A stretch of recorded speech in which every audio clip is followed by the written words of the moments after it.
Oh, fly mask. She's got too many flies. Oh, poor thing. This is a popsicle. Oh, look at it. Pin its little ears back. Oh, she can see. Okay.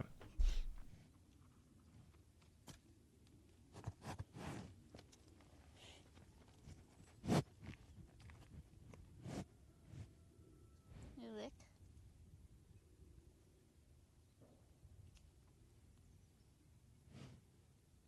Nope. Pauline subbed for the first time. I think you would like it if you just tried it.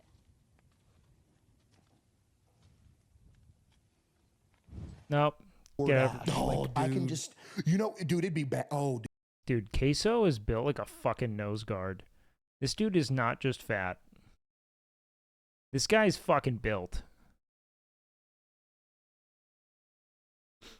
Like, he's fucking built. Like, those are broad shoulders, man. dude. If I had access to DoorDash where I live. Wait, you don't have DoorDash? No, I wouldn't be That's here. probably the. DoorDash? No, I wouldn't be That's here. probably the. Like, he can't fucking smurf for that long. I know he's fucking yoked. I gotta piss. Give me a sec, guys.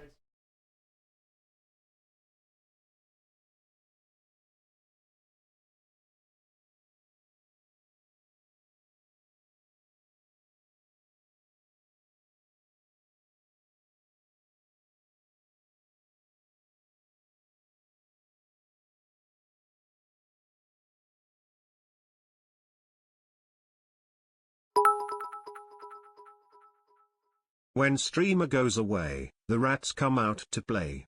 We wait all night and day, to rat jam when I say, beach, mouse, beach, beach, mouse. Beach, mouse, beach, beach, mouse. Beach, mouse, beach, beach, mouse. Beach, mouse, beach, beach, mouse.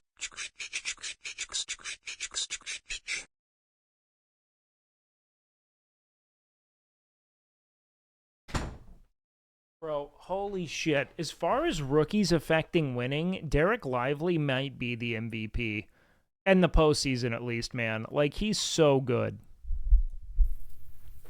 Oh, God, I just froze this on a skunk ass.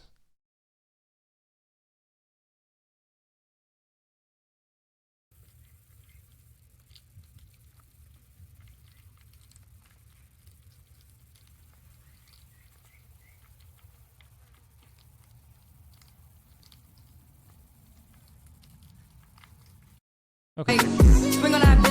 Lively over Wemby, don't be an idiot. If they offered me Wemby, I'd trade Lively in a fucking... I would, dude. He would never see the court again.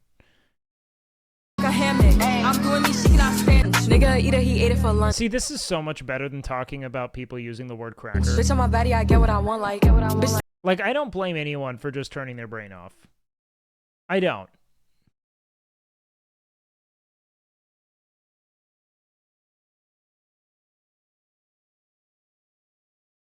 Let's keep it up on the scene.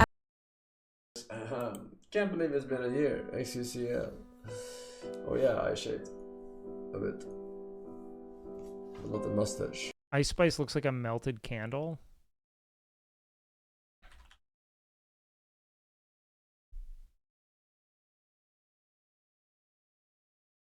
Like, just Seath, bro. What the fuck?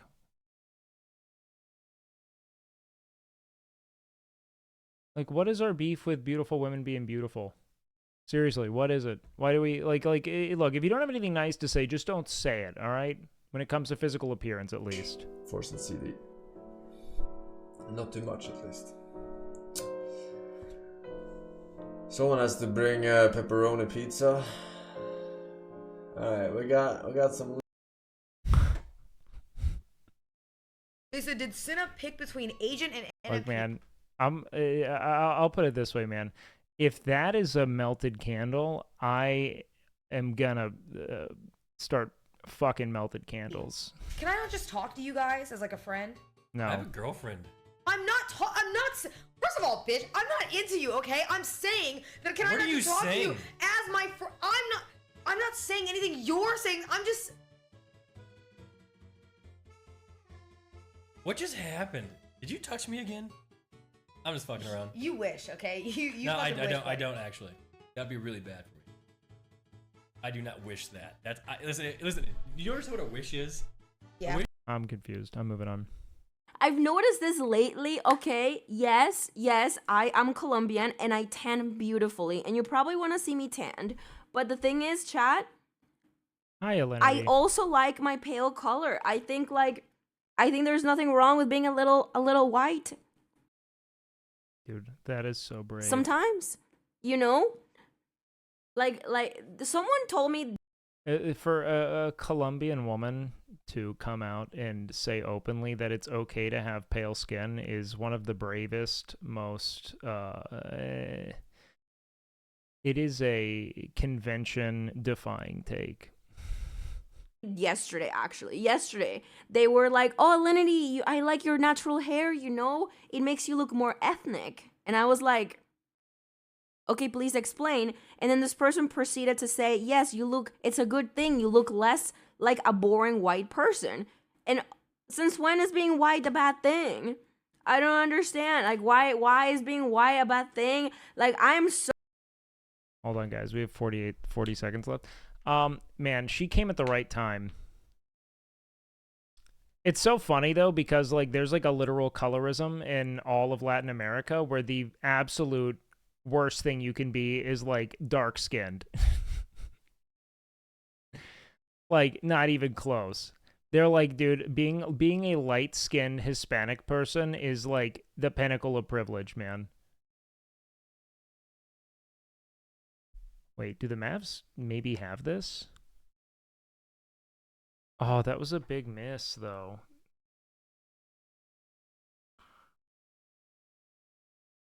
Is from Colombia, and she's darker than her relative. She's got a lot of crap work growing up. Yeah, I've got a friend in Mexico City who, like, looks very European, but he's very tan, and they literally just call him the N-word. That's what his friends and family call him in Mexico City, the N-word. He's just very tan.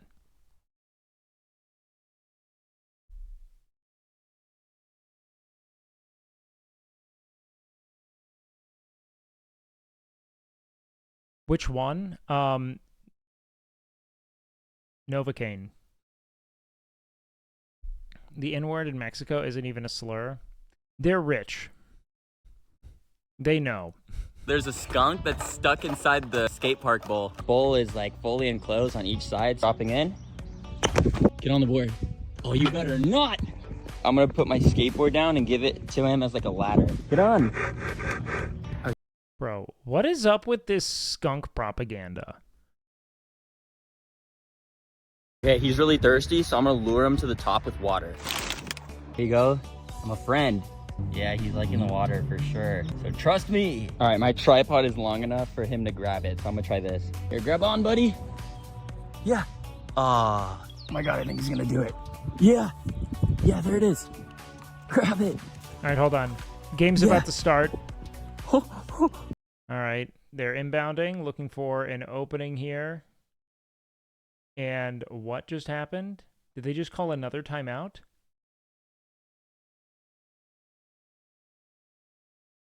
No spoilers, I'm behind, okay? Don't fuck me.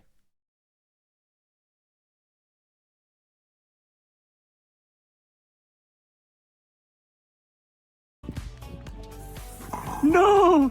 Yeah. Indigenous features were never featured. It's still not great. Now, I'd say that as far as colorism is concerned, Latin America and in a lot of Asian countries are, like, way behind. This idea of, like, indigenous, especially in, like, colonized regions, East Asia has a different kind of dysphoria there, but, like, in like, you can feel the remnants of Spanish colonialism. Not only are most of the light-skinned people I met in Latin America very wealthy because they derived directly from the colonists who were, you know, given a lot of resources, but, like, they're revered, and people who have dark skin are shamed. Yeah. It's wild. So Alinity being like, I like my light skin. I get it though. Here in the United States, where being pale is very much something that is denigrated. You're not like it's made fun of. So I get that. Oh my god. No! Oh! Come on. Stay grabbing it. I love how he definitely like understands that he's trying to help him. I say that like it's actually happening, but like... And you're out! Right. Don't spray me. I got him out, didn't get sprayed. That's a win.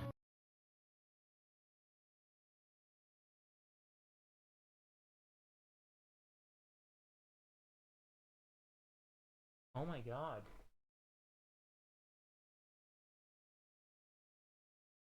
Don't say anything about the game.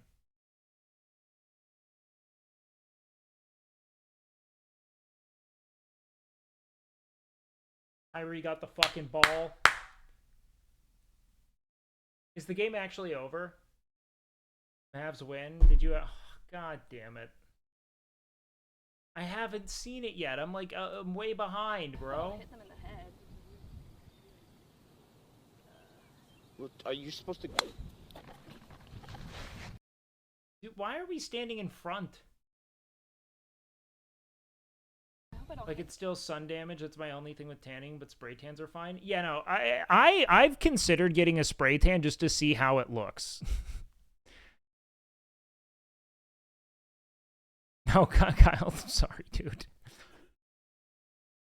I would never, anytime there's a projectile and Extra Emily is in charge of it, I'm going to be a quarter mile away behind her. Just for posterity's sake, I don't...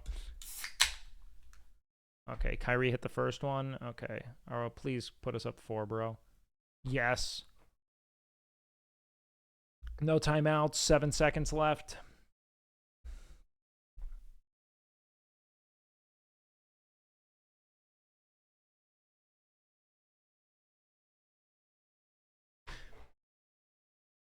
Was that a foul?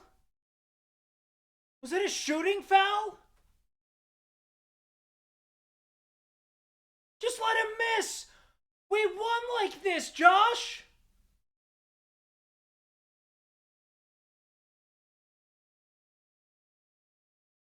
What are you thinking, Josh Green? That's how we beat the Thunder! Oh! Thank God we're up 4. Fucking Christ.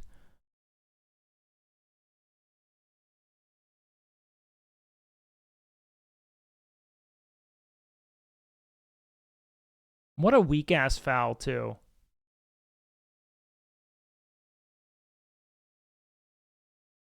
Bro, if this goes to tie or Min wins, it'd be insane. Whatever happened to Mavs have no chance? Now you're like, bro, if we can man a comeback, it'd be so sick. Hit them in the head. What, are you supposed to... Can I put the game on, but with a controller? Like the white cows with the black dot. Oh man, they were about to get his toe on the line.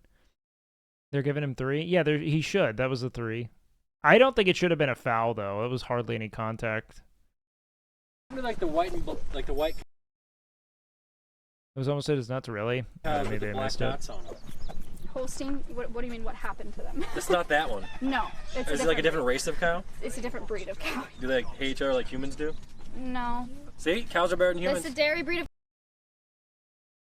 cow called a Holstein. This is I can't watch the game. Please don't spoil. I'm gonna say whatever I want to say about the game once this is up, so I would not count on that. a beef breed of cow called a Red Angus. Angus. Angus beef. Shit. Yeah. I don't want to put a face to it. Look her in the eye. I feel so bad for what I've done. Yeah, to their people. Winnie. I would never eat this cow. Come here, buddy. This one, yeah. What do you want? How many times has Lud popped onto Dr. K? I feel like he's been here a ton. I want to be a clinician again. a full-time clinician. I want to have an office where an individual person comes into my office and they sit down on my couch for an hour and we work together. And then about a year from now, their life is better. And then about every year or so, we like exchange one email and they just tell me how well they're doing. And they send me a picture of their newborn baby. That's what I want. That's one of the things I want. Second thing that I want is I want a fucking Dota patch to drop. Third thing that I want is I want to pull my kids out of school and I want to educate them full time. Ideally while traveling. That's game, boys! Oh boy, they don't have any chance. They can't win ever. They're not going to ever win a game. The Mavericks are not. They're slow and fat because Luka is now the best player ever, even though he's led the league in scoring for like 4 games. Fuck off! This dog shit, I don't know ball narrative that Luka isn't the fucking most elite player in the fucking playoffs left. Like, my fucking God.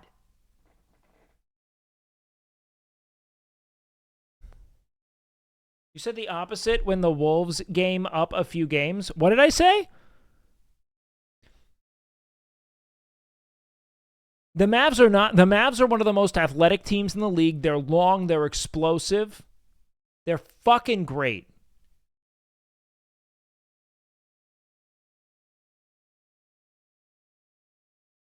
They're fucking great. And I hate the I don't know ball ass take of people rolling in. It's never over. Not really, I guess. Oh, are you one of the fucking Minnesota guys? Look, I love the Wolves. I would not be upset if we lost to them, but the fucking I don't watch Mavs basketball take of people just being like, they're not athletic because you watched them when they had like Dwight Powell as a starting center is so fucking old to me. It is one of the most young, explosive, athletic teams. Same people who are like the Mavs, the Timber or the Thunder are like a younger version of the Mavs. The Mavs are just as young.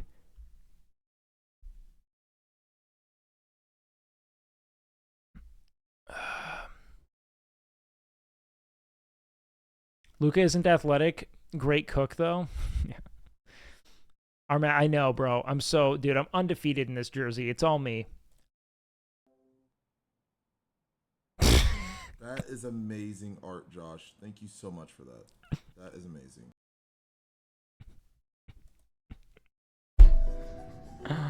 There's gotta be some that are loose up here.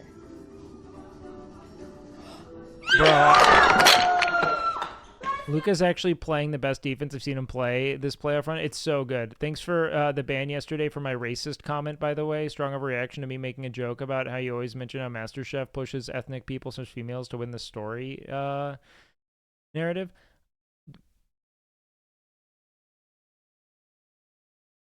What?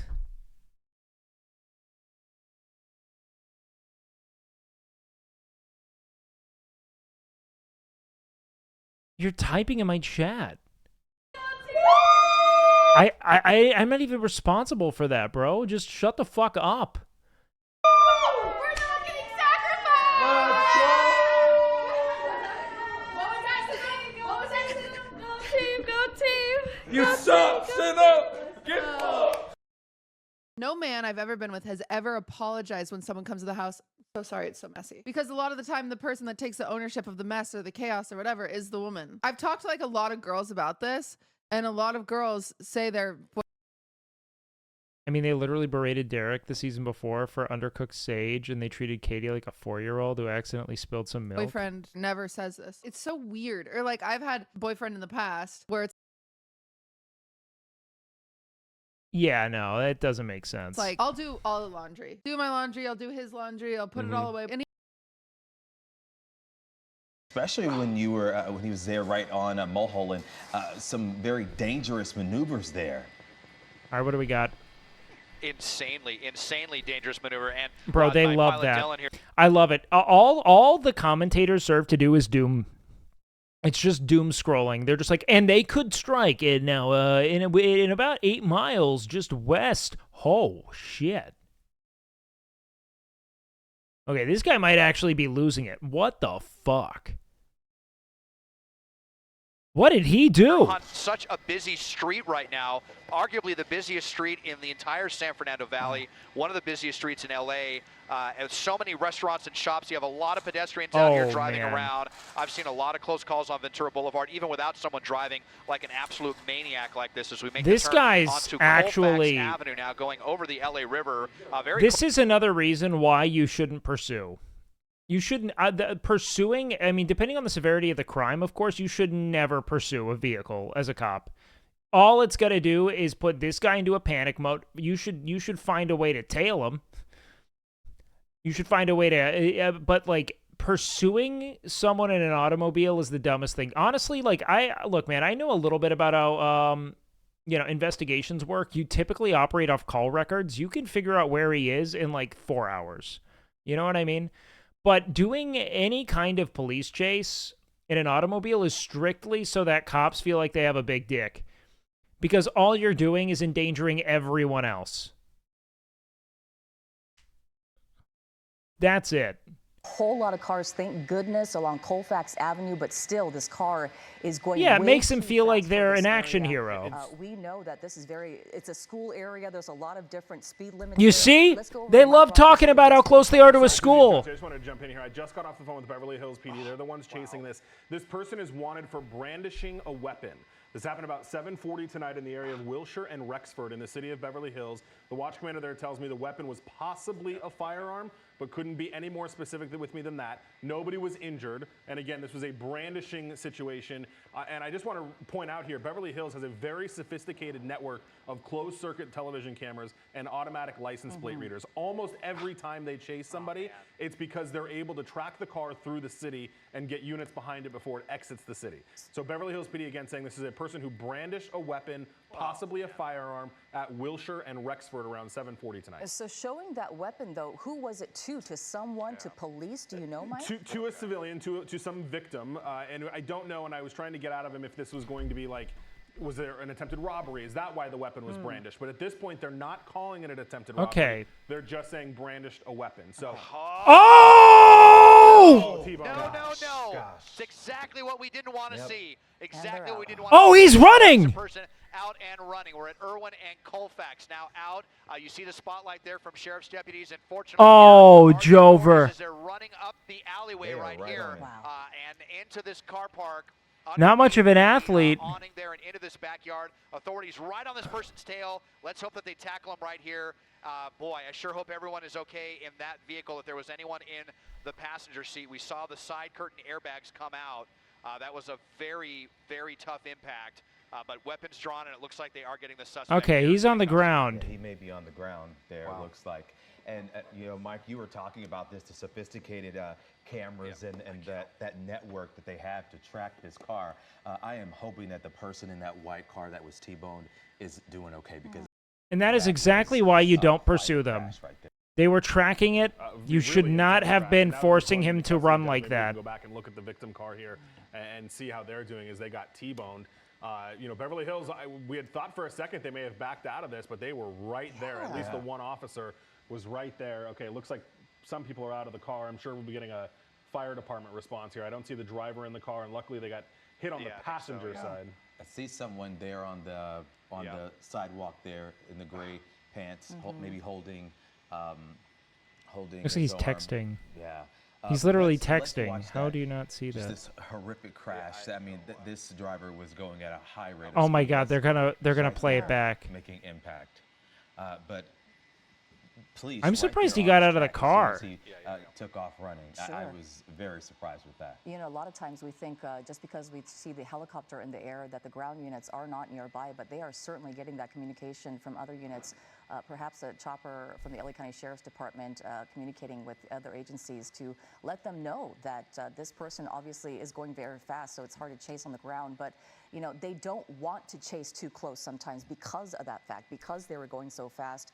Perhaps they might have gone What even the fuck? faster had they As a been, lullaby and feel more adrenaline rush through my veins after a double dose of C4 pre-workout. What's up, Mr. Arthur, man? Good to see you.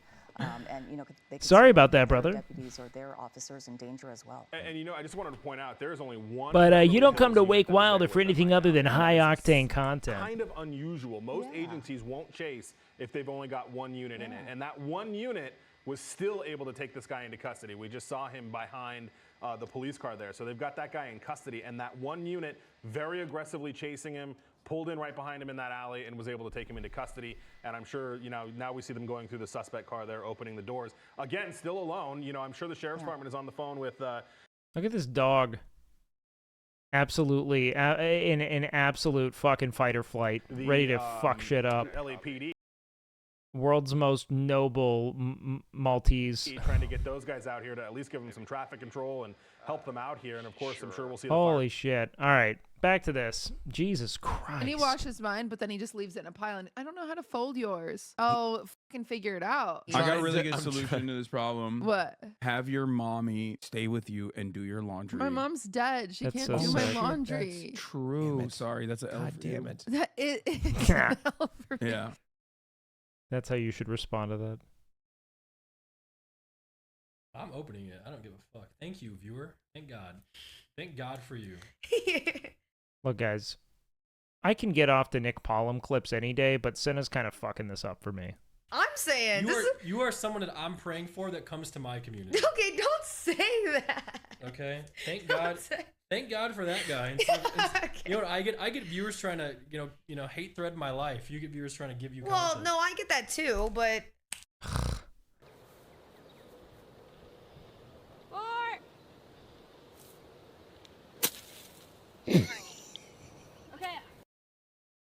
I'm going to be honest, man. I don't think I've seen them take a single shot where the ball should be. Every clip I have seen of this entire golf escapade has been in some kind of terrain they should not be in. Like just another human being's backyard type beat. Every fucking time. I am lost on this.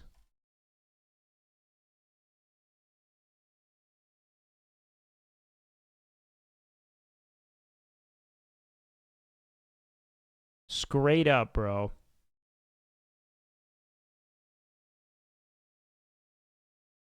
That's why when they started hitting the fairways, no matter how far I was giddy, dude, you got put through the ringer. I have to pee. Wait, no. I'm also choking to death. Malort is what you give someone for their first time drinking alcohol. Sorry. You're like, yeah, I'm gonna get you a shot of something. You'll love it. Swift had to go potty. Oh, Swift. You had to go potty. I had to go potty. Did you go potty with, you know that Will likes to sometimes TT with Farley? That's what. Yeah, that's what, all men do that. It's like if nothing else, it's like a primal like ceremony for me, where when I pee outside with my dog, I feel like we get what we're doing. You know what I mean? Like they understand it. Lud does that too. He'll pee outside. He does? Yeah. Yes, so does Will. So funny. Yeah. What is wrong with them? What made you a fan of the Mavs over the Spurs or Rockets? My close friend had season tickets and kept taking me to games. I mean, I would if I could. Yeah, me too. Okay, you can't cross swords with your dog. That's not how they pee. Everyone underestimates me, but then they turn their back and I'm like, boo! And they're like... I was about to ban you for this clip, but now I get it. Thank you. This looks beautiful. Dig in. Oh my goodness, thank you. A little bit of red wine demi on the side, of course. Amazing. Beef cooked beautifully. It's funny, I remember getting my mum up to the launch at the restaurant at Claridge's, and I made one of these for her, and she sent it back. Gordon fucking loves a welly, man. I'm sat there in the kitchen, and there's like 45 chefs, and Mrs. Ramsey, table one. I said, what? What do you mean? It's like, she's joking? She's taking the piss? She said, no, she wants it more cooked. I'm like, for fuck's sake. I don't want beef with blood in it, Gordon. I need beef with flavour. I'm like, Mum, you can't overcook a Wellington. She said, well, then don't serve it to me. I'm like, oh my God. Oh, a Connor clip. I just tweeted about it. I Connor said fans. fly high, and I'm now realizing that was a poor choice of words. It was completely unintended. He died in a helicopter accident, apparently, so... That I was want to not apologize for that unintended. choice of words. That is exactly what he wanted to say. I've had this vision for a while. Yeah. Because I have a company. Yeah. And there's a lot of people at the company. Yep. And I think if I exploded tomorrow, the company would go away. Yeah. So I need to keep working. Okay. And I thought in my mind, like, oh, I'll work for X long, and then I'll be able to do some stuff I want. The similar list that you have, you know, except Dota patch is not in there. Actually, one of mine's the opposite. It says no Dota patch for another 10 years. And I'm like, okay, well, when? All right, wait, what does this say? Lay down. Bear Clan? What the? What the? Stay hating, dude. Bro, I Oh, it says claw. I don't care about the Dota patch. Lay down, You sit have up. to sacrifice. You lay down. Sacrificed on this one. Lay down. Why are there like seashells and fossils and shit on this? Sacrifice. Sacrifice. Sacrifice. Like love's a bad word.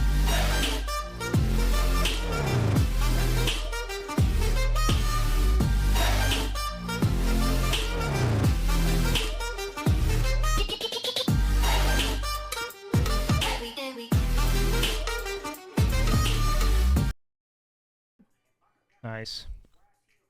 Dude, this cat is so cute.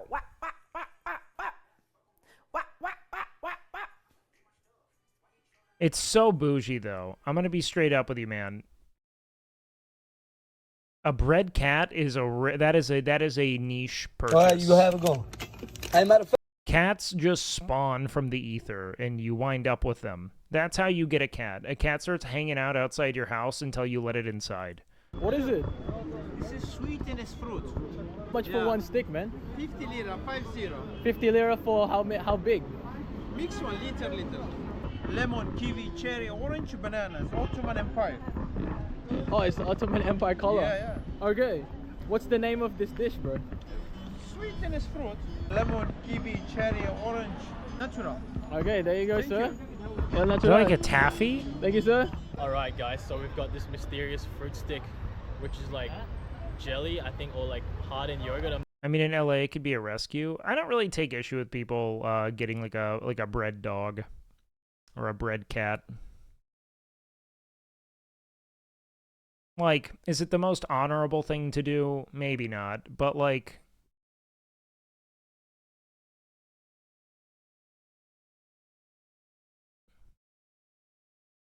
it's bad? Yeah.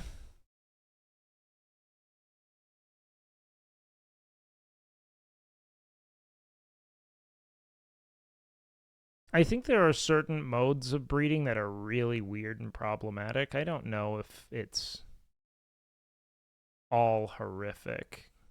Maybe it is.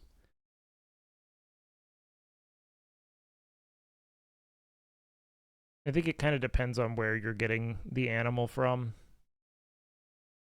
You know what I mean? Bread doesn't necessarily mean puppy mill. Yeah, it's for profit. Well, yeah, most is for profit, man.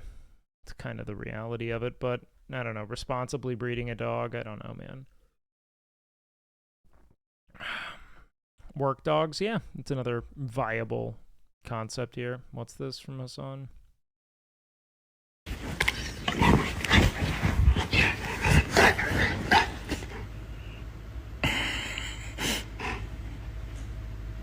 What's that?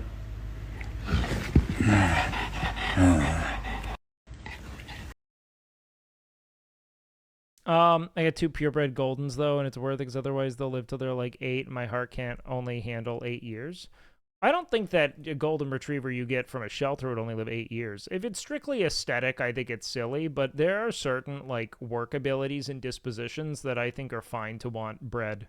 Or if you need a hypoallergenic dog, for instance, I also understand that. Like, there are certain things that people are looking for specifically in a creature that isn't just a companion. But if you're just like, I want this dog because it looks like this, then that's silly. I'm not sure, but he said it's the colors of the Ottoman Empire.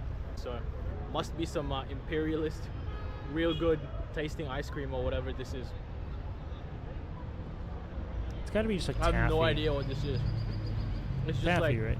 a gooey tasting mix of fruit, like a rainbow colored, I don't know, jelly. Okay, next bit.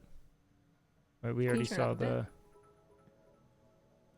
Seer BBL. Ask him to make it clap for us one time. God. What a cock and frames here. I don't know whether to make eye contact with your bulge or your ass. These pants make me look like I'm bricked up when it's just like they're tighter on the groin, and I can't help the fact that I'm just packaged out. Like that's it. Like I can't. This is why I wear pants that have that I have to wear them. Everybody in chat is trying to watch birds and you wore your sluttiest pants. Yeah, you ruined it. Well, for some.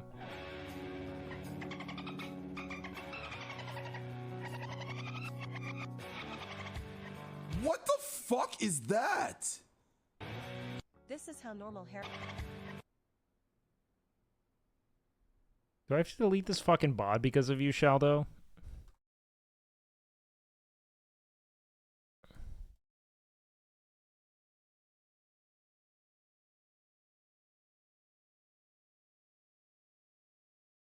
Like, what the fuck did you send me?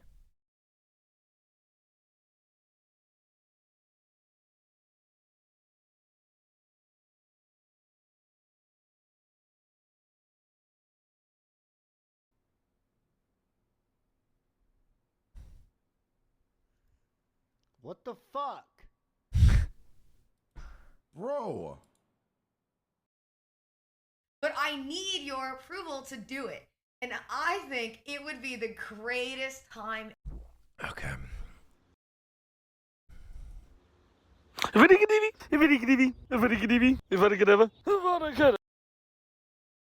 I think Clipqueue's hit its course. I think we've run its course here. I can't watch E-Rob Core right now. Core E-Rob. Oh my god! It hit the tower! Okay, the title was Alinity Experiencing 9/11, and that was very funny.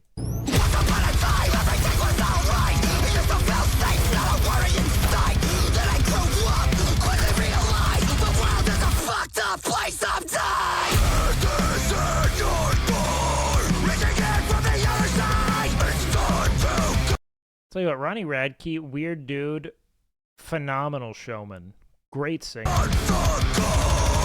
He's kind of sucked since Falling in Reverse, though. I don't like a lot of their music. I did love Escape the Fates, Dying is Your Latest Fashion. But this song kind of fucks.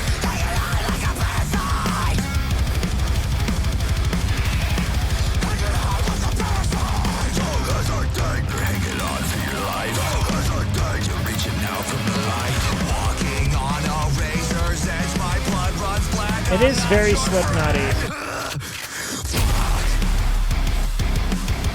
Yo, what up, Gandhi?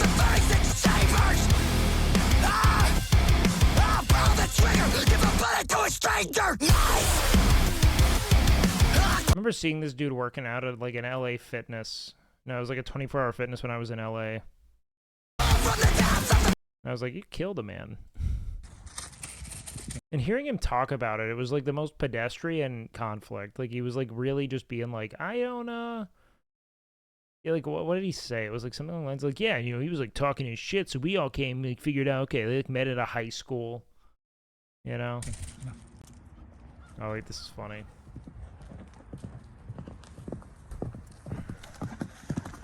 I like how it explains exactly what happens. Horse kicks tree, farts on dog, then runs away.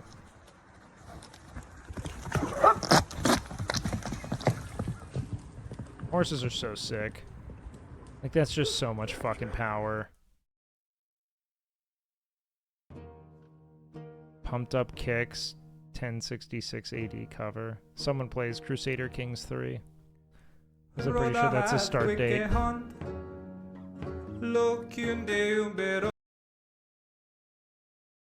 Out here in Amish smoking big doinks. I wish that wasn't age restricted, but I'm not going to click into it. Bro, it's these steroids, man. I'm telling you, it would not be like this. Too strong. Wah, wah, wah. He lost his finesse, juicing and jerking. Alright, I'm clipping. I'm going to the next. What y'all thought you wasn't gonna see me? Okay. Very cute, but I don't care. She's fucking pissed, dude. She's never gonna fuck us now. Well, maybe you, but definitely not me. Let me know how she is. Nobody is fucking me, you got that? I don't know what I was thinking in that diner, but being that I've decided to go home and not to New Jersey, sorry for the inconvenience and goodbye. Honestly, she's based for that, though. I would always choose to go home and not New Jersey. You're breaking up with us? Who the hell do you think you are, lady? You can't just go around breaking people's hearts like that. I fell in love with you. We fell in love with you. Guys like us just don't follow the fucking sky, you know?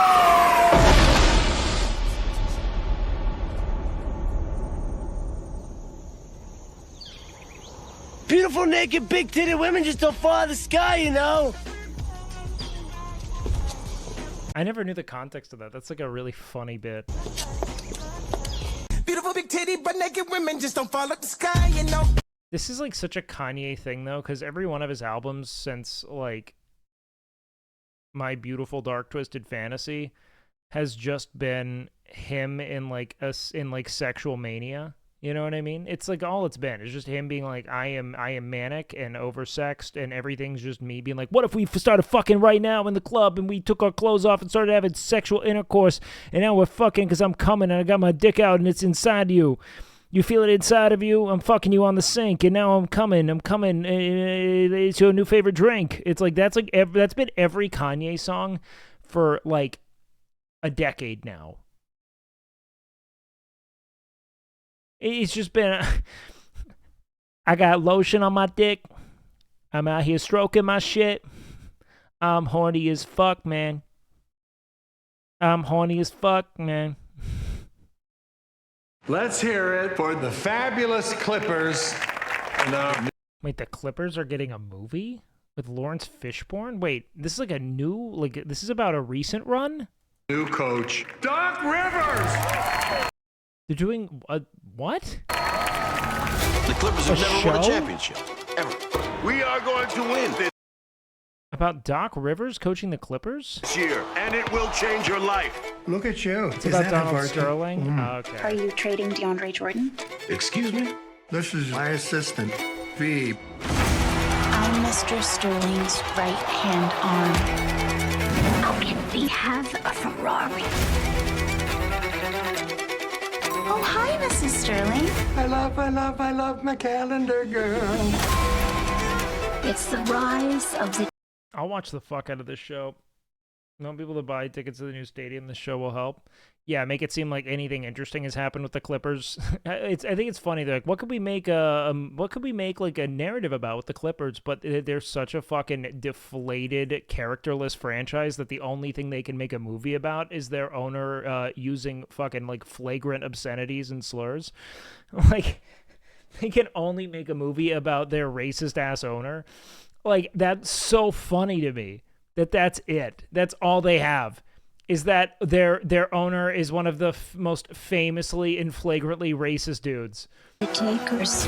I hired somebody to follow Ed O'Neill's a great cast for the it. money. She's suing me. I need to show them that I Did you ever have watch the power. Winning Time? No. Are you stupid or something? I probably would have watched Winning Time, but then I found out it got canceled, so I figured it's probably not worth. Don't bring black people to my games. Having fun? I know we are. What's your wingspan? Everybody out. We have to protect the players. The season ticket holders are used to a certain amount of access. I'm used to a certain amount of people acting freaking normal. Lawrence Fishburne in the cut. It's out. I don't know if Ballmer makes his way into this. Tell me what's on the tape. Certain statements about... What the? What? That can't be true. You think I'm a racist? No. Dude is literally saying that I'm a piece of property. I'm your owner. You're not my owner.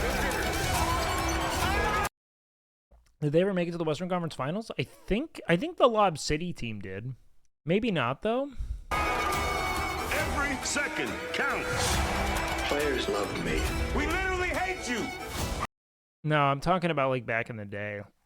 2021, yeah. Kids go ask me why I'm playing for a man who's saying all those disgusting things. Really? Lob City never made it to the Western Conference Finals, ever? Behind my back. Our whole world is burning down. For what?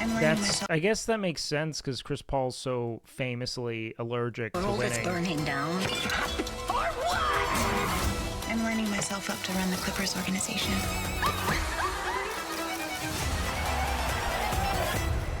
Are we bad people? Doesn't matter. I follow all of the players, but none of them follow me back. Okay, interesting. A really dangerous one right here. Already saw that. Godzilla versus Charles Barkley, Nike. Dude, I love Chuck, man. I'm gonna miss him. Hey, what are you doing over there?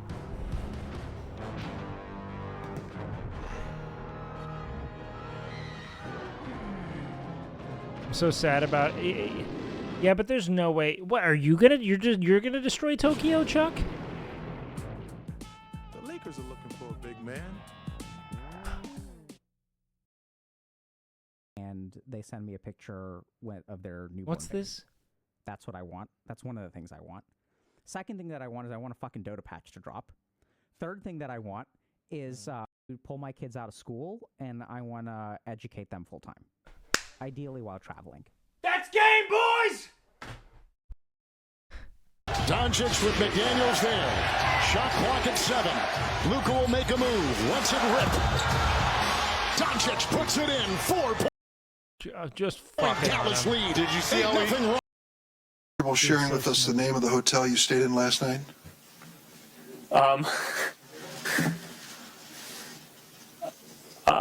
The Washington Post streamed this 6 years ago? No. If you messaged anybody this week, would you share with us the names of the people you've messaged? Senator, no, I would probably not choose to do that publicly here. I think that might be what this is all about. Your right to privacy, the limits of your right to privacy, and how much you give away in modern America in the name of, quote, connecting people around the world. Yeah. It's so funny because in retrospect, this is just obviously so performative because, like, that is the business of the United States. That is the business of NSA, is us just surveilling everyone. It's like, like it's suddenly a problem because they're selling it. Like, you aren't taking inventory of it. I don't know. Almost heaven. I've seen that clip. It's beautiful. I've seen it so many times. Let me just mentally... I'm not watching QD that called clip you again. out on your live. That whole scenario is just memeing way too close to the sun. I find it so strange and uncomfortable. I don't even know where to start with it. Lack of polo shirts. Does she not know how many polo shirts I have? She should be calling me out on how many polo shirts I have to the degree in which I reflect an old man. I think I'm ready to be done with clip Q here. Okay, that was cute. Have a good day. Condensing 10 grilled cheese sandwiches into a small cube and eating it in one bite. LA Beast here. And the other day, my very thoughtful and awesome sister-in-law, through social media, she sent me a question involving food, but also involving human science, which read, and I quote, "If I took 10 grilled cheese sandwiches and compressed them using a machine into the size of a small cube and ate the cube in one bite, would I be full?" And immediately I thought to myself, not only do I love grilled cheese sandwiches, but I also love dabbling to disproving and or proving. Thoughts on vegetable farms and burgage plots? I think they go pretty hard, but I don't know if that's... Everything's going to get changed over time. Human science theories. But after I started to read the comment section, it seemed like there was a lot of science majors who said that it would be impossible to take 10 grilled cheese sandwiches and condense it down small enough through physics to eat it all in one tiny little bite. And after doing further research, fellow YouTubers and great guys all around, the Dudesons, they tried to take like a bunch of cheeseburgers, put it into a hydraulic press to squish it down, and as you can see, it was a giant mess. So at first I was a little bit discouraged, but when the going gets tough, the tough get going. Bro. And quite possibly because I'm a genius who thinks outside the box, what I have done to hopefully make this possible is the following. The first step is I went to the grocery store, I got some bread and cheese, and I went home and It's wild how good that looks. As is. Just fucking yellow-ass cheese on 2 pieces of white bread. I lined up all the sandwiches just to see what I was dealing with. And once I had the sandwiches ready, even though I'm not the greatest grilled cheese maker of all time, I somehow, I've seen, dude, we went through a massive LA Beast phase where we were just crushing the dude. made a giant stack of somewhat delicious-looking grilled cheese sandwiches. When it comes to social media, I love interacting in the comment sections. And I actually found a piece of useful information. Somebody suggested in order to make the sandwich, 10 grilled cheese sandwiches smaller, maybe you could dehydrate them. Yeah. Now, I had no idea what that meant, but I went on Amazon, I bought a dehydration machine, and after putting the grilled cheeses in there for about 19 straight hours, what it did... You're gonna turn it into dust, bro. ...was take out all the moisture from the cheese and the bread. And it left me with a rock solid stack of grilled cheese sandwiches. This is pretty much... Dude, that looks like the grilled cheese sandwiches they served as the picky food, the picky eater option at school. Did anyone else have those? Where you could get a grilled cheese sandwich instead of whatever was served? Rock solid. It's like if you left this in the toaster oven. It's identical. We have He's testing 10 rock solid grilled cheeses. This is pretty. Okay, I'm skipping more ahead times. Whoa, a food processor and blend it down to a fine bread. I'm gonna be honest, man. This isn't the kind of content I come to LA Beast for, but I'm I just want to see him wrap his head around the limitations of matter right now. And after adding a couple of eggs and then spinning it around in the food. Why would you rehydrate it and add more food? Processor a couple more times. I made grilled cheese cornbread. It was the texture of cornbread. Put that into a cube. Put that cube into the oven on 300-degree heat. You just roughly 15 minutes. And sitting here in front of you, right here, right now, voila! I've somehow geniusly into a cube. It wasn't about getting it into a cube. It was about getting it into a bite. Condensed 10 grilled cheese sandwiches. I can smell the cheese. I can smell the butter. This cube, as gross and bland and plain as it may look, it smells like a delicious grilled cheese sandwich. And here today, my goal is quite... Oh, man. This looks like dystopian future food that you'd see in a conspiracy thread. You see what they're doing is they're using these popular influencers to get us used to eating this kibble. Telling us it's simple. Good for and that you. is to be the first human being in existence to answer the question of whether or not, if you take 10 grilled cheese sandwiches, compress it using a machine into one bite, and then you ate that one bite, would you be full? And you know what? The fact that I even got 10 grilled cheese sandwiches to look like this is questionable. And the last time I tried to eat something in one bite, it was a 180-layer lasagna from the footage you can see right here. This guy's such a himbo, man. So I love questionable. This thing of grilled cheese sandwiches, it definitely won't fit in my mouth in one bite. But I have a strategy here, and this guy's he's definitely just the dude at the frat house who would do the dumb shit to make people giggle, you know? I'm going to do my best to eat this as fast as humanly possible. And when it comes to Nathan's hot dogs, I've learned that if you... Why did we dehydrate the thing we're rehydrating? I'm so take lost. The bun, you snap the hot dog in half and you're chewing that, dunk the bun in water, and you can... You can literally swallow the hot dog bun without chewing it.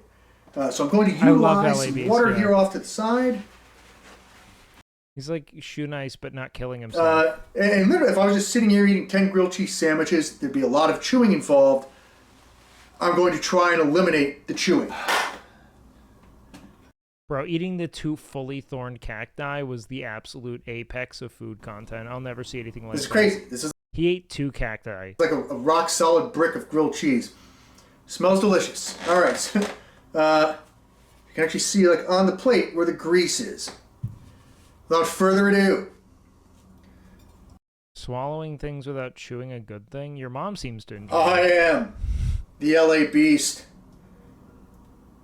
I'm about to freaking inhale 10 grilled cheese sandwiches in as few bites as possible. Every day. It's very dense. It's very heavy. Start the clock. I don't want to ruin this. This is actually pretty perfect here. Oh my god. It's like cornbread. It's very chewy. Very dry. God, this fucking Martian food. This is wild, bro. It's gonna Bro, let this soak in thing's here. gonna start. Don't do that. It's gonna fall apart.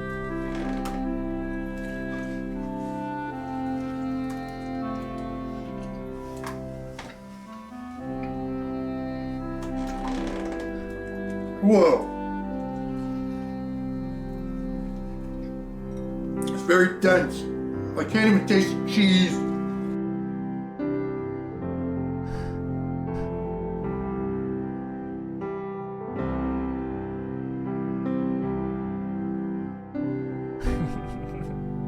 Whenever he does the fucking robot. Bro, look at how that water is just slowly becoming opaque. It's so vile, man. But this, like, is hardly an LA Beast challenge, man. You know? But I love Prince's and science. You know what I love about LA Beast is he's like a competitive eater who's like terrible at it. Like the joy of watching LA Beast is watching him throw up, like halfway through a meal. My God. Like he looks like he's gonna throw up already. He's like he's 5 down. I legitimately think he could have eaten this in less total bites with regular grilled cheese sandwiches. I think you could probably go a full grilled cheese sandwich in a single bite. Like, but this is for human science. Is he gonna throw up, bro? Oh my God. It's so dense. Ugh.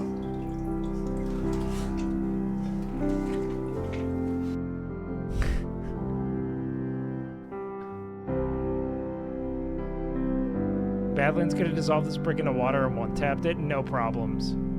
No question. Badlands Chugs is such an elite athlete. People who call him fat are just jealous, man. You wish you could fucking ingest that many calories in that short a sitting.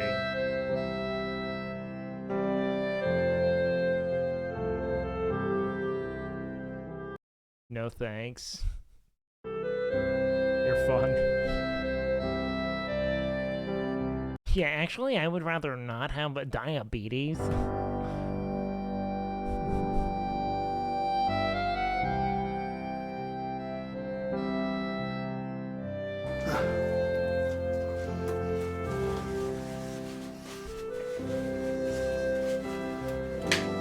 How many calories is that? Not that much. Well, I mean, it's probably like 2,000, but not that much.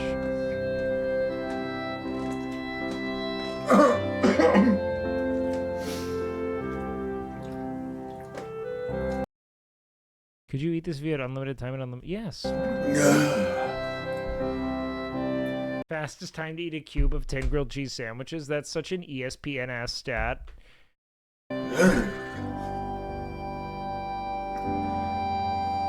Time. Woo! Okay. Woo! Interesting. You know what? This is interesting. Technically, no. I did not just eat 10 grilled cheese sandwiches in one bite. What you did was definitely harder than just eating 10 grilled cheese sandwiches. What? Trying to eat a condensed...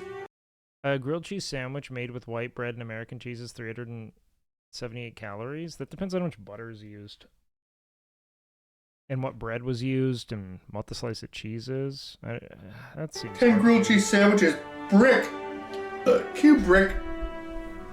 I would definitely have to say this. I don't know. Probably. Like, could a competitive eater eat 10 grilled cheese sandwiches faster than I just did? Possibly. Yeah, but come on. It wouldn't have been LAB's.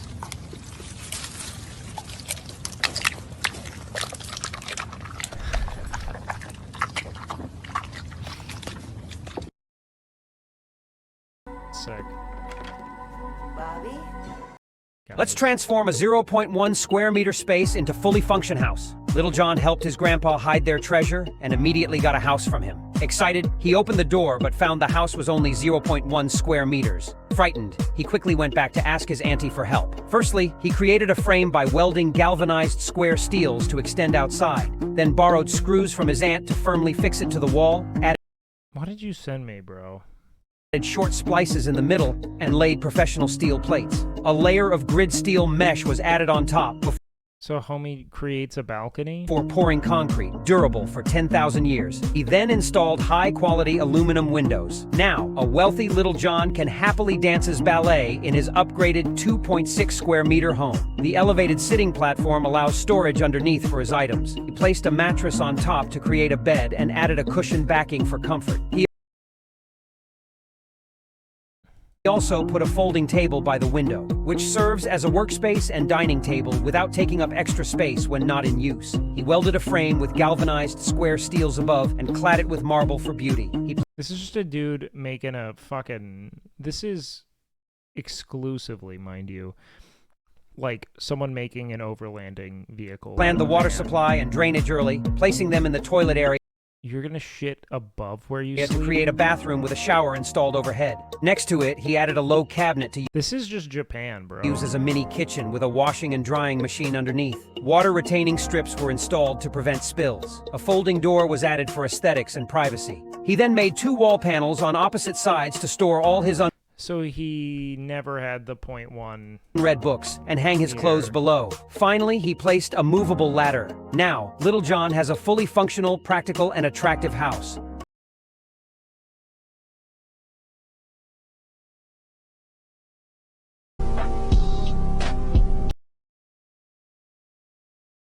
Hot ice experiment goes terribly wrong. Okay, I know the LA Beast bit there.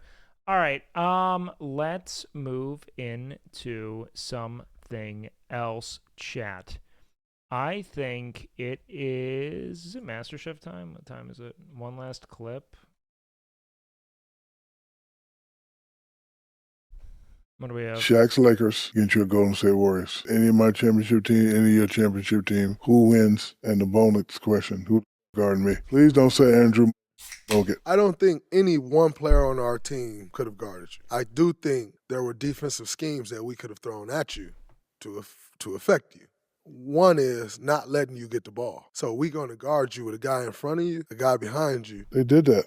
Yeah, I wasn't on the court, though. All right, so what you going to do, stand behind me? I'm standing in front. Ain't no ball getting to you. What you mean the ball don't get to me? I'm not Dude, Shaq's gotten so much more mumbly with time. 6 feet. But you ain't 7 feet. I got 7'3" wingspan. And I got 9'4" wingspan. Yeah, but you can't get the ball through me. Andrew Bogut's behind.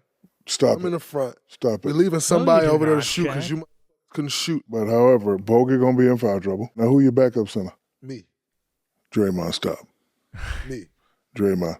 Shaq, I don't think I could have guarded you. I'm not saying that. However, you would have had to bring your big out of that drop. Man, if you stay back there, I'm going to nail whoever guarding Steph. I'm going to nail whoever guarding Clay, and we're going to dot your eye every play. Okay, but you know what's going to happen after that? I'm going to tell D-Fish, get up on him, let him drive, and I'm going to lay his little out. Hey, then we got to fight. All right, what you got to fight then? And guess what? You getting thrown out the game and me getting thrown out the game, who's that going to hurt worse? Your team. Then y'all lose. So I guess we're not going to fight then. Who guarding Kobe? Clay.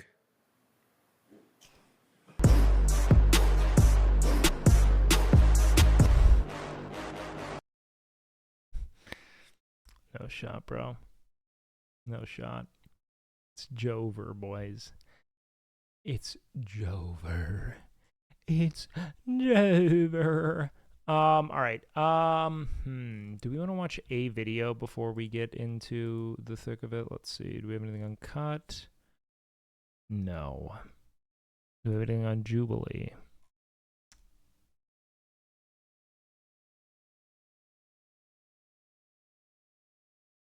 No. We have anything on Nectar? No. Yeah, it's almost 11. I don't like, that's why I don't like GOAT conversations, because they're different areas. Yeah, it's silly. Also, if we're doing actual GOAT conversations, it's always the most recent best player, in my opinion. Like, Everyone's getting so much better in the NBA, bro. Would you like the playlist Raph and I made? No worries. Sure, you could drop it here, but we wasted a lot of time stun locking today, so I don't know if we're going to end up watching it.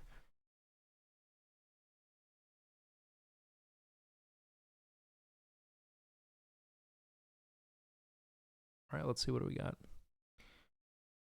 Blue Jays, why Royal Jelly is so expensive. 9-year relationship. Did she fake their son's DNA results? Dude, that shit just saps the life out of me. Jerry Seinfeld has always been creepy.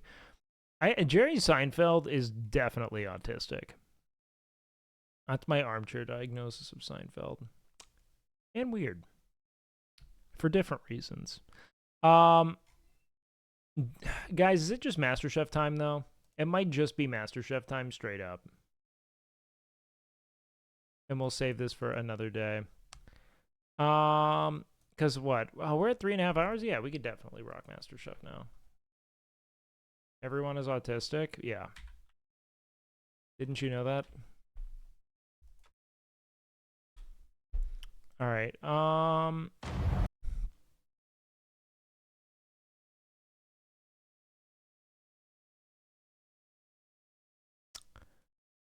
I am going to go pee real quick.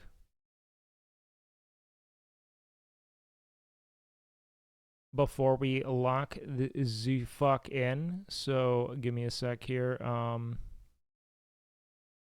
Bears are magical, powerful creatures that exist on 4 of the Probably 7 an 18-year-old. continents. 17. South America, 17. North America, Europe, and Asia. They range in size and distribution from the gigantic polar bears of the Arctic to the tiny sun bears of Southeast Asia. In this guide, we'll discuss all 8 species of bear, where they live, and discover 7 beautiful subspecies covering a wide range of color morphs, including the Tibetan blue bear and the entirely white spirit bear. Let's dive in. Taxonomically, giant pandas are the most distant species from all other bears. They are easily distinguished by their round faces, black and white coat, and stocky build, weighing up to 275 pounds. Almost all of a panda's diet is made up of bamboo, which is a poor nutritional source but easily accessible in the forests they inhabit. They will eat for up to 16 hours per day and are well known to do so in an upright position. This species once roamed much of Central and Southeast Asia, Myanmar, and northern Vietnam, but is now found solely in a small collection of mountainous bamboo forests in central China. Pandas are solitary by nature and have a relatively small range of up to 6 square kilometers, which they maintain by rubbing their scent glands against trees. The conservation status of the giant panda is currently set to vulnerable, although they are protected and highly revered in China, with their government even building bamboo corridors to allow them to move freely between mountain ranges. The Qinling panda wasn't officially recognized as a subspecies until 2005, and besides the nominate subspecies that we've discussed, is the only recognized subspecies. They are named after the Qinling mountain range where they live and are extremely rare, with estimates ranging from 1 to 300 remaining in the wild.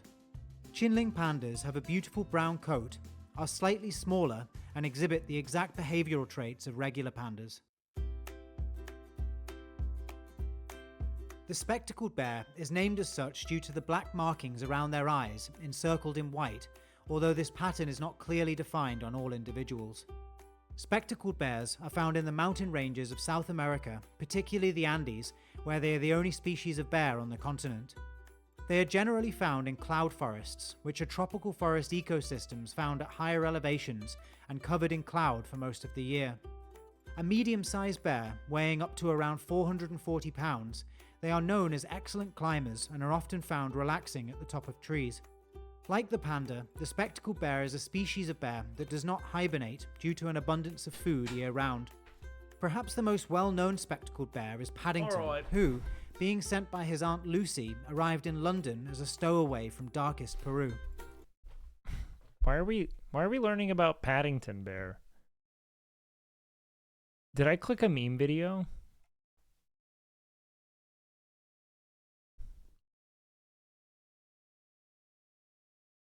All right, let's get into this shit. Previously on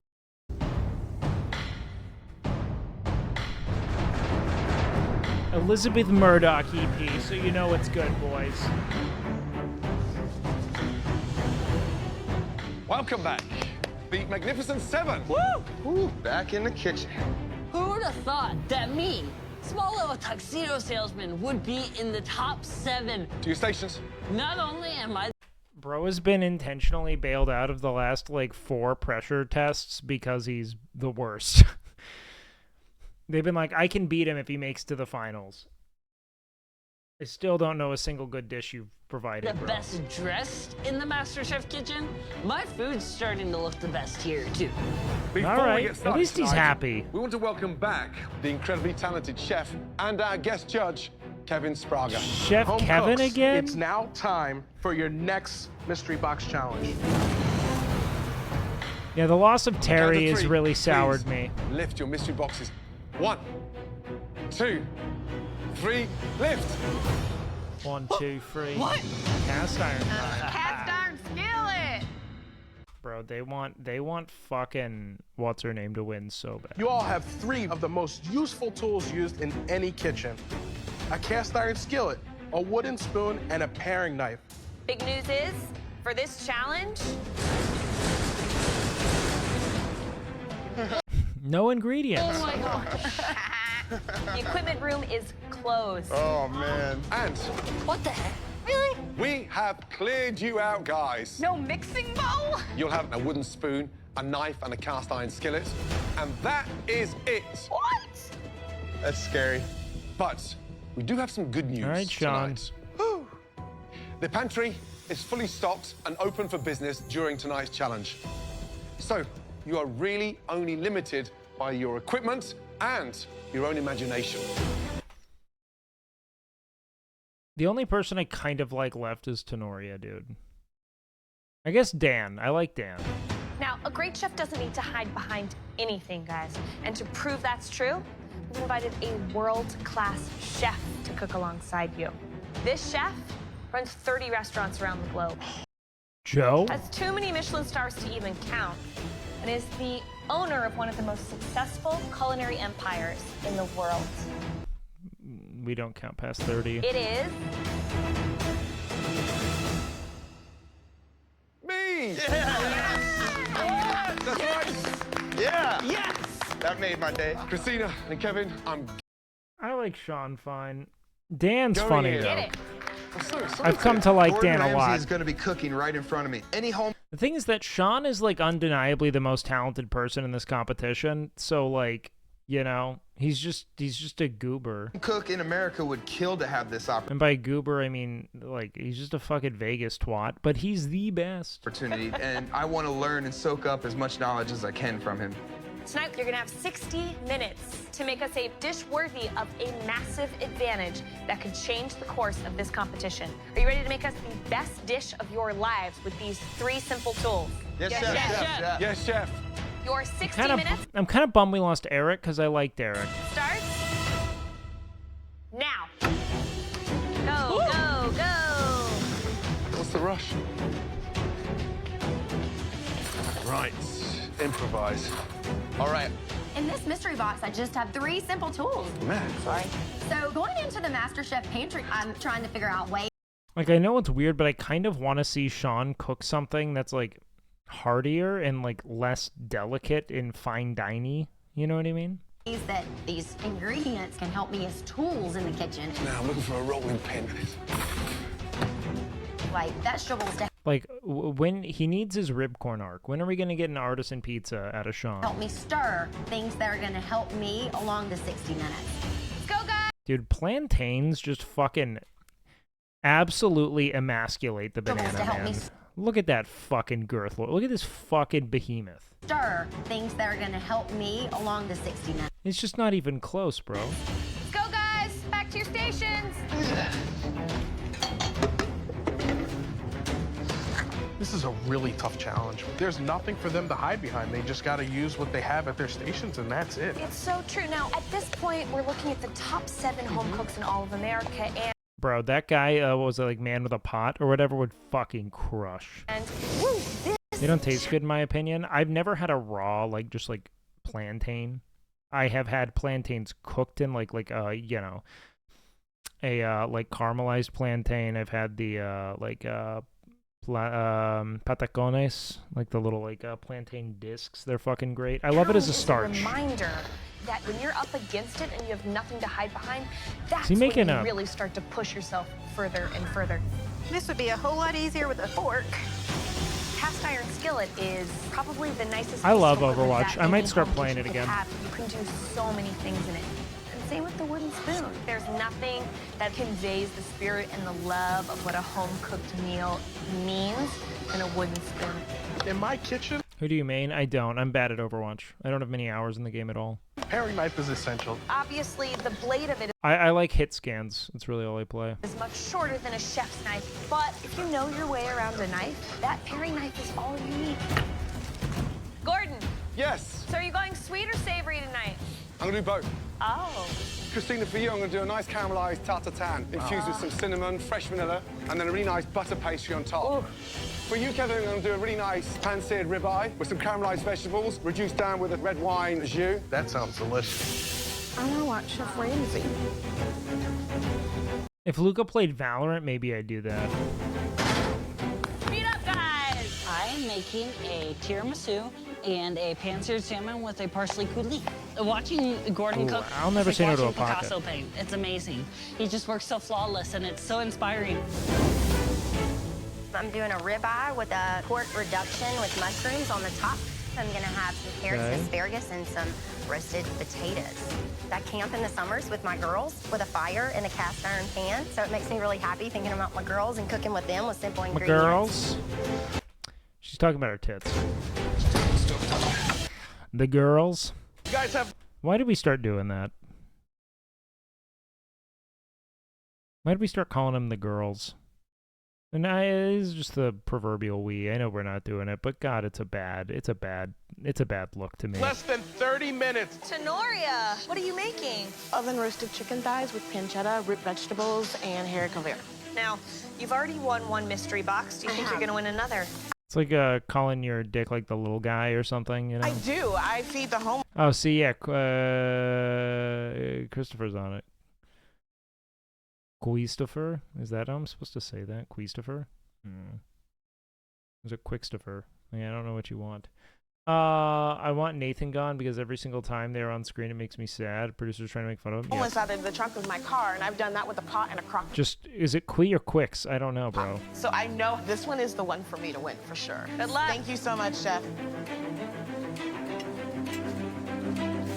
Quicks. So, Got David, it. what are you cooking for us today? Stuffed shrimp. I'm gonna stuff it with a little queso fresco and jalapeno, wrap it in bacon, and I'm gonna serve it alongside an heirloom tomato salad. Is it frustrating not to be able to go in the equipment room? Yeah, I was a little nervous at first because at home I have all the finest tools. Right. So reducing me down to I don't know if you know this. He made a lot of money playing poker.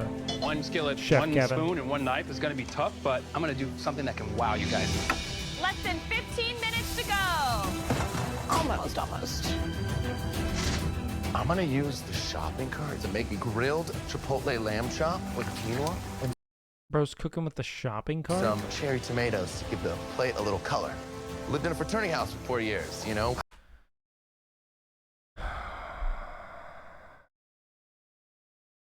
I can open a keg without a tap, and I think it's gonna give me a real advantage in this challenge. Just the worst performance of straight man I've ever seen, man. All right, Sean. How you doing? What are you making? I'm making lamb chops with But I like cream 'em. corn and roasted pearl onions. Back home in Vegas, I have a plethora of gadgets and gizmos, so I grabbed all kinds of stuff to use as tools. I got some stacks of little containers, and you know, you got to do what you got to do in the MasterChef kitchen. All right, well, good luck. Thank you very much. Randy, Gordon cook? what's your dish? I have made a togarashi spice ribeye, and I'm making a mixed mushroom Looks like a good medley color. sauce. And then I've got a fennel papaya and mango salad. I do a lot I of the hate cooking in papaya. our family, so I've accumulated 12 cast iron Wow. skillets. They've been passed down for generations. One of my cast iron skillets is over 100 years old. Wow. I've got it in the bag. That's very cool. Just over 2 minutes to go, guys. Start thinking about plating. What did you All right, make, now, Gordon? Kevin, who do you think's gonna knock this challenge out of the park? Tenoria looks focused. She looks like she's in her comfort zone. I actually think David and Sean are gonna knock it out of the park because Wow. I think we're limiting them, but their mindset is in that high. Yeah, no, I think limitations are such creative catalysts, and that the people who are limited almost always triumph in the challenges. It's an undefeated track record at this point. MasterChef Outside of fucking Terry with the canned salmon. R.I.P. Guys, 60 seconds to go.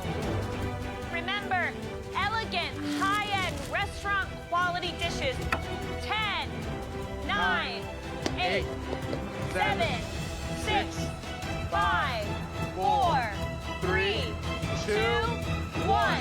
Stop. Hands in the air.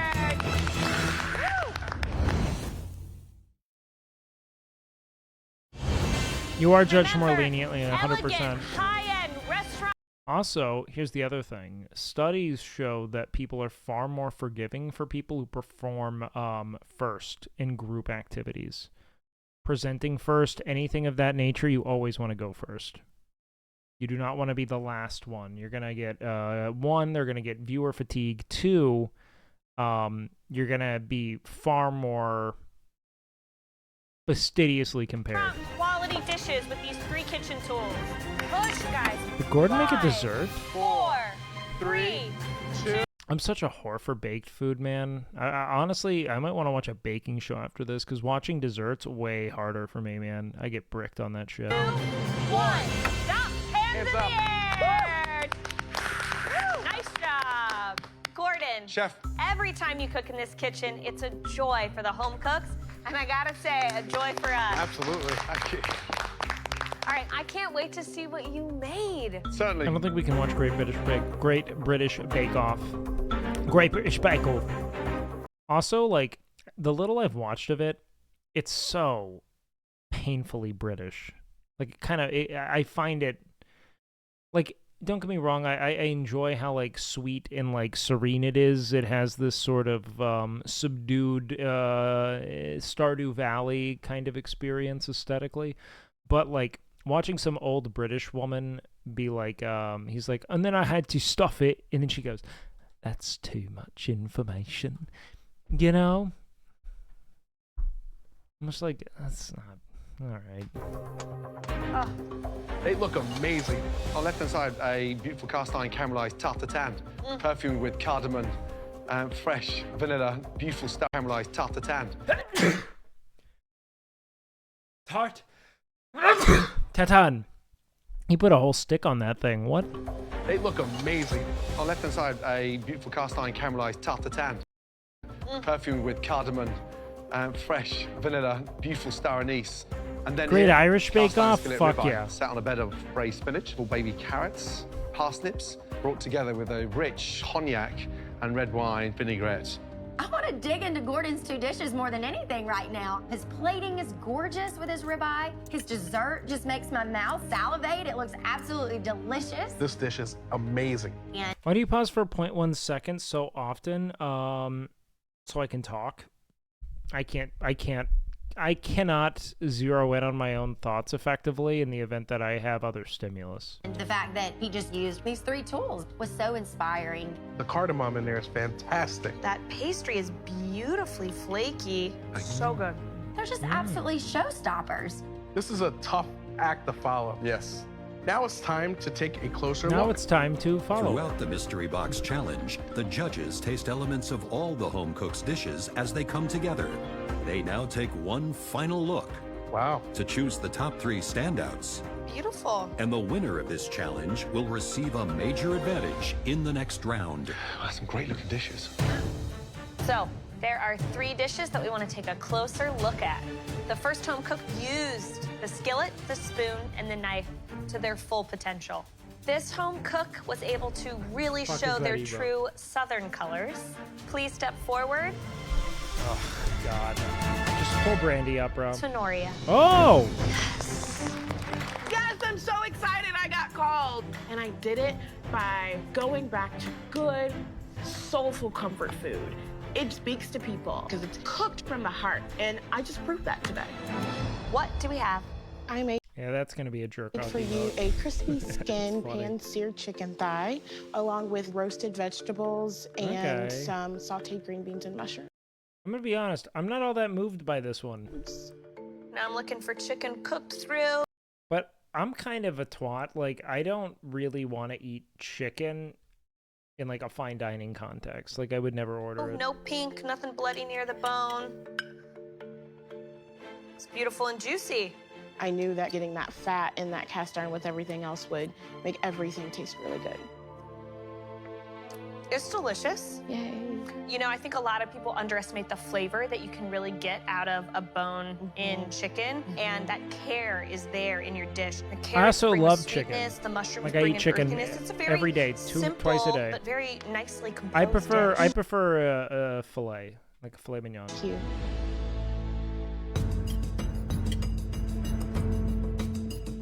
The chicken's really good.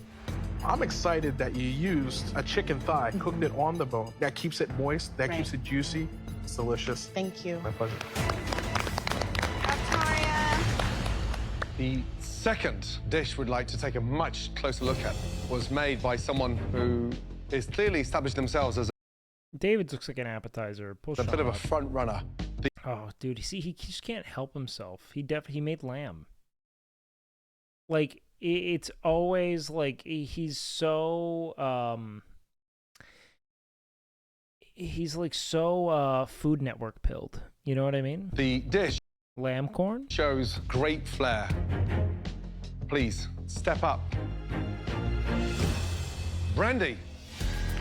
Right now, this is the most amazing feeling. This is validation that I know what I'm doing with this cast iron skillet. I've been in the top 3 several times now, so let's hope third time's a charm on this challenge. Describe the dish, please, Brandy. A togarashi spiced ribeye steak over a mixed mushroom medley sauce, a green papaya and mango slaw, and Okay. leek mushroom turnovers. She's made with a lot of bacon slaws, gastric but I dipping like sauce. them. I've So cooked with fuck cast it. iron skillet since I was a little. I'll be straight with you, bro. This dish does not look elevated or with flair. The bacon gastric dipping sauce. Aesthetically, I feel like other people would have gotten chewed out for how this looks and how it was plated. Am I going crazy? Like, it's kind of a mess. The juice is running all over the bread. It's like this isn't really an interesting pop of color. It looks kind of flat, and I don't know. I just think it's odd that they're not calling this as I don't know. Where's Joe to call it pedestrian? You know what I mean? I cooked with cast iron skillet since I was a little girl, so I wanted to show that lots of different MasterChef worthy techniques could be used in this one skillet. Right, delicious. Ribeyes cooked beautifully. Little turnovers, nice. Maybe caramelize the red onion, so it's not to say it doesn't look great. It's a little bit more smoky rather than citrusy. I mean, this is the kind of excitement that we're expecting to see at this stage of the competition. Thank you, Chef.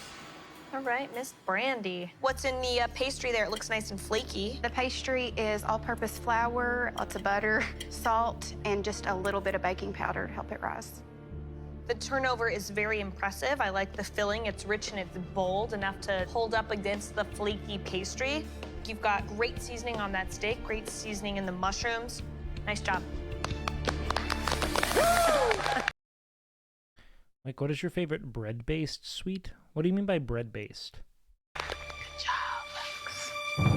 The third dish we want to look at was a very close call between That's cake, etc. I mean, I love cake. I was a big cake fan growing up. Little cakes, big fan. our 2 fine dining guys from Las Vegas. Please step forward. But it depends. David.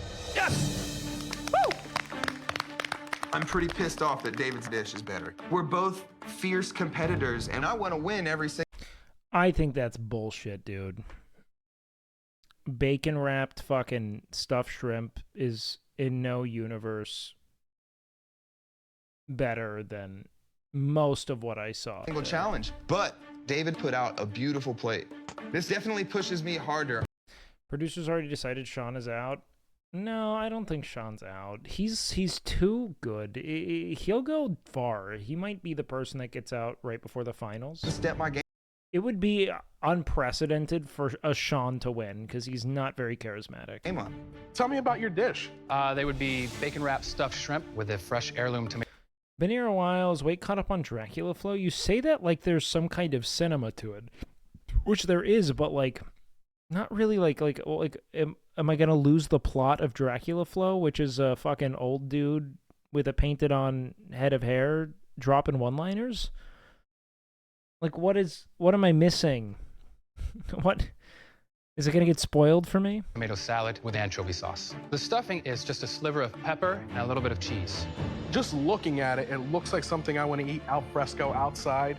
Looks beautiful. That's what I was going for. I wanted to show that you can do something light, fine dining like, with a cast iron. Let's see. He's a dick on IG trying to get money. Wasn't the whole thing performance art? I don't think that it's probably still. The shrimp tastes fantastic. Thank you. The flavors work together really nicely. The saltiness of the sauce and then the sweetness of the tomatoes are delicious together. If there was one major critique, I would have liked to see the cast. I can't believe they pulled up David's fucking appetizer-ass dish. The shrimp tastes fantastic. Thank you. The flavors work together. Like, it looks fine. Really nicely. The saltiness of the sauce. And then, I mean, I'd fuck it up, and but the sweetness of the tomatoes are delicious together. If there was one major critique, I would have liked to see the cast iron used in at least one more preparation. But overall, nice dish. Thank you, Chef. David, it looks beautiful. It doesn't look like it's been cooked in a rustic cast iron skillet. Now, what else is in with the anchovies? haven't Red had rustic wine, in a minute. Fish stock. I reduced those with the anchovy and some butter and olive oil. Here's the thing. Very dangerous when you stuff and wrap a shrimp because it was going to be a little bit too overpowering. But no, the shrimp, I think you've nailed. Great job. Thank you, Chef. Job, David. Okay. If Tenoria doesn't win, I'll be shocked. They pulled up 3 dishes that to me looked really bland. Tenoria was the only one that looked like a great entree. They were 3 incredible probably dishes Brandy using win.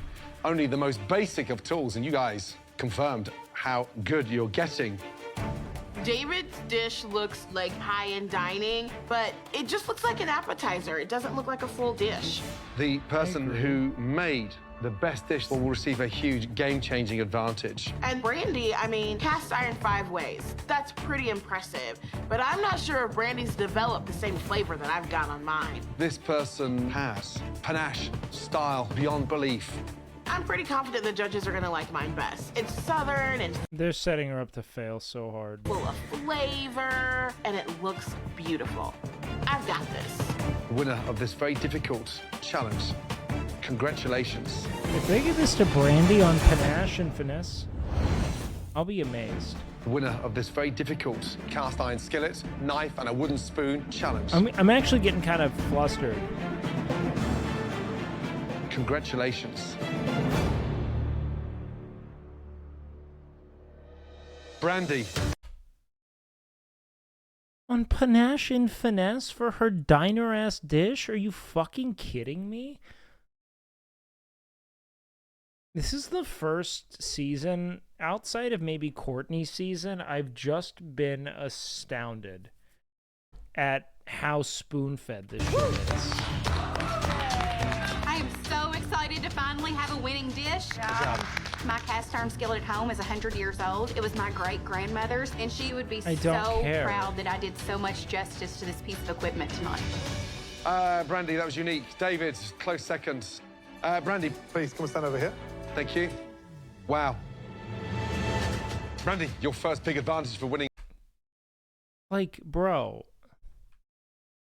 This is what they were like, panache and finesse. It looks like something I got, like, it looks like almuerzo I'd get in Colombia for literally $2.50. That is not bad, but that is not, it's a fucking mess of a plate, dude.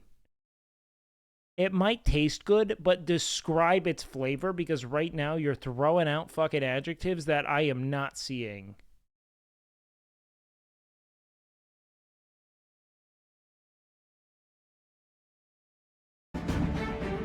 And they said David's was a close second. So excited. It was my great-grandmother. Brandy, that was unique. David, close seconds. Brandy, please come stand over here. Thank you. Wow. Brandy, your first big advantage for winning that extraordinary mystery box challenge is that you do not have to cook in tonight's elimination challenge. Excellent. Will the rest of you please come on down to the front? So dumb, bro. Brandy, tonight, I'm you'll bummed. be making a number of big decisions. But before we give you those choices, let's show all of you what you have to cook tonight. It's summertime out, and we wanted to put something together in the MasterChef kitchen that goes hand in hand with a beautiful day. A beautiful, shareable, and utterly romantic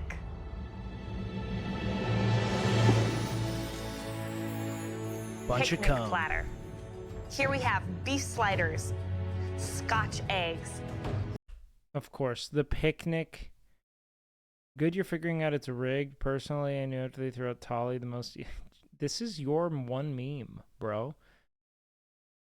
Also, I'm not like just now figuring that out. It's reality fucking TV, bro. Lobster They're just doing a poor job of hiding it. rolls, handmade potato chips, heart-shaped cookies, and tuxedo strawberries. When was the Scotch egg the fucking picnic staple? When have we escalated it to that status? That doesn't... This looks like a Gordon Ramsay picnic. Definitely not one of my picnics. Usually when I have a picnic, it involves Just like pussy, getting maybe a fucking beer. booze, maybe some cheese. Yeah. Scotch egg, I have no idea what to do with that. This is going to be very hard. Now, This this is is gonna a be a lot team to challenge. complete on your own. So you won't have to. Because tonight, this gorgeous spread is going to be made by teams of 2. What? Brandy will decide Nathan. who's Fat paired up for chesting. tonight's picnic challenge. However, this isn't just any old elimination challenge. This is a MasterChef classic, the Tag Team Challenge. Brandy, who'd you really like to see sent home tonight? John. John needs to go home. Who do you think he would struggle with in a team? I want to give him someone that's Nathan. not going to listen very well to him. I'm giving him Nathan tonight. Really? I love you, Nathan. I'm sorry. Working with Nathan's gonna be tough. I don't get that, though, because only one of them goes home, and Sean will kick the shit out of Nathan in a head-to-head.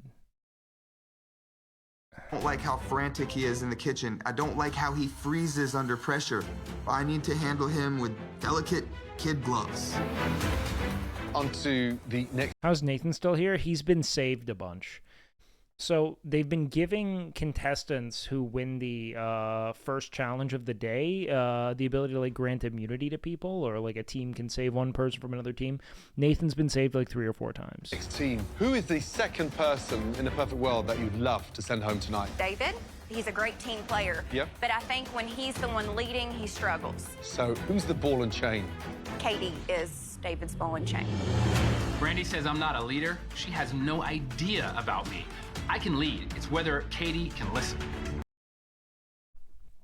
Yeah, that's like decidedly not what being a leader is, though. It's like giving it's convincing people to listen.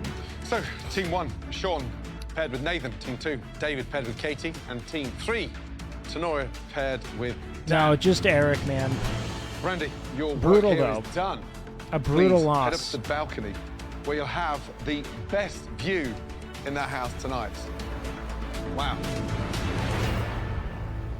Now, tonight in this challenge, you will not be cooking together at the same time. Listen carefully, here's how it's gonna work. One of you starts cooking, and your partner must stand at the end of your station. When we shout, switch, you'll trade positions. You'll have 60 minutes to make us a beautiful MasterChef quality picnic platter. Okay, teams, Picnic please platter. head to your stations.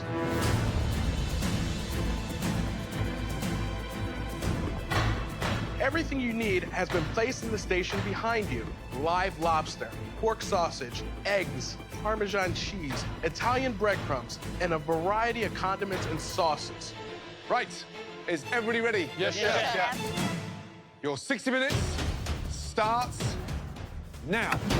Come on, get a big pot of water going. Let's go, let's go. Need to get some eggs boiling. Don't forget about that. Get the cookies in the oven, and then we gotta peel the potatoes. Picnic? Yes. What's on it? Well, this is one of the most sophisticated picnics anywhere in the world tonight. This is the MasterChef picnic platter. Eggs in the same pot. Prioritization, okay? You need to focus on, first of all, the lobster rolls.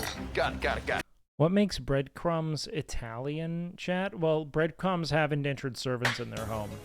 You obviously need to Yo, what poach up, the Labby? lobster, and then the lobster Thank you so much for the mixture, fucking right? Prime, The right baby. I seasoning, appreciate the it. right spice.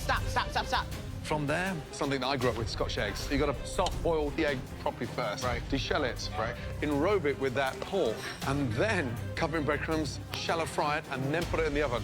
Flour the surface, right? Just a little bit, not too much. And of course, those heart-shaped cookies are the real essence of technique and finesse. Oh my gosh. You have the cookie dough, you need to roll it out, not too thick, not too thin. Right. Evenly. After that, the chips, and then sliders. Those burger patties got to be the right size. They can't be too thick. They can't be too thin. Nathan's gonna freak the fuck out, Yeah. bro. What are you looking for? This is going to become such a torrent of miscommunication. It's gonna be, I don't think people are prepared for the maelstrom of shit coming their way here. This is gonna get bad. Finish what you're doing. Let's talk about the teams. Sean is going to struggle big time getting through to Nathan, and Nathan's going to struggle listening to Sean. Nathan, look at Nathan. I'm looking at you, but I'm also looking at this, okay? What about the other teams? What do you think about David and Katie? You gotta go faster on those eggs, Katie. They're both adults who can communicate fine. contain that aggression. We're spending too much time taking off eggshells. What about Dan and Tenoria back there? She's given a lot of direction. Dan, we're rolling out a lot of cookies, honey. That's way too small. I think Dan's kind of like Dan strikes me as just kind of like a sweet little submissive himbo. You know what I mean? I don't think he'll have any problem just taking instruction.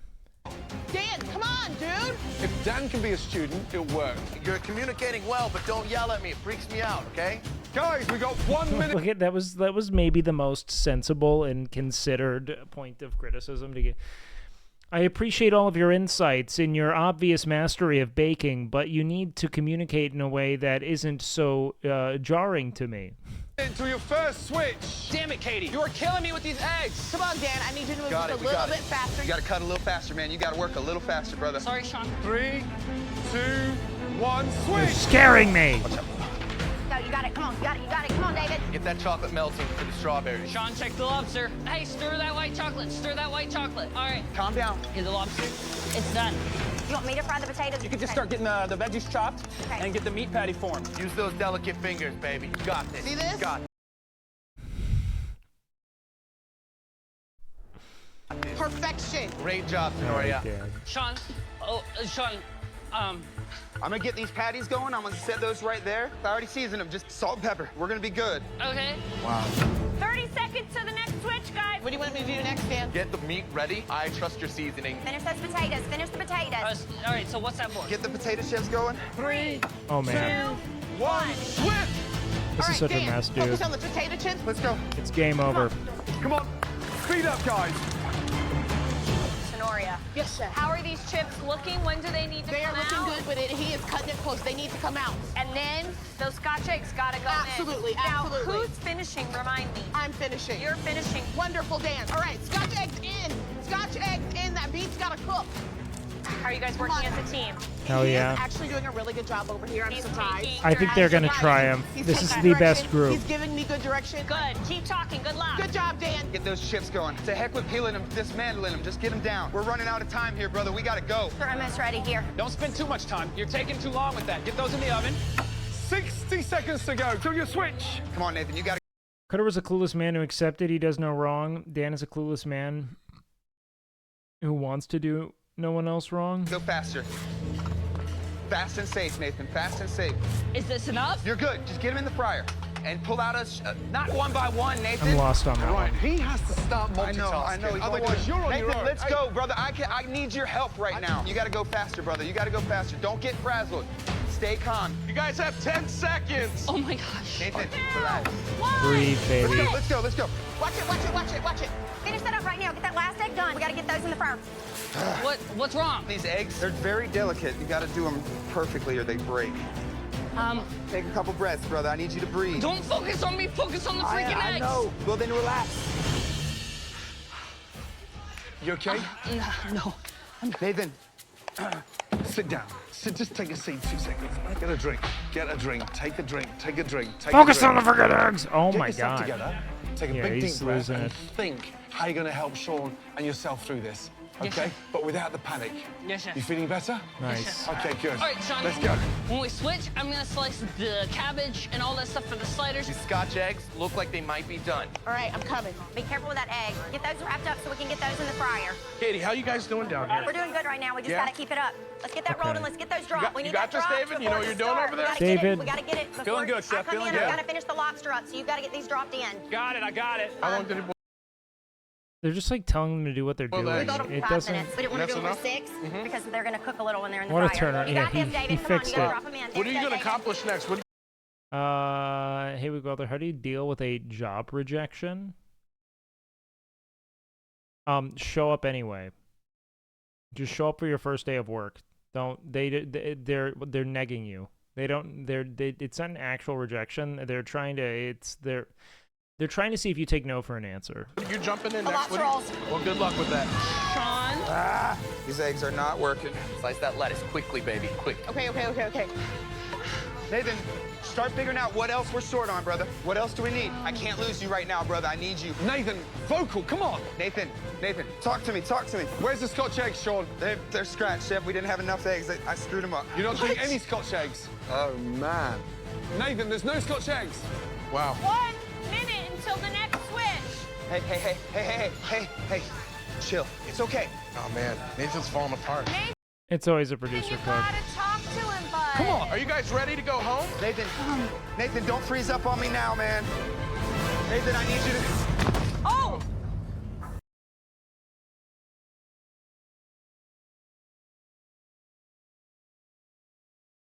Bro, what?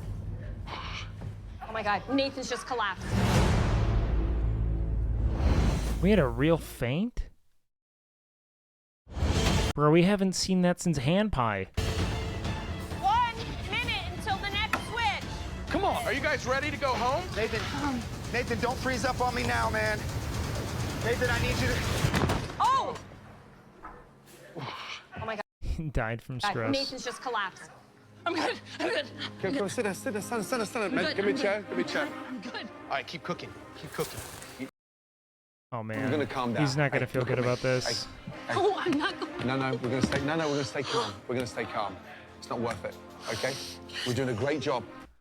Dude, he has not been able to handle this pressure of a kitchen. I really think the producers kept him around to farm content like this, and it sucks to watch. He's like 20 years old, famously and I would say very efficiently sheltered.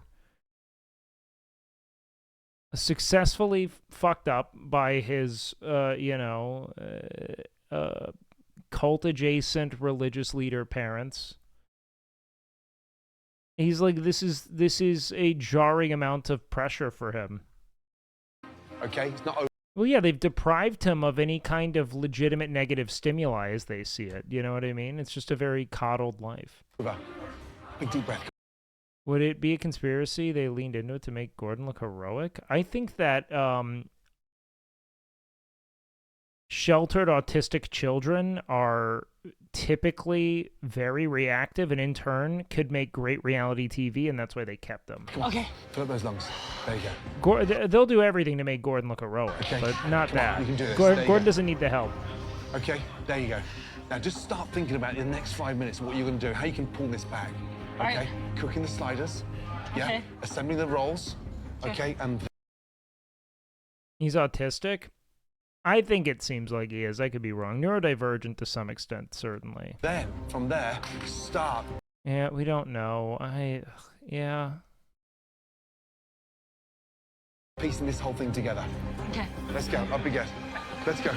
Nathan, I want you to come in and start working on those strawberries and the cookies, all right? Seconds before the next switch. When I come in, I'm gonna cook the burgers, okay? Get the cookies moved over. All right, 3, 2, one. Switch. Come on. Focus on the cookie. Come on, come on, come on. Go, go, go, go, go. Use his phone. You gotta be very careful so you don't break the cookie. Let's go, brother. Spread it out a little. Bruise that brush and brush some butter on them. They're taking too long. Next, the burgers. All right, Sean, what else? Get the burger patties on. Keep an eye on those burgers. Don't let them burn. They're beautiful. As soon as those are done, let's cut your buns. Let's toast those off so they're ready to go. The burgers are almost done. When you come in, finish them. Check those buns. Are they burning? Pull them off. Pull them off. If something like that collapses, then it'll just pop up and talk about food. The message 90 seconds to go. For the last Maybe, yeah. switch. Here we go, guys. Get the lobster roll bun. I did seem quite odd. They're burnt. How's that lobster looking? It's cooked perfectly. Check these eggs. Wait, what's he doing to that lobster? What shape does that have to be in? They're burnt. How's that Oh, it's a lobster lobster looking? roll. It's cooked perfectly. Okay, never mind. Check these eggs. Are they looking good? They're beautiful. Our Scotch eggs opened up. Come on, tighten them back up and get them back in that oil. No way. Come on, come on, come on. There. Good. It's a V. Come on, Katie. You gotta move. 3, 2, 1. Switch. Oh, fuck. Champagne and finish those tuxedos. Come on, David. Come on, David. You got it. All right, you got it. Just finish that job. Get the rolls off. Get the lobster meat on there, and then we gotta get the celery on the top. Let's go. They're nice and toasty. You can pull off any of the black part. Do it. Get those in there. Come on, David. You got it. All right, we gotta have the champagne poured. We gotta have the potato chips in the bag. We gotta have the lobster rolls. Those Simple. tomatoes Gotta are get the so lettuce. small. Come on, David. We don't have long. We gotta still do the champagne. Sean, get the strawberries on the platter, though. I know, Nathan. I got you. Sean. Lettuce. Get the buns on there. Come on, you need to be working on these strawberries, Tenoria. Get the strawberries on the plate, though, please. I got you. Please. Nathan, calm down. We Don't worked so lose- hard don't for those. We're not going to let them go now. Come on, David. Get the fries in the bag. He knows to put the food. 90 seconds to go. Plate them, plate them, plate them, plate them. Come on, please. They ain't pretty, but they'll work. Come on, we gotta hurry, David. We still gotta do the champagne. We got the desserts, we got the sandwiches, we got the potato. Or he forgets to plate them, and that's why they're baiting it. No, that's not a safe place. 20 seconds to Wow, go. this is intense. Hurry, Sean, hurry, please, please, please, please. Oh my God. David still got to open the champagne. David, get that champagne, Champagne, open. David. Champagne, come on. Come on, David, get in that champagne bottle. Come on, you got it. 10. No way he does that in 10 9, seconds, bro. That's a producer cooking, man. 7, 6. I think he probably forgot to put him on the plate. David. 3, David. 1, and stop. What a pause. Oh my God. David is a child.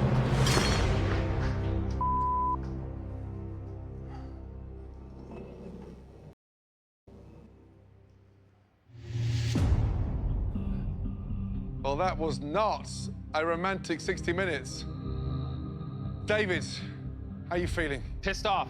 Why? Because we didn't get everything done. Katie, how you feeling? Disappointed. Right. Time to take Couldn't even open it by smashing it. It's kind of funny, yeah. I think it was an aluminum your bottle. dishes. First up, David and Katie. Even though we fought a lot and I got a lot of attitude from David, our flavors are spot on. Our cook is spot on. I am so nervous, but I really think that David and I did a good job on this picnic platter. Is that their Scotch egg? Is that their Scotch egg? What is this amorphous blob? I thought that was like a bread. How much dough is on that?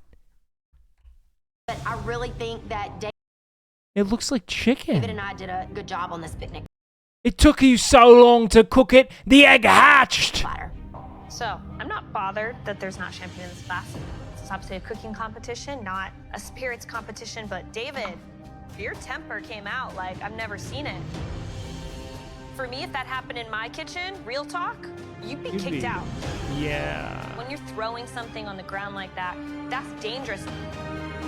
You wouldn't be sticking around for long. It's clocking! Yeah, straight up. That was childish as hell. For me, if that happened in my kitchen, real talk, you'd be kicked out. Yes, I'm just very passionate about competing.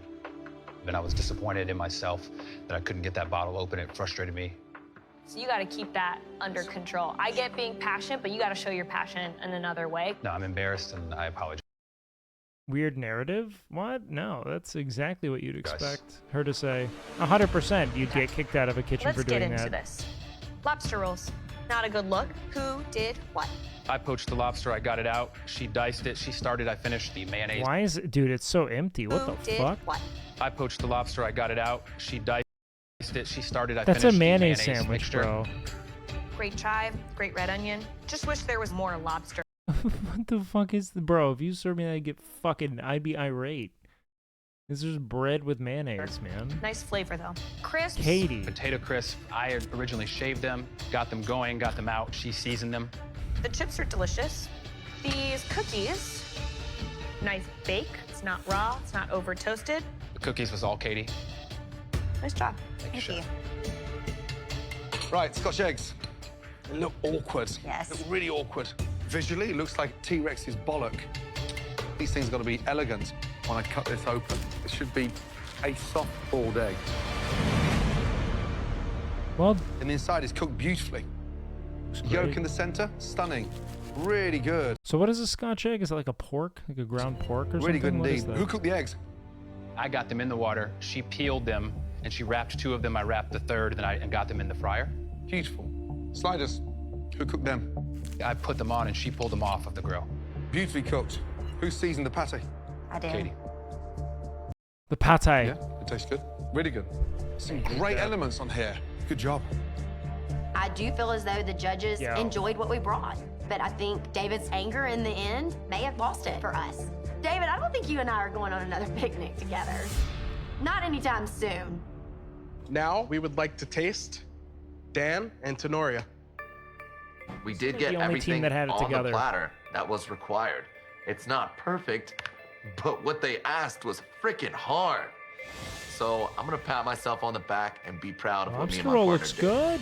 Who cooked the buns? I burnt those buns. Oh, okay. I'm gonna start with the Scotch egg. How come there's only 2? What the third one fuck is exploded that? Completely, including the yolk. Bro, hold on. It's like look at it. It's like it's exposed.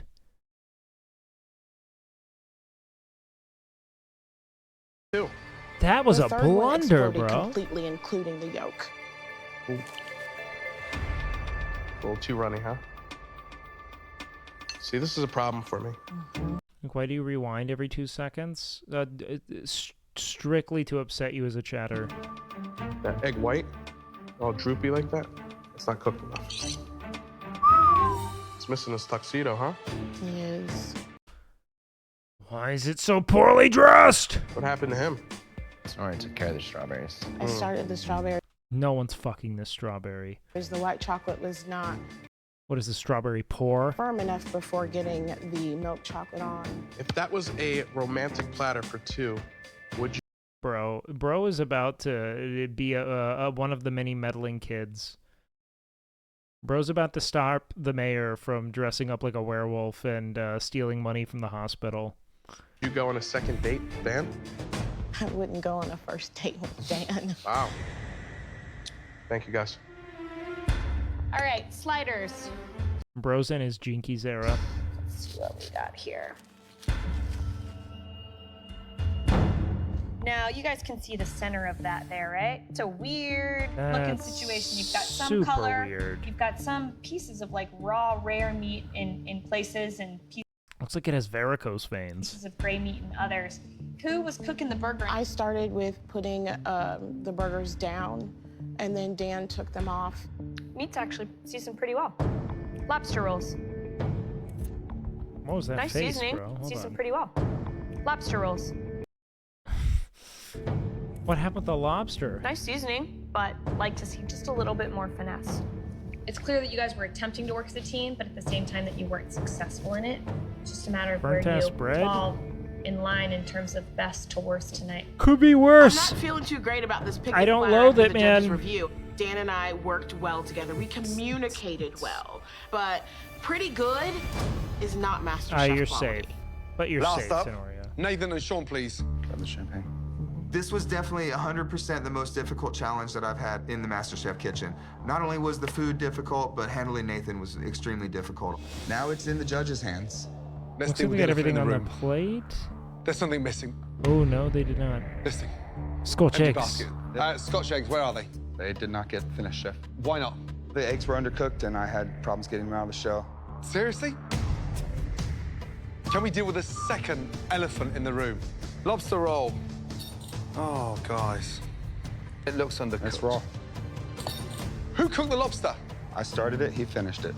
So you cut up the lobster knowing it was raw. Yes, chef. That's Jover, man. I think this might be Nathan's. Sliders. Let's deal with the This third might be Nathan's elephant last in the room. dance. Who cooked the sliders? Nathan cooked them, chef. I cooked them, chef. You can cook, Sean, what did you do? Nathan, right? Yes, chef. What does the slider look like to you from there? It looks very raw, chef. It's not Sean's fault.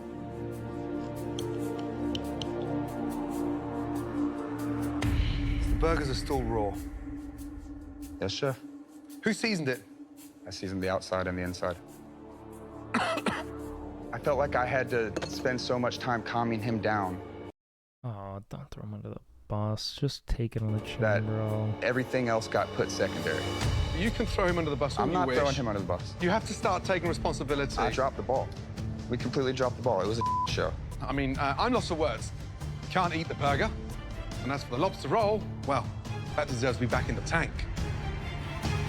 One of them's going home for sure. I mean, there's no shot. Sean and Nathan, I'm lost for words. Nathan. Can't eat the burger. And as for the lobster roll, that deserves to be back in the tank. Yikes. This platter compress. What a shame. I'm definitely extremely nervous right now. Brandy might have hit the target dead on with me. I can't believe I'm saying this, but I may be packing up and heading back to Vegas tonight. In no universe does Sean go home over Nathan. Nathan's done. Unless they send both Three home. teams of two competing Which would tonight, be shocking. And there was one picnic platter that certainly stood out. These two will now Picnic become platter. team captains in our next challenge. Well done. Has anyone ever injured or hurt themselves on MasterChef? David and Katie. Plenty of people have, like, cut themselves or fucked something up, but never, like, a cataclysmic injury. No, I don't think so. What's up, guys? Head up to the balcony. Woo! Yes, we did. We were top 6, baby, and I'm so excited. Even though we battled it out, we were victorious. Now I've just got to do this 5 more times. Now, one more team is safe from elimination. The team that is safe and heading up to the balcony in the top 6 is Dan and Tenoria. Head up to the Who are balcony. we rooting for? I guess kind of Dan, maybe, at this point. I don't love any of them. Dan and Tenoria are probably the two only people I'm, like, interested in seeing succeed at this point. I don't mind Which Sean means because he's a good cook, but, Nathan like, Sean's just kind of like a twat. I don't know. Sean, you two had the worst picnic basket tonight. Nathan. Not Brandy. I'm indifferent towards Brandy. She's fine, but I think she's getting astroturfed right now, like, pretty significantly. I don't think she's cooking out of her mind. And, like, Gordon called her dish that looked like a diner steak full of panache and flair, which I couldn't get. You didn't contribute a whole lot over that 60 minutes. She's the Macklemore of this season. If she wasn't getting praised, I'd like her. But because she's getting awards she doesn't deserve, she's now my enemy. It was really disappointing because you could have brought more to your team. Chef. Sean, I wanted to see a lot more of you rising to the occasion. They're sending Nathan home for but sure. struggled over that last hour. Yes, chef. Good job. Bro. Nathan.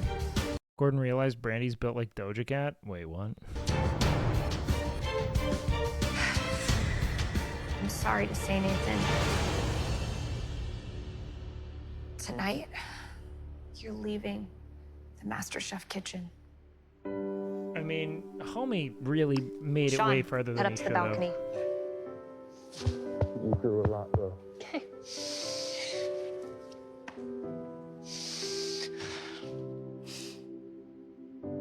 Nathan, tonight, that challenge got the better of you and you got a little bit frustrated. But think of what you've achieved.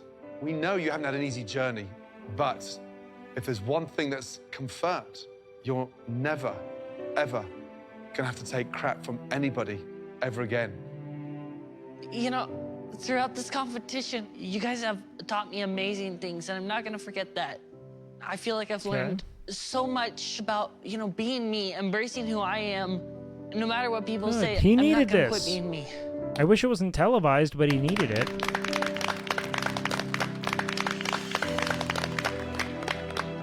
Come on, say goodbye, man. Head up high. Hey, come on. We're so proud of you, Nathan. We'll miss you, bud. Like, we've had younger cooks, but none of them have been treated so young. Place your apron on top. Take it. Day one, when I came into the MasterChef kitchen, I was labeled the quirky kid.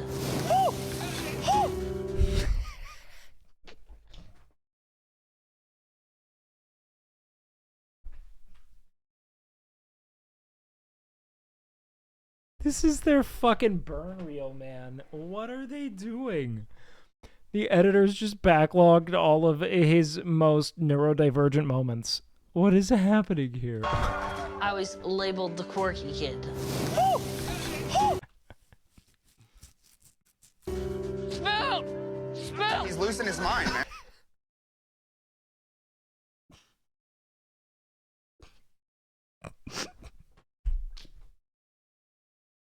This is bullying. They just collected his most insane, like, typically it's like an all their best moments, but this is just him losing. It's like a Nick Cage performance. And at first, I was scared. Where's the spoon? I need the spoon! Spoon! Spoon! S-P-O-O-N! Spoon! Come in here. You are one of the youngest, and tonight it showed. I need the spoon! Give me the spoon! That lack of maturity. But being here on MasterChef taught me to really stand up for myself.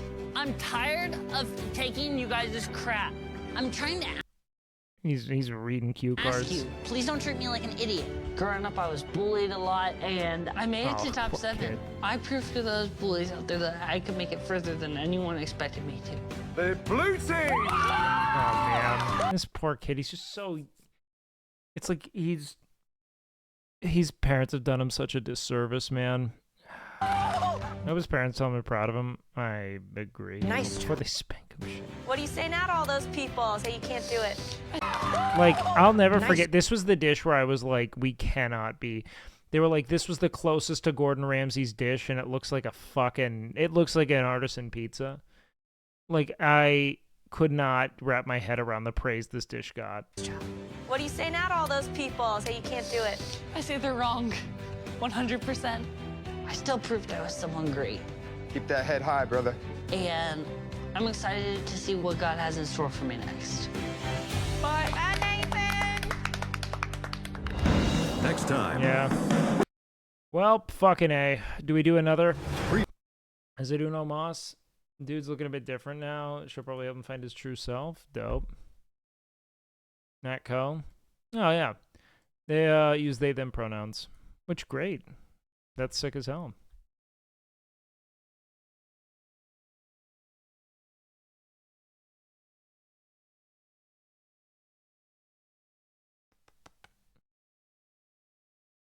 Uno Mas? Shall we do Uno Mas? Is it an Uno Mas moment?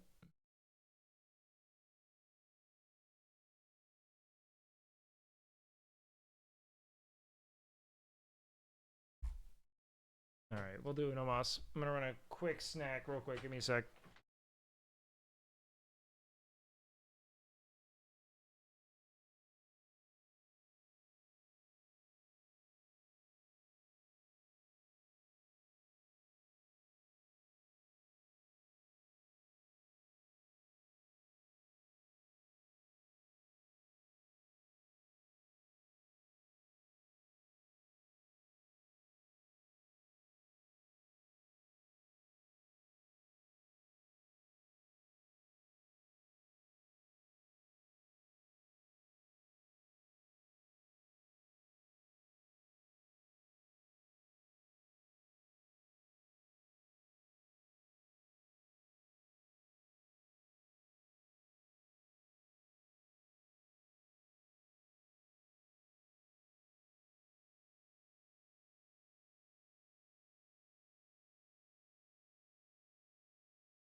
Thank you so much, best friend.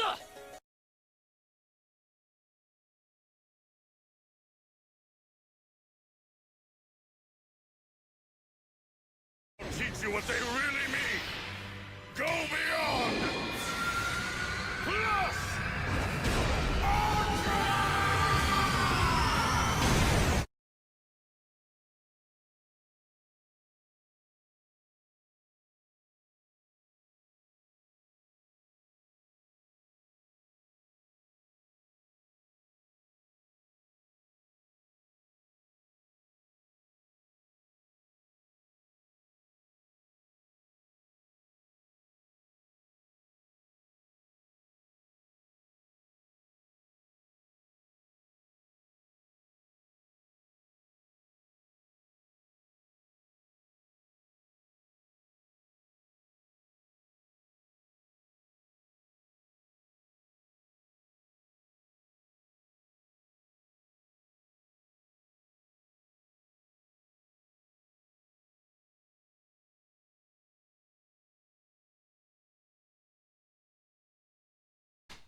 Yo! Quantarage, welcome in, guys. Settle in. We are cruising late season 7 of MasterChef. I'm going to be straight with you, Caroline. Thank you so much for the raid. I hope everyone's doing well. I'm going to be frank with each and every one of you right now. This season of MasterChef can gobble my whole hog. It is not good, and I loathe everyone in it at this point, except for Dan, who I am convinced is... like, okay, I say this and be patient with me because I know this might seem unkind or regressive, but it's like watching a very gay man do the worst impression of a straight man you've ever seen. It's fascinating. There's no way it's real. He constantly references the frat house and being in a fraternity. Man is 26. Constantly references it. It's fascinating. It's... with this weird kind of like false machismo, you're gonna see it. It's one of the most interesting things on TV. I hope we get like an early Dan interview. Our final 6 home cooks are dressed. Dan had to go through some shit with their family. Oh, I have no doubt they did. He comes from like an extremist family, and they came from an extremist family and came out as non-binary. No shot. Thanks for calling. It was good to hear from you. Miss you lots. I don't know. I feel like this might just be more of a bummer for individuals. Because I know a lot of people in this community have gone through similar kind of estrangement. So I think I'm going to skip on this one. But yeah, heart goes out to the nines for a special event hosted by the judges at the historic Park Plaza Hotel in downtown. Oh, I didn't read the paragraphs at all. I just skipped. Sorry for anyone who read it. I wasn't aware of what's on downtown Los Angeles. Here we are, right here. Where is it? Thank you. Oh, wow. Oh, wow. This place hasn't been used in a while. Yeah. Sorry, guys. Walking into this grand hotel, I'm like all smiles. I'm feeling like the belle of the ball tonight. Yeah, the whole place is grand. We finally get to spit. Hey, who the fuck is Bella the Ball? I went to prom with Bella the Ball. You know what they say about Bella the Ball, huh? It up a little bit and be fancy for a little while. Woo, it's gonna be a good day, guys. Top 6. This could be an Terry knows Bella the Ball. Almost married her. amazing night, and I can't wait to find out what's in store. This looks like this set from Total Eclipse of the Heart. Does anyone know what I'm talking about? Hold on, we have to do this. Like, straight up, this looks exactly like Total Eclipse of the Heart.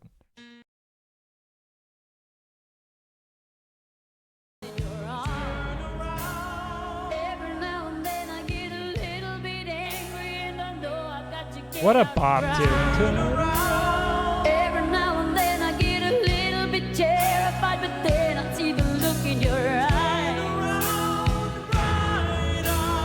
Every now and then I fall apart.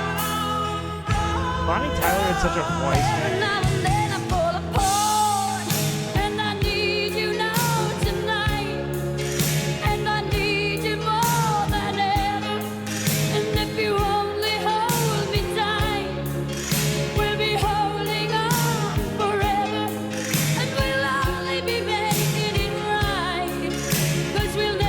If Dan saw this, he'd be like, this reminds me a lot of the frat house. And I fucking need you more than ever.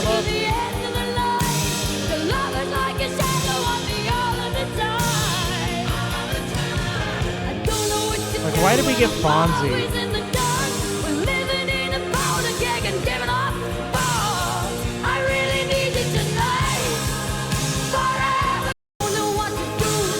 I think it's just the blue hue here. This is exactly the sequence that it reminds me of, is like this area here.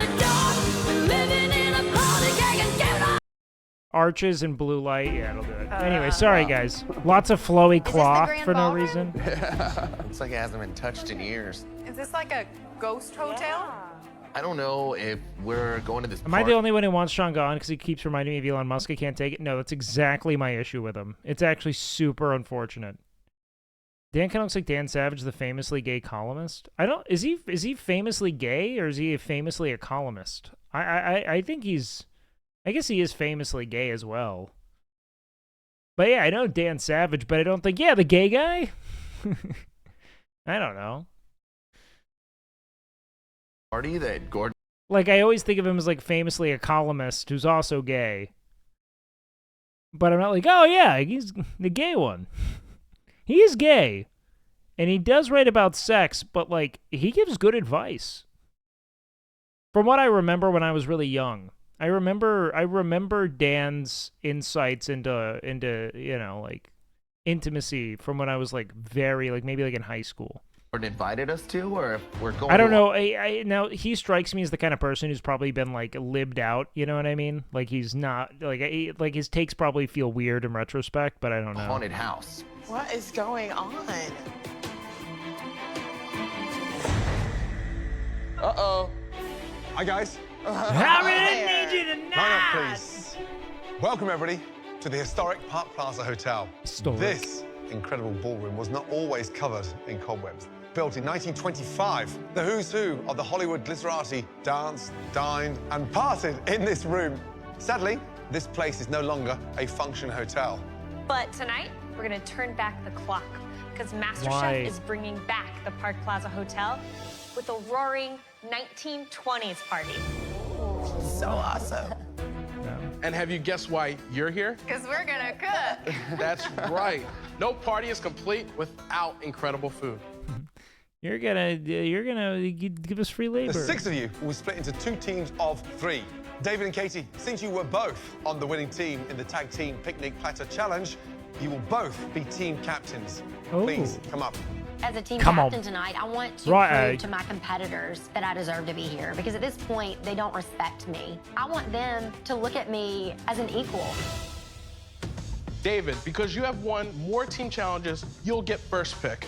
Person I want first, I think, is someone who has demonstrated they work well with others, they know how to succeed and how to bounce back when things get tough. I'm gonna take Brandy. Okay. Wow. The judges are shocked I didn't take Sean first. They are hardcore astroturfing her trajectory towards at least the top 4. Even though Sean's one of the strongest competitors, It's I been don't think he's a strong team player. obnoxious. I know Brandy's very strong in the kitchen. I've worked with her on 3 of my challenges. She is okay. She doesn't fuck up her cooks. Like she's fine technically, and she doesn't have much of an ego. So this does make sense though. Was Brandy your first pick? No, she wasn't. I would love for Sean to be on my team. Wow, Sean. Thank you, David. I am so excited to have Sean on my team. He's the strongest person in this competition thus far, and not by a little, by a lot. So, David, effectively you're picking for both teams now. I don't think I could go wrong with either. The pick is? Tenoria. Thanks. Smart. Dan, please, come pick up your red apron. But so's Dan, man. Captain. Top 6 and then is solid. please, captains, join your teams. Good job. There is no doubt in my mind we're going to win this challenge. I think we have the best 3 team players against the worst 3. 1920s is when the bee's knees were popular with flappers. It's funny because in the 1910s, what do they call that? The teens? I don't know. They were all into the bee's feet. We'll be watching everything that goes on in the kitchen. And we've just kept going up the bee. Tonight, we'll talk to all the diners and see whose dishes that they like the best. But ultimately, we, the judges, will decide which team wins this challenge. You know what? Sean looks like a bad Patrick Stump impersonator. That's what I see. It's like if Elon Musk's hobby was impersonating Patrick Stump from Fall Out Boy. That's what he looks like. And that would also be the most Elon Musk thing for us to discover, is that he's like obsessed with impersonating Patrick Stump. Like his weird fucking mommy dumb alt Twitter account. The best. But ultimately, we, the judges, will decide which team wins this challenge. You excited? Yes, Chef. Let's go. For tonight's theme dinner, Chef Ramsay has devised a very special menu of 1920s classics. Pan-seared scallops with quail eggs, parsnip puree, and caviar. Yeah, when are we going to get them some fucking... Let's give them some late teens. Give them a fucking depression meal. Some 1920s classics like sand. Sand and half an egg. Oysters Rockefeller with Bloomsdale spinach and a hollandaise sauce. A butter-poached lobster tail on a bed of tagliatelle with sautéed asparagus. And a filet mignon with mashed potatoes and root vegetables. Right, cooking the scallops. Make sure that pan is piping hot. Now, quail's eggs. Take the knife, gently break, use the tip, and in we go. Crack those in gently. Chef Ramsay's doing so much at one time. He's got 8 pans These on the quail stove eggs, and man. 30 different ingredients. It's so interesting because typically they take over a restaurant and just like fuck it for a day, but they're not doing it this go. Scallops down, a nice even distribution of caviar. From there, quail's I'm eggs too plugged on, into the and then fucking finally, algorithm of take your this now, parsnip man. chips on top. I'm trying to take so much information in, it's like my head's about to spin off. Oyster Rockefeller. Here I've got a mixture of some oyster juice and some champagne. Oysters in. You bring that up to the boil. Now, hot pan, spinach in, a teaspoon of shallots, tiny bit of garlic. From there, Shallot? you fill up Shalom. those 3 nice oyster shells. Now, on the oyster, on top of the spinach, there. Take the hollandaise sauce and sit on top. So scripted, especially the camera work. Yeah, it's reality TV. You watch it. It's like wrestling. You just treat it. It's kayfabe. You just appreciate the stupid story that they make and laugh about it. You know what I mean? That's it. Blowtorch, piping hot. Look at that. This is a lot of stuff to do in a short amount of time, and there's a lot of little details that can't be missed. Main courses, butter poached lobster. Lobster in. As it starts to come up to the boil. I used to hate reality TV until I learned how curated it was, because I studied film and we had a whole course on reality television that was fascinating to me, and like learning just how directed the edits are and how they go about. I mean, you could always tell it was a little staged, but like learning the intricacies of creating a campy but compelling story is really cool. Boil, you take that off. Now, asparagus in, lemon on there because of the lobster. Drain off your pasta and roll that around in sauce. Let the fork do the work, and then bang, right on the center of the plate. Take your asparagus, want the points down. You know, there's just a little fucking fat piece of shit in me that sees something like this and just loathes it, because I'm like, that is a literal forkful of linguine or fettuccine, and I get increasingly upset about this. The lobster is glazed beautifully, and then finally the sauce right at the very end. I will Final be so dish, guys, hungry after filet that. mignon. It's the Rolls Royce of beef. We're going to sear all the way around, top and bottom, and then we're going to run that through the oven for about 3 or 4 minutes. Now, our mashed potato, 60% mash, 40% butter. And then from there, That's like fucking French cuisine in a nutshell. 60% whatever the food is, 40% just heavy cream and butter every time. it's going to go round the plate. Turnips, carrot, take my mushrooms, And everyone's like, how did they think of this? and just sit that beautifully on top of my beef. Your red wine sauce, and there you have dish number 4. Being the high-end guy in this competition, this challenge is built for me to go in and kick ass, and I can't wait to get started. Now, each team will need an expediter. The storytelling that is written by the music always cracks me up. The music always tells you how to feel about the scene. Here's the thing. A great story with a great score should be something that you experience subconsciously because you're so immersed in the narrative that is unfolding before you. If you are taking a step back and assessing sound cues in relationship to the procedure of telling a story, then it's probably not a very good story. And tonight the expediter is? You. Me. Or it's like a really weird sound cue. You know what I mean? We lost the baby. You I'm I'm going to ensure the food goes out What perfectly if King and Potato? on Thank you for time. the tier 1. Get it right, or you'll have me to answer to. I am not going to send anything substandard. Let's go, guys. No. Expediter Ramsey. The grand ballroom of the park. I actually loved learning to swing dance. It's what I did this summer before I went to college because I was like, I want to have a fun skill to use to get laid. And so I learned to swing dance that summer, and it was fun. Plaza Hotel has come back to life. And the expectations are high for a world-class culinary. Did it work? Yeah. I don't know if it was the dancing, to be honest with you, but it's a fun icebreaker. Teach someone how to, like, yeah. It's fun. It's a fun hands-on thing that isn't exactly creepy. You know what I mean? To be like you can make some physical contact with it not being weird or predatory, you know, and you ask. You don't just start swing dancing with people. Like, you know how to swing dance? I could teach you. It's a fun way of, like, you know,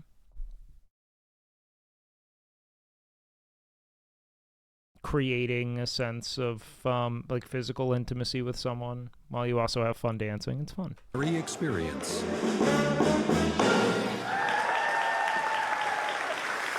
You can also just learn how to swing dance, by the way. It doesn't have to be to get laid. Just so we're clear.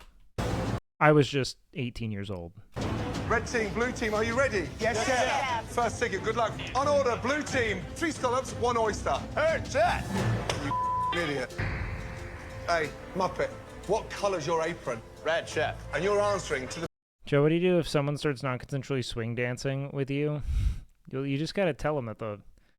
Well, at any given moment, if someone starts non-consensually swing dancing with you, you have to stage a bank run. Oh, well, did you hear? Just over there at Bank of America. Yeah, they're all lining up. Yes, the credit union. They're trying to get all the money out. The blue team. Have you any idea They'll how leave. dangerous that is? Sorry, chef. Red team on order, 4 covers table 1, 2 oyster, 2 scallop. Heard, chef. Thank you. Let's go. Katie, Yeah, I thank need you you, to Ramen. taste this oyster. Dan, you gotta have some confidence in what you're doing, though, brother. I am just a server from North Carolina. They don't even let me come back in the kitchen. And now that I'm back here, this is crazy. There's so much going on. I'm sweating bullets. Somebody change my apron. Dan, we've Yes, got chef. to go. Come on, Dan. Dan, I got talk to this. me. Dan has not been providing frat house commentary. We need 3 more Guys, oysters. everyone yelling at me at the same time, guys. Here we go. 2 plates right here, chef. And Sean. Yes, chef. Look at that egg. It's like a fake nipple. It's overcooked, chef. I want 3 perfect eggs. That's not perfect. Dan, do something. Go, Dan. Come on, Dan. Staring at her. While the red team tries to adapt to the intensity of Look, because if they told him it was a fancy ballroom, if they told him it was the frat house, he'd be cooking up a bowl of frat house potatoes, which is a fucking thing he said 2 episodes ago. a professional kitchen, Blue team, very nice, those oysters. Thank you, chef. Where's the scholars, please? Yeah, blue team's doing well for now. Rarely ever do you want to be the team coming out in front of the edit, okay? If you're the first team in the lead, expect a reversal. Excuse me? They could go for the double reversal, but typically we start getting raw meat in the entree, and that's when the team that was positioned ahead in the narrative starts losing. Raw meat. the blue team is having a major communication meltdown. I'm not going to start serving bit by bit. So oysters are ready. Where are the scallops? What's the deal on scallops and eggs? I need more eggs. Are you blaming the eggs? No, chef. It's the same table, guys. Right Don't now, do this Chef, to me. I'm gonna help Tenori on the Come on, scallops. do it then. Do it then, Brandy. Give me another damn pan. Okay, calm down, we got it. No, you two do. I'm frustrated because I'm working on one dish all by myself and it's not coordinated with the rest of my team. David didn't communicate with me. He only communicated with Brandy. So now I have It's crazy how they follow the exact pattern every team challenge without fail.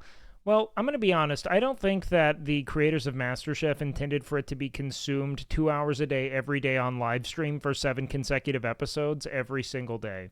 7 consecutive seasons. I think that we have watched the magic out of MasterChef a little bit. Chop. David, I need the scallops. Yes, chef. What's up on those scallops, Honoria? I need more time, David. Oysters are going stone cold. We're running out of time. Honoria, how many minutes away? They're taking too damn long. No, that is it. Start the table again. Survivor arc now. I'm down to watch a Survivor. I think that'd be a fun next one. The ballroom of the abandoned Park Plaza Hotel has come back to life for a one-night-only MasterChef Spectacular. Blue team, oysters are going stone cold. Start the table again. But back in the kitchen, Captain David's lack of communication threatens to Flavor of derail Love the would be blue team's dynamite, progress. I agree. David, come here. I'm pissed. And I've never seen it, which makes it more fun to me. We're communicating, okay? Yeah, David, this is not a game of poker. Like, I've been trying to gain weight and eating a lot with no luck. I heard eating ass gives you the extra calories you need. The problem is my wife wipes so damn well. Should I just bring it to her? Okay. So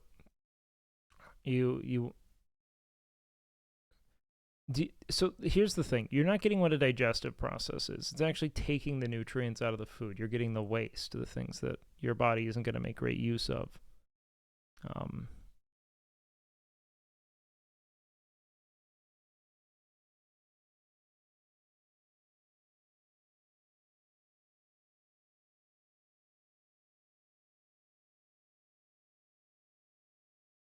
Yeah, we might watch Flavor of Love next.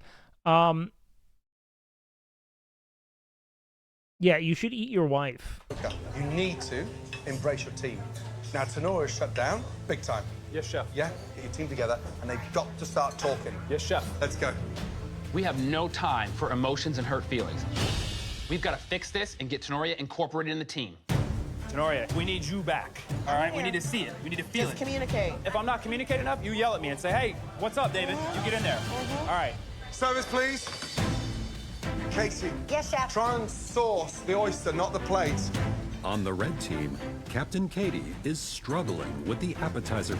Katie should not be here, bro. Katie has been so beyond mid for so many consecutive seasons, it causes me physical pain to watch her continue to mid her way through this.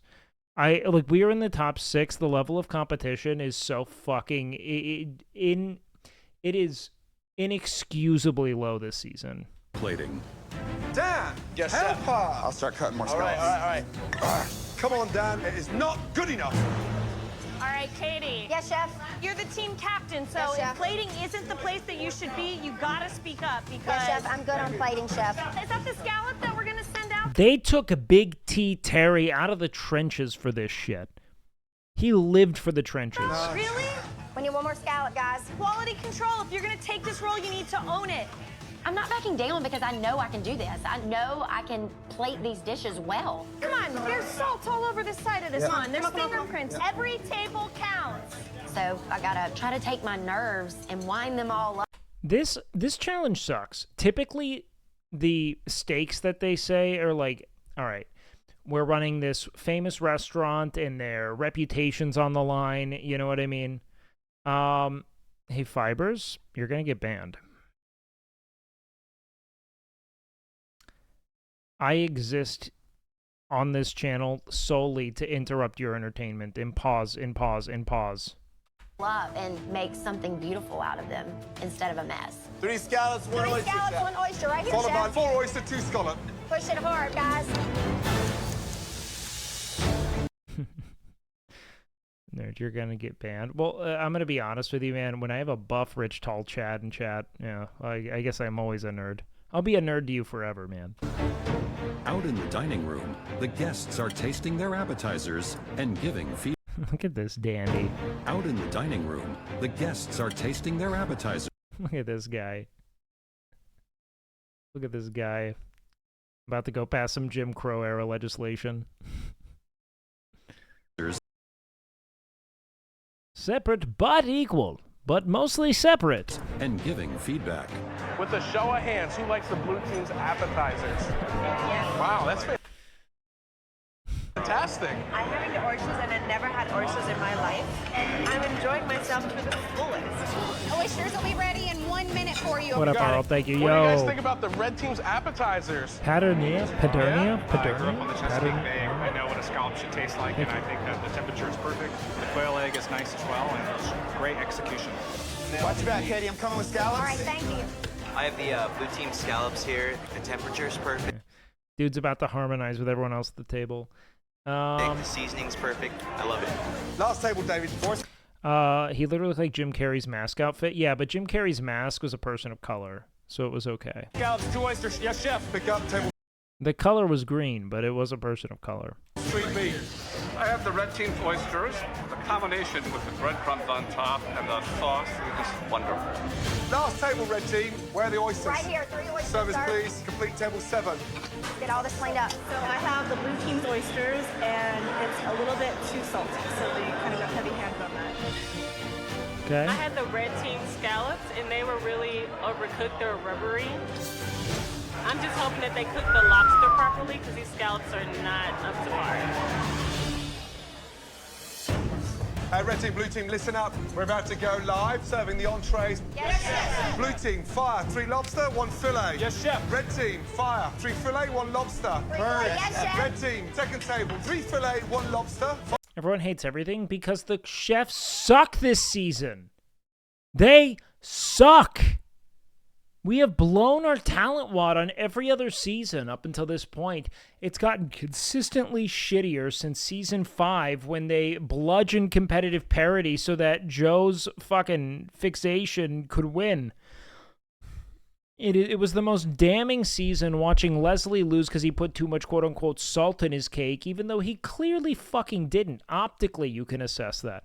Was insane. Followed by 3 fillet, 1 lobster. Got them all working, chef. What's going down? Joe will be back in 2 seasons and save everything. I'm going to be honest with you, man. Gordon looks cursed beyond comprehension here. We are not watching another season of MasterChef. We are finding a new show after this. We got 3 lobsters coming up. Oh my God. Dan, 2 lobsters, Oh, thanks, 3 Jen. fillet, 1 lobster, followed by 3 fillet, 1 lobster. What's going down? 3 fillet, 1 lobster, 3 fillet, 1 lobster. Give him a round of applause, red Good team. job, Dan. Come on. Captain, Yes, chef. we're not doing a good job. We're running behind. Yes, chef. To get through these entrees, we need to step it up. Katie's frozen, Dan's in La La Land, and they have to pull it together or somebody on this team is definitely going home. Move, move, move. You know what, man? I kind of feel like if you were to be successfully closeted, a frat house would probably be the best place. Because that's got to be the most homoerotic environment. You know what I mean? Like, getting hazed is always just like, and now we're going to hold your cocks in our hands. Dan, stay on that side, please. While the red team hustles to overcome their rough start. Why aren't you hard? Do you not love this fraternity? Yo, thank you for the fucking gifted. I appreciate the hell out of that, brother. A shot at love with Tila Tequila. I forgot about Tila Tequila. Isn't she a content, like a Nazi for content, or maybe just a Nazi? She did Nazi stuff, right? Entree service. Blue team, 1 lobster, 1 fillet. Over on the blue team, Captain David is using his poker skills to manage I'd the rather heavy do volume Flavor of Flav. entree orders. 3 lobster, 1 fillet, followed by 1 lobster, 1 fillet, blue team. Yes, chef. Gordon Ramsay is yelling out ticket after ticket. These numbers are flying in. David, I need 3 lobster, 1 fillet. Next table's 1 lobster, 1 fillet. Yes, chef. But it hit me. These are just numbers. 1 and 1, followed by 3-1, followed by 1-5. I'm a That didn't make sense. poker player. I deal with numbers, memorization, and patterns on a daily basis. As long It just hit me. I could memorize as this. I put it like that, I've got this.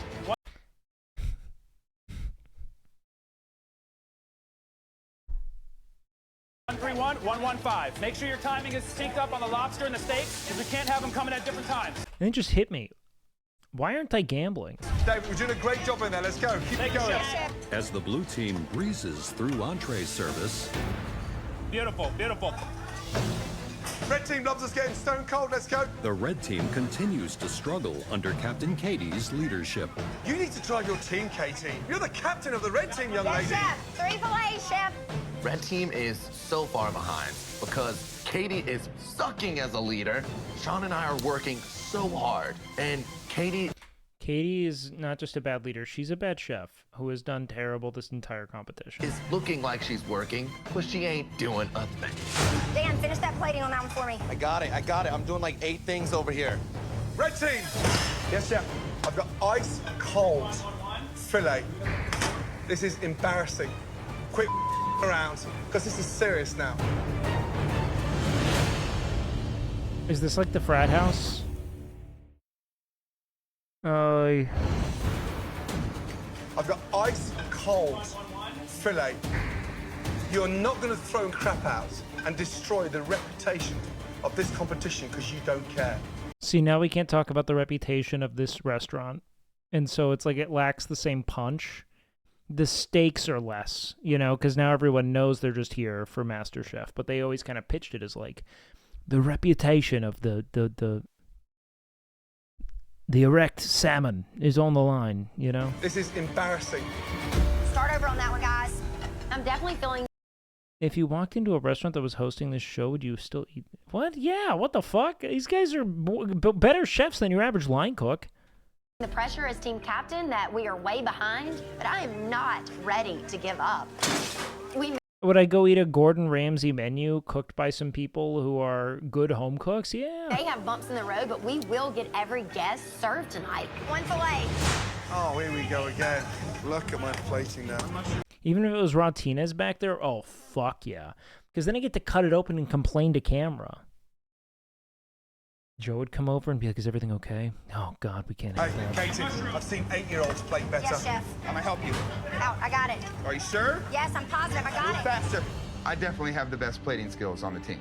But Katie's being super stubborn. She's definitely got something to prove right now. Her pride is taking over, and it's hurting our team. There you go, chef. Let's go. Oh, man. As the red team tries to cope with the pressure of the kitchen. Ah! What's it doing? Nothing, I'm just pissed. You get ready for 2-2. I got this plate. Got it, got it. Hey, blue team, come here. The blue team's smooth running service is coming. Here it is. Off the rails. Sonora, you sliced the lobster. Yes, chef. It's raw. I see, chef. Well, why did you give it to me if you see? I see it now, chef. Oh, come on. I still think blue team wins. Since I'm They the captain haven't and blundered it's my much. responsibility for what goes out. When those lobsters are done cooking, Tenoria's got to hand them to me, and I'm going to personally slice them and make sure they're all cooked correctly. Focus on that lobster. I'm focused on the lobster. Beautiful. Thank you, Tenoria. Out in the ballroom, Chef Kevin Spraga checks in with Why the is guests Chef who are Kevin tasting their still here? entrees and filling out comment cards with feedback. Chef Kevin is such a flaccid host. Why is he still here, man? Back on tonight's culinary experience. Bring back How are you Aaron. guys enjoying your red team's entrees? It was cold. Everything was cold on my plate. What about your presentation? My fillet had slid all the way to the sides. So it was sloppy, no finesse, huh? No. We need mushrooms. I already put them down. No, that's not enough on Katie, there. you just knocked them off.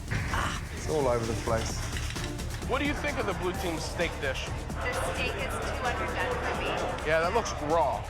Come on, It's guys. raw. Push on those steaks. Got it. It's raw. Show of hands, are you guys enjoying the red team's food tonight? Yeah, we're team red team. Great, all the way.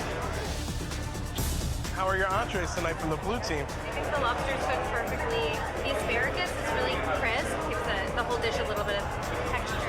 Here you go, David. Thank you, Tari. Blue team, last table. Order up, chef. I think blue team probably wins, but Well done. Thank you, chef.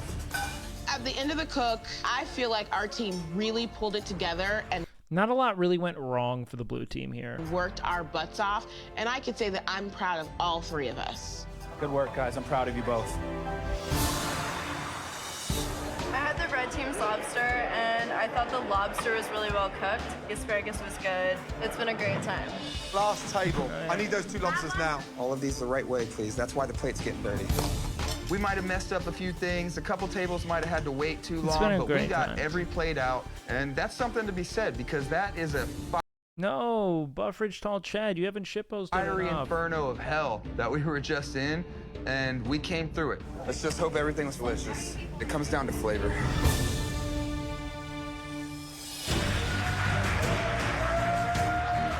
Please welcome our Master Chef judges. Gordon knows how to make an entrance, man. He's like a Vegas magician. I take it that you all enjoyed your dinner. Good, glad to hear it. Please welcome the chefs for this evening. The red team and the blue team.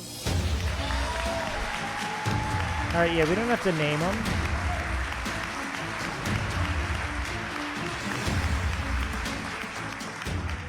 Red team, blue team, well done, both of you. You survived this incredible challenge. But there can only be one winning team tonight. We've talked to all these wonderful guests. We watched you work together in the kitchen. And after much discussion, we've decided that the winning team is...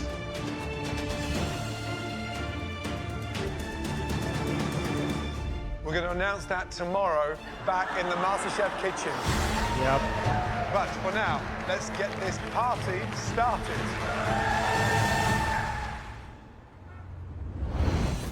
Okay. That's, guys, it's every time. We should never be shocked.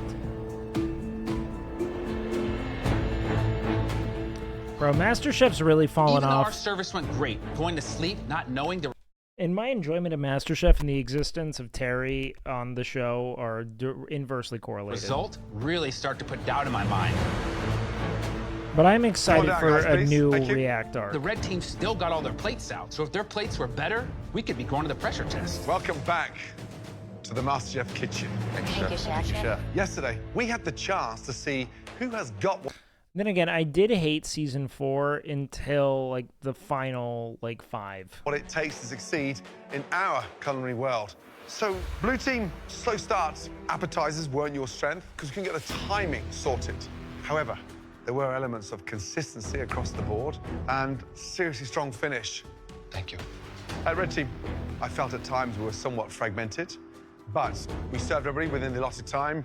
Customers gave some good feedback. We all miss Felix, You never dude. stopped, even whilst in the trenches. You bounced back. You know who loved the trenches? Terry. Right, there can only be one winning team. The team that will be moving on into the top 5. That team is... Congratulations. Blue team. Yes. Great job. Really good job indeed. Congratulations. Blue team, Shocker. please head up This better be Katie's last to episode. the balcony. Thank you, chefs. Good luck, guys. If Katie doesn't go home, If I don't get in the top 5, I'm gonna be heartbroken and I'm pissed gonna off. fucking- My team collapsed and completely let me down. I bust I'm gonna my piss ass and and I shit. picked up the slack. I deserve that spot on the balcony. No way I'll Dan just have goes to earn back. it in the pressure test. All of you put on your pressure test aprons. it's gotta be Katie, dude. Katie, no way Katie can keep up with Katie, them. Sean, and Dan, tonight's challenge features a classic ingredient that is the foundation for Oh, no. so many of the world's greatest desserts. Eggs? Sugar? Cream? I'm talking about chocolate. Okay. Under here is a classic American chocolate dessert. A milk chocolate cheesecake. Bro, that shit can get the whole hog. Oh my Now, god. it's finished with some chefy finesse, that delicate Oh, almond God wheel, those damn. beautiful glistening candy kumquats, a milk chocolate ganache, and that cookie crumble just beautifully placed down the center. Looks amazing. I want to eat that. This dessert is a masterpiece, and surely only a master chef can do it justice. Milk chocolate Chef Kevin, what's your favorite may dessert? be the most popular choice, but there's an even richer, creamier type of chocolate that I love incorporating into my desserts in Oh, my we got a restaurants. white chocolate. It is white. A cock. It is a cock. Chocolate. Here Is we that have an a eclair? beautiful white chocolate eclair. Perfect white chocolate ganache, a flawless choux pastry, and a light, fluffy, delicious white chocolate mousse filling. If you can get it right, you can consider me impressed. Okay. Now, under here is a chocolate dish like no other. It's finesse.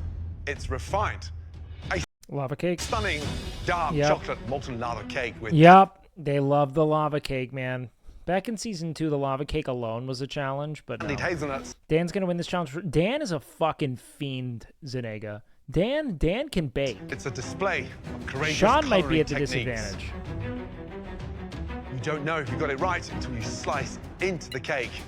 The producers love foods like this. It's why meat is so fun as well, because the idea of did they nail the cook keeps suspense up until the moment it's cut. Look at that chocolate just oozing out. It doesn't get any more challenging. This is a true test for any home cook. Back at the frat house, back at the frat house, we would coat each other's bodies in melted chocolate and lick it off each other, and the first person to come was gay. It's a true test for any professional chef. So I know my way around chocolate. Katie, Sean, and Dan, this is MasterChef. That's why you know that you won't be making just one of these desserts tonight. Oh no. You'll be making all 3. And you only have 1 hour. Wow. Oh my God, I'm so glad I picked you two. Holy crap. 3 desserts, 60 minutes. That's barely enough time to cook 1 dessert. They assigned us an impossible task. We want Talk about the frat house, an Dan. exact replication of each chocolate dish. Dan is my favorite person Please in this head your challenge. Dan was my least favorite contestant in episode 1. He is now my favorite. That is how far the mighty have fallen. Patience. This could be the last time I cook in the MasterChef kitchen, but you know, I've made huge sacrifices to be here. I left my 2 children at home, so I'm gonna fight with everything in me to stay here. Don't you want to get back to them? At your stations, you'll find That's a real mom because she's crying about having to go back to her kids. You know what I mean? all of the ingredients you need to make us those 3 incredibly difficult chocolate desserts. Prove to us that you have what it takes to become America's next MasterChef. Yes, chef. Yes, chef. Your 60 minutes starts. No, it was just the character was so heavy-handed at first, but then it became campy and fun. Now. Come on, guys. Wow, guys, come on. This is a tough one. You guys are really out of your minds. I grew up in a bakery. This is impossible. They do this every season, Kevin. So, do you settle for Chef 2 Kevin perfect every desserts season and forget the most difficult one, or do you go for all 3? Go all 3. Maybe you forget the garnishes. I don't need the candied kumquats. I don't need the hazelnuts. I want 3 beautiful chocolate desserts.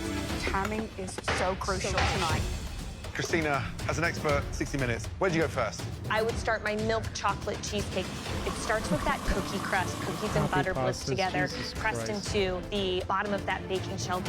Dude, I fucking love cheesecake so fucking much. Look, I'm not a big fan of chocolate cheesecakes. Oh my god, he's racist. I'm not a big fan of it. I'm a big fan of classic New York style cheesecake with raspberry or strawberry. It's my favorite.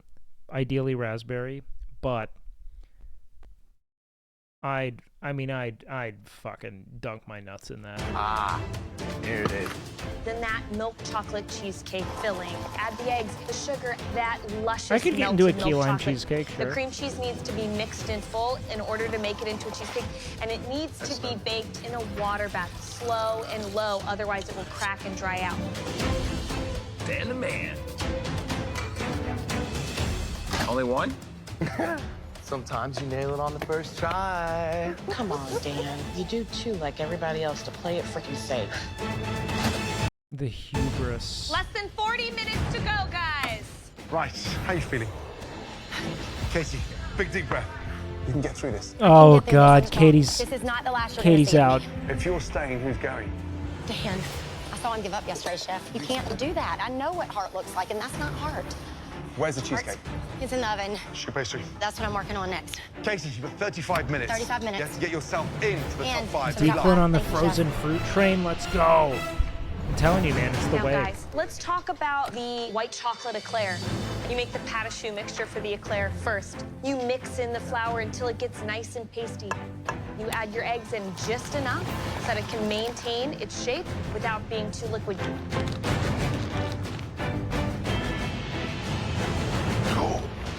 Oh, that is runny, Dan. Oh my God, look at Dan's prosciutto. It's liquid. He's added too many eggs. Oh my God.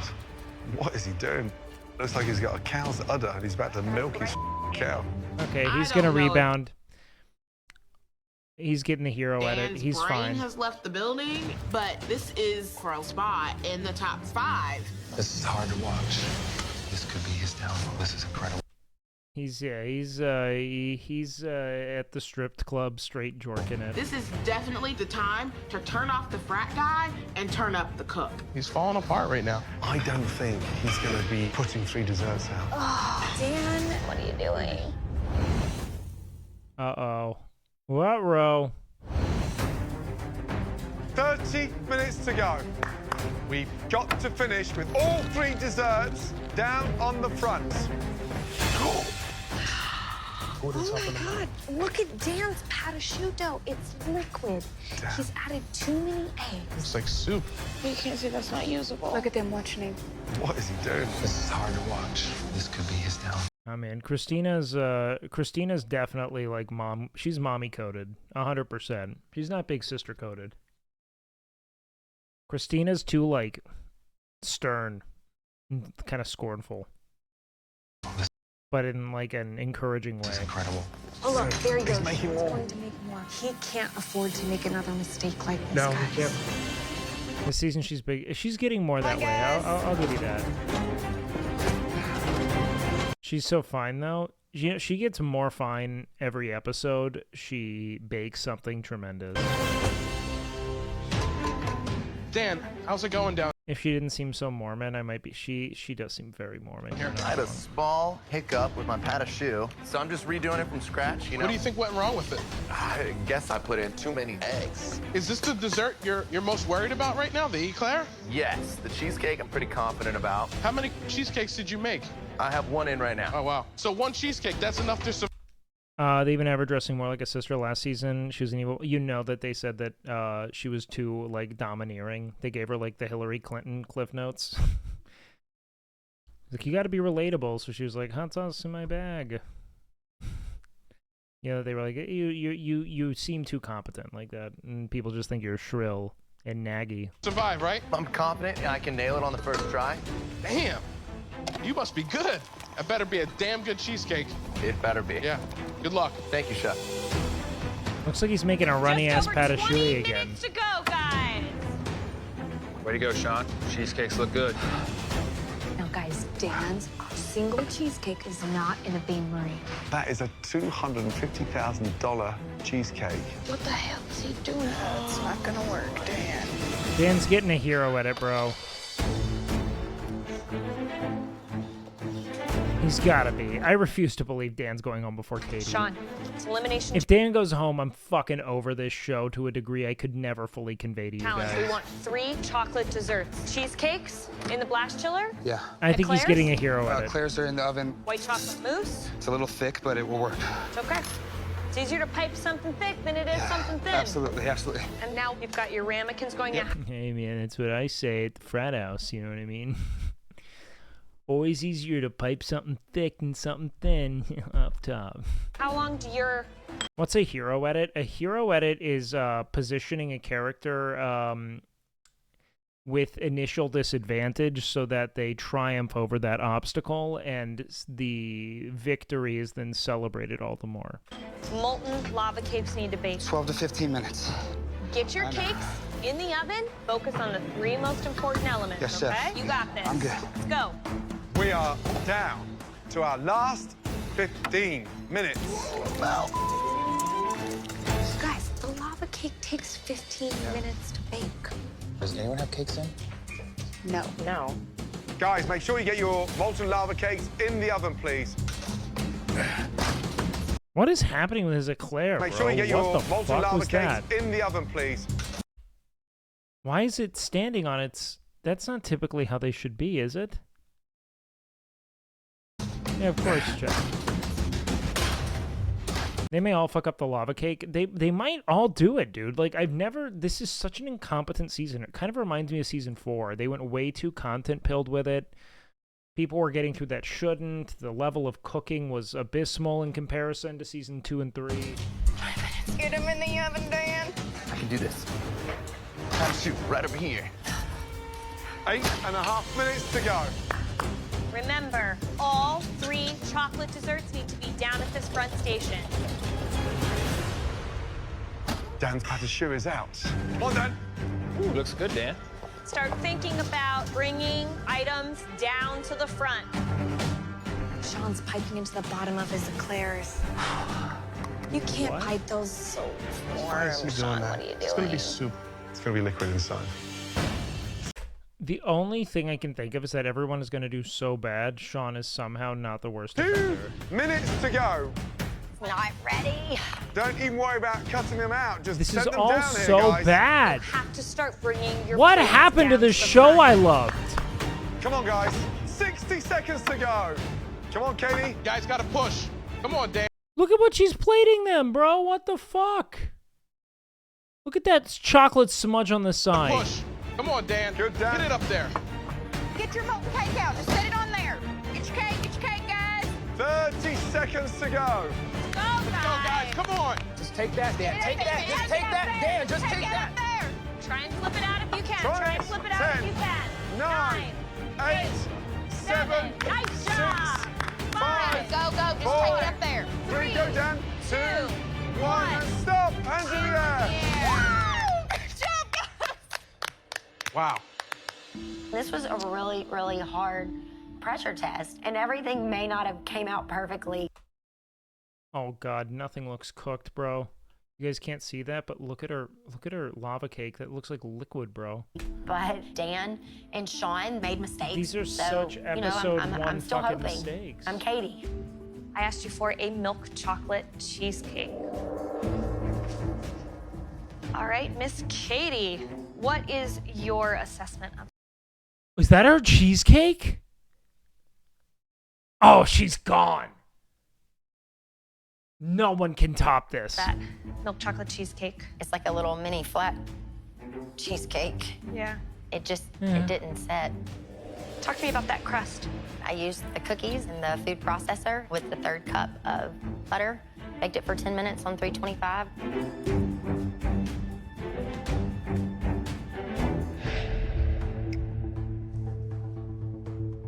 All right, Sean.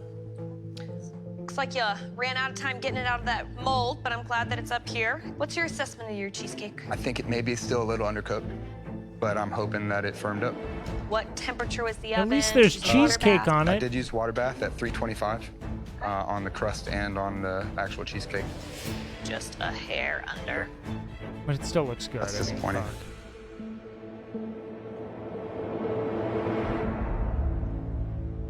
Dan, your cheesecake looks a little different than Sean's and certainly different than Katie's. Did you do anything different? Not that I know of. I'm not sure I saw you make that water bath I did not make a water bath. at all. No, I did not. At least there's fucking cheesecake.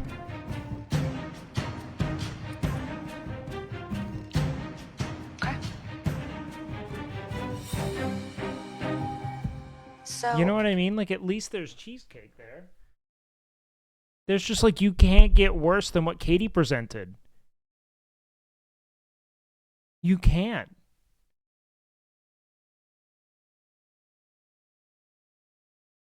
Katie provided no cheesecake. There was just no cake, bro. Unless it was really good, no, there's no shot, man. Like even like maybe you could say that about fucking Dan's. Sean's cake, great flavor, smooth, rich, creamy, a hair underbaked. Katie's delicious crust. Her filling is delicious, but there's just not enough fit to Dan's.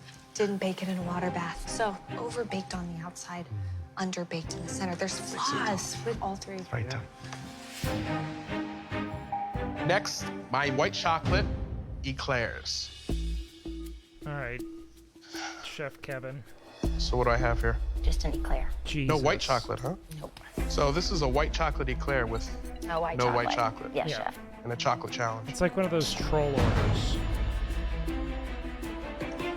Like when they're like, I'll take a Big Mac with no patty, no cheese, no Thousand Island, no lettuce, no pickles, no onions, and no top bun. Oh, thank you, Kay. Thank you. She's out, bro. Sean, that's how's over this two. eclair? I think this is the one I'm most proud of out of the three. I got the filling in there, I got the glaze on there, and I got the What gold a leaf on there. terrible challenge. But the true question is, what's on the inside? There's gonna be some hot coming there for you. A little too hot when I put it in, but I did get it in there. Where's it going? Is this it here? Yeah, I guess I put it in while the eclair was too hot. That's what I was concerned about. Thank you. Thank you, chef. Dan, how did it go for you? I see you got the glaze on there. I think I did a pretty good job. Is there white chocolate in there? I've definitely piped a bunch in there. Damn. What do you see? I'm seeing white chocolate.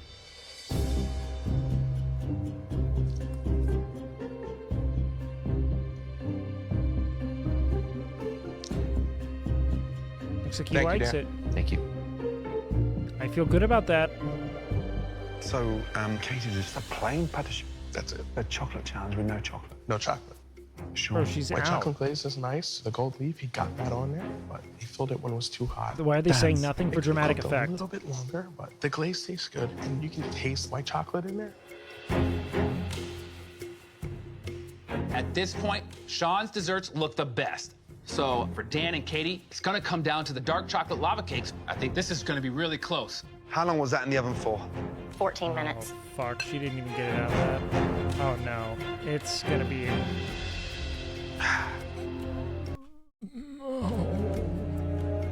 Oh, for 3, Katie. So visually, sayonara. what do you think? The outside's not formed yet. It's called undercooked, Katie. Yes, Oh man. Damn. What a What a clutch shame. underperformance, man. Just a Sean, how you feeling? just a I clutch feel failure for everyone Amazed. else. I didn't think I could do it, but with you guys down let here it pushing come. us, Oh, I wasn't going great. to stop. Undercooked. Chocolate molten lava collapse. cake is beautiful. Really? Whew, about to cry. Okay. It's crisp on the outside. That looked a little undercooked. It's delicious. Oh man, I've cried more here than I have in my entire life. Listen, you guys. It's kind of funny because like the lava cake is like it's like serving a cake rare is essentially what it is. I've just done an amazing job. Yes, it's emotional. Welcome to our world. Yeah. All of you, well done. I used to think that there was like chocolate inside of it. It's just a rare That's what cake. MasterChef is all about. Come on. Come on. Yeah. Well done. Thank you, chef. It is gay to cry, yes. Dan, how long was that in the oven for? About 9.5 minutes, cranked up to 525. Yeah, they're gonna create This has to their be perfect. narrative between Katie's Dan and molten lava Katie. cake was more lava than cake. I'm hoping the oven cooked my molten lava cake, but we don't know until Gordon takes it out of this ramekin. This could be worth $250,000. Bro, you had at least something going on there. And now for the moment of truth. That looks like it's in one piece. Ooh, that looked a little moist. Up to 525. For the moment of truth. What do we got? Oh, it's soup! He's done. Bro, this is such a bait. Of course he's not. Katie has not. Katie served an eclair with nothing in it. How is Dan done, bro? What a shame. Not enough time.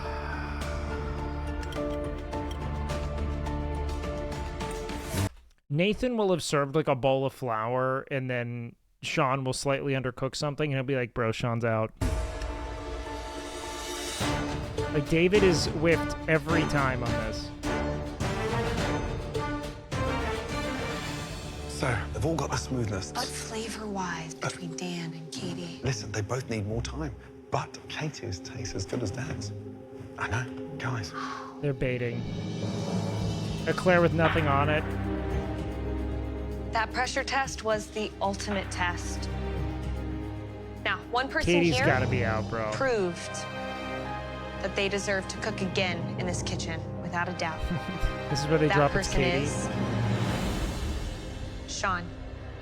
Thank you, Chef. That being Congratulations. said, I still really cannot believe that Katie beat Eric in the last pressure test, because Eric's food was better. It was. Head up to the balcony. Or two pressure tests ago. Thank you, Chef. A double Elam would be disgusting of them. You ain't getting rid of me yet. Thanks, baby. Katie and Dan, one of you is going into the top 5. Okay. And one of you is leaving Katie's the gotta go. competition. The There's no person shot. Joining the 4 There's up no on shot. the balcony and into the top 5 of the biggest cooking competition anywhere in the world. Dan's going upstairs. Katie. Oh, thank you, Jesus. It's not you, my darling. That might have been the most vicious debate I have seen in MasterChef history.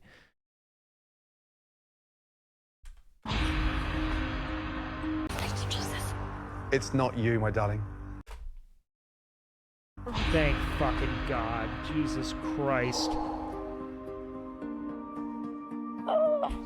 You had 3 desserts. One of them had no chocolate.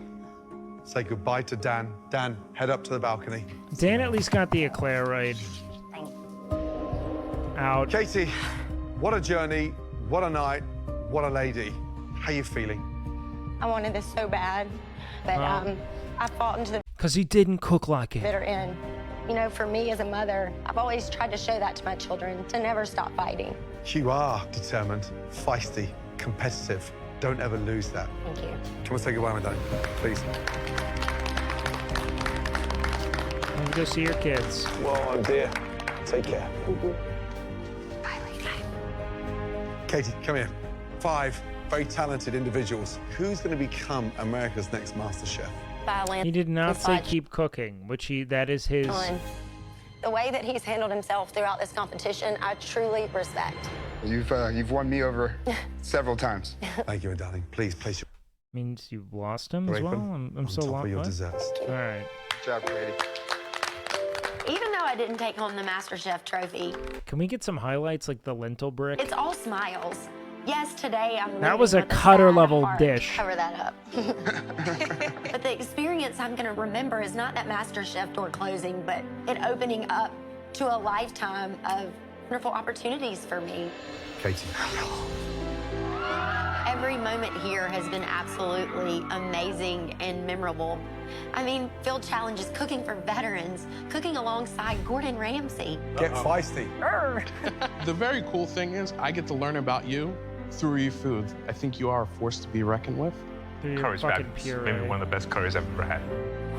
Of course, my dream was to be America's next Master Chef. The blue team! But I'm not stopping cooking here. It's what I love to do. Good luck, Katie. Good luck, Katie. I'm so happy and excited to go back and share all the things that I've learned here and just keep becoming a better cook. Next time, please welcome some very important people. The top 5 are in for the biggest surprise of the season. Once I don't know again, Chef Kevin's deal, Sean's bro. crying on MasterChef. And then, when the Oh, fuck. All right. I don't think I can watch another one of these motherfuckers. I'm done with MasterChef tonight. Just no shot, bro. There's just no universe I make it through another episode of this shit. I wish I could. I know I can't. All right, what do we got? Has been a finalist in season 9. Food Network star. What? Reviews are mostly positive. She released her first cookbook, Be Nourished, and also offers catering and meal prep services. All right, Katie Dixon. Do we want to do some Manor Lords or we could start? No, we can't start another show in the interim. Yeah, I guess we could do a little bit of Manor Lords before bed. That's really all I got in me. All right, let's Manor Lords it up. All my React Frogs, you are loved. Godspeed to you all, beautiful people. I'm going to do a little bit of a gaming until I go to bed. But I love you guys. Don't say goodnight if you're leaving because you're not a game frog. I don't need the discouragement. Thank you very little. But you are loved. All right. Settings. I got to turn my audio up. I turned it down a bit. I know you guys are going to want to hear this shit. Okay. Load. All right. So I did a little bit of expanding on my own time, guys. And I'm sorry for this, but I had to because I love this game. I just wish City Skylines was this fun. I love my stupid fucking clusterfuck of a road. It's so fun. So we've started to expand south here. It's April, which means we are sowing. We have found a way to make a lot of money, and that is by selling swords. So we've kind of specialized into the arms dealer. We're posturing ourselves to be American. We've got our arms dealer here making... we have an armor smith and a blacksmith, and they're kind of churning shit out. A lot of helmets. And we're making swords as well. We're upgrading a bunch of our burgage plots to level 2 right now. Communal ovens pumping out bread. What do we have in the storehouse here? 12 helmets, 24 sidearms, and they are just kind of churning because we've got a ton of iron in our deep mine. We opened up a second farm here of much bigger plots because this was like my test farm to practice crop cycling. But I'll be honest here, man. I mean, we're getting crazy yields. I mean, we still have 146 days right now. We're already harvesting like 85 barley. I mean, like, we're like halfway through growth, so we should get a huge harvest here, which means we'll be able to expand even more. I don't know what I want to do, though. Maybe I kind of like this forest here. I'm thinking maybe we expand out in this direction and preserve these forests for the time being, but we'll see. We will see. Anyways, what is our present project? I actually don't know. We have a bunch of things. I have like 14 unassigned families here. Here, this might actually be better. I have so many unassigned families, and I'm not sure what their job's going to be. We need a second clothing stall supplies. Ooh, we should make shoes. We're going to need that, and then the tavern supply is going to have to go dummy. And a small stone church. Maybe it's time we get the clay out so we can make the... How do I make clay? Does anyone know? Do I mine it? We don't farm it. How the fuck do I get the clay out this bitch?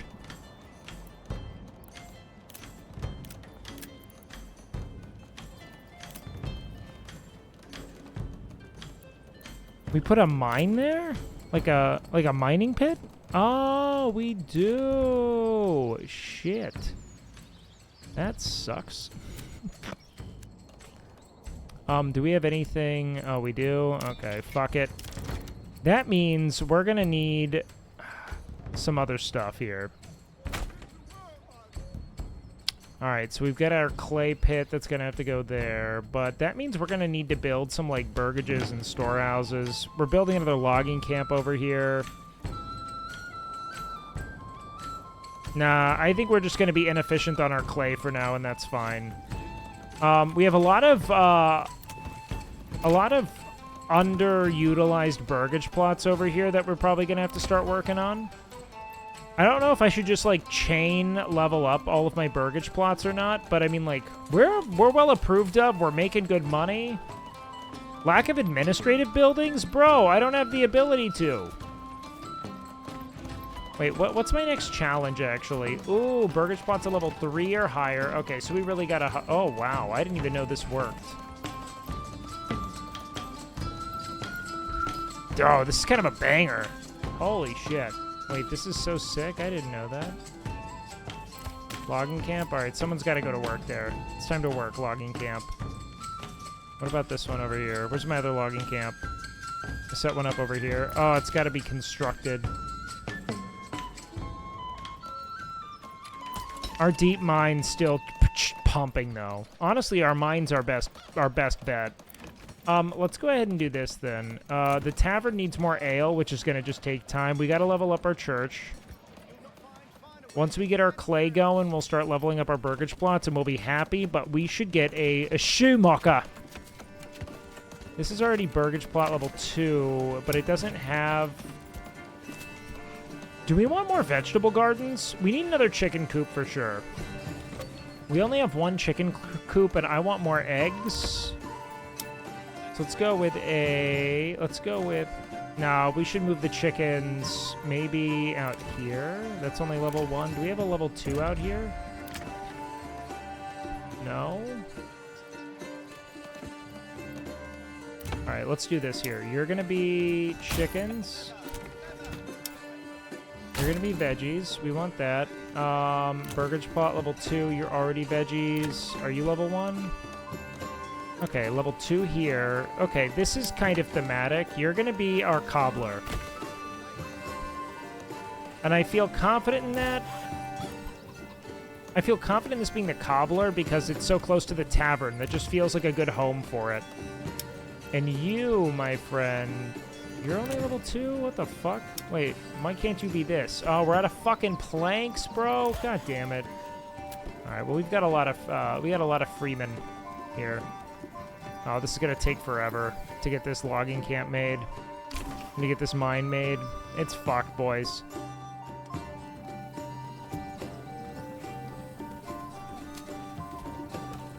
Look at this, man. You know what? Let's get a ground level look at this. Let's get a ground level look at our settlement. Bro, this feels so quaint. I love the terrain. Let's go ahead and cross our way up here. This will be stalls soon enough, so it'll feel less unused. Bro, look at our little market at the town square. When we're at our market, bro, what is up with the swagger on this guy? This guy's on the way to fuck your bitch. Holy shit. I love that from the town square. You can see the tavern there. The church steeple peaks overhead. What about the guy next door? Like, I love this. I think it's so fun. Then we got our level 2 burgage plot here.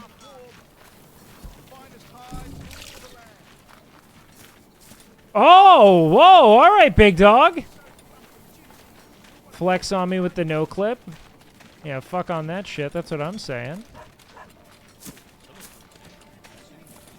Okay. House looks good. We have so many tools. I wonder if I'm flooding the market. Let's see. Trade. Military. How's my... Okay, we should... Yeah, stop selling the sidearms. We're oversupplied. And the prices are low. We should move to plate armor.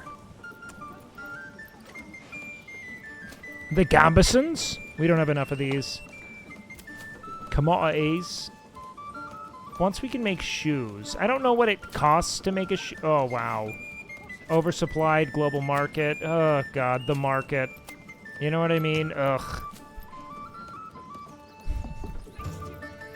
Our real issue is we are getting way worse at making food. In fact, what's our food actually looking like? It's all bread. Oh, food variety's about to go to dick. Yeah, we need more burgage plots to level up here. You are gonna be...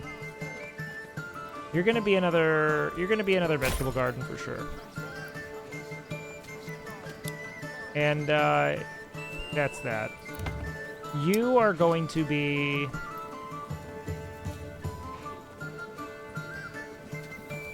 Maybe another vegetable garden. Let's just make use of the ones with big-ass gardens. You know what I mean? Like this guy here, you're going to be... Let's go chicken coop, and let's go vegetable garden. Boom. All right, so we're still good, right? We're just growing here with the crops. How we looking? Damn, son, where'd you find this? Damn, our yields are going to be so big cock. We should probably go ahead and fill out this. Oh, God, I have so much timber. There are diseases in this game, which suck, actually. How about this? Crop growth is at 75. Okay, not a great yield. These fields are all going to fallow next season. That's what I think. The market? The market! Don't you know about the market, damn it? You know, the market. How are our berries looking? Are we foraging? Serfs? It looks like it's maybe time to start harvesting. Generic storage is full? Where? The communal oven?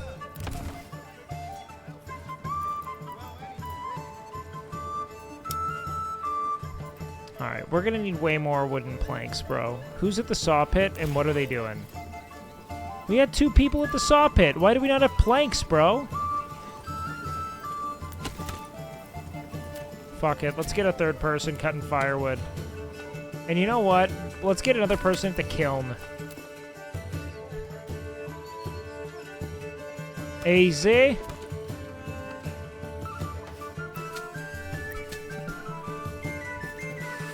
Here's my question.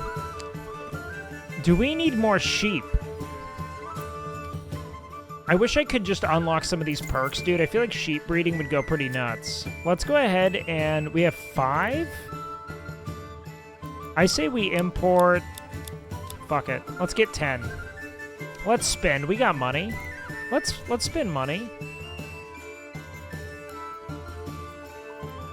I love my food stalls, man. My little marketplace goes so hard.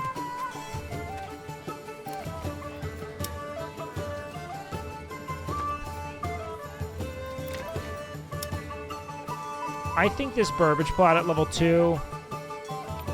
I think we gotta... I think we should wait. Maybe we need another blacksmith, honestly. I haven't really considered that. Let's do that here. Burgage plot level 2. Yeah, this is gonna be... Let's go with another... Oh, wait, that's a vegetable garden? That's a... Oh, fuck me. Oh, fuck me. Oh, I haven't thought of it.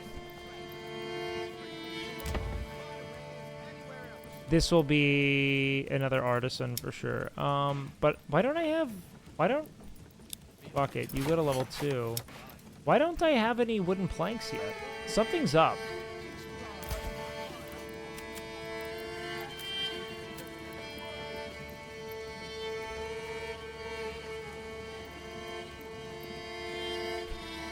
Something's not right.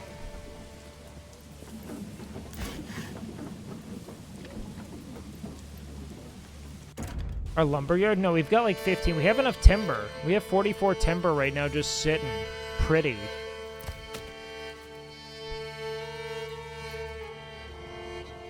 I think we're just slacking, bro. I think they got caught lacking.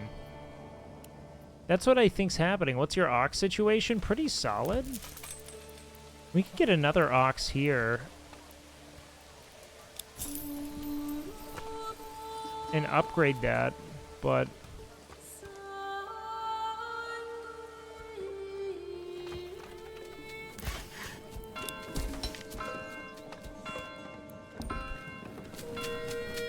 A new family started moving in? Okay, yeah, because we got the ability to house 52. Nice. Now we're talking. Man, our crop harvest is about to go so dummy. I can't wait for this brewery to start popping off, getting our tavern supplied, because right now we have nothing in there. No wonder the people are displeased. Tavern looks like shit. We're gonna upgrade this guy. It looks great.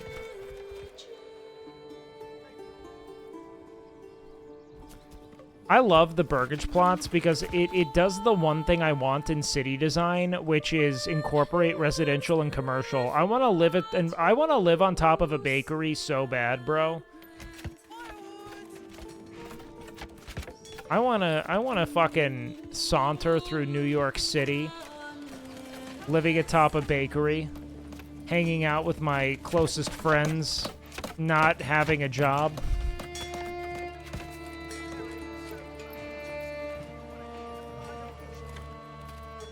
Bro, Herman? He's a miller. You're unassigned? Okay. Well, damn. Madalena? She working it. What? You guys talking shit? Peter's got berries, bread, and cabbage? Some more firewood stall, not bad. Feast your eyes, yeah? Isn't it? You face your eyes, isn't it? Isn't it? Isn't it? Oh, Ooh. Why don't you level up, too? Eh. We got our kiln working. Choco. Smithy. You're just making tools, bro. We are still low on food. Our food is going to be kind of an issue. These fields need to start pumping. I mean pumping, bro. Are we done with our... Okay, wait. So we've got this logging camp up. We got to get someone working there again. I just really need the one. And then we have a mining pit here. Let's get a couple people. Let's get a couple people getting clay out. The real question is, what the fuck do I do with the clay? How do I even make the... I bet there's a building, actually. I can answer this. A clay furnace. It's gonna definitely be... Let's go with somewhere around here. Closer to... I don't know if I wanted to cross our little highway. But you know what? Fuck it. It's not exactly the prettiest thing. But it is appropriate, all things considered. I don't know. I'm very into the aesthetic of our city.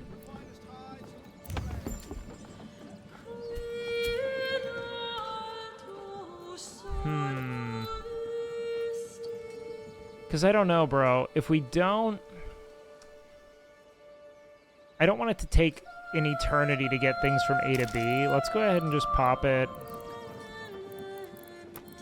Yeah, I guess this is just going to be an efficiency concession here. It's fine. Because they have a storehouse. Do they have a storehouse over here? I was pretty sure I gave them one. Where was my other storehouse? Oh, it's over here. Shit. They probably need a storehouse here as well, huh? Let's go ahead and focus on getting that done.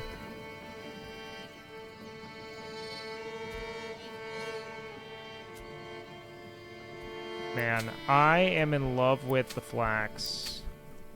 You know what I'm gonna do? Why aren't I just doing this? First of all, am I creating planks yet? Why am I not making planks yet, bro? I shit you not. This is insane.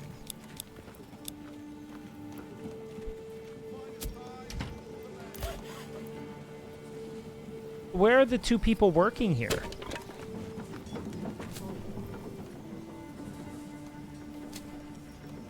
Something is a fuck. Does anyone else agree here? Something is not right.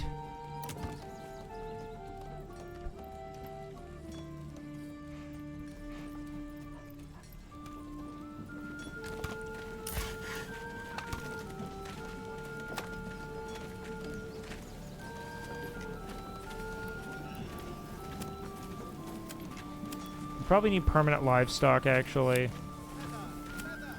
Let's give it permanent livestock for now. I have to rebuild it? I bet that's it. Alright, fuck it. Can I just... What if I just relocate it?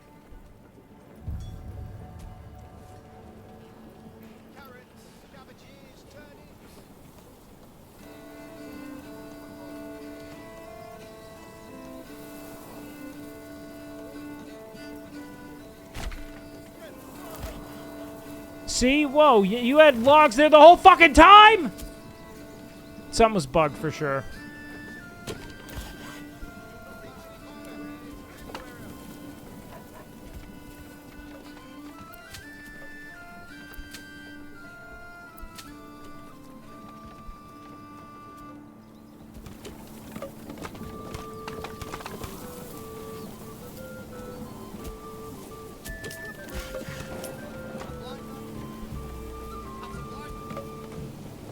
I'm losing it, bro.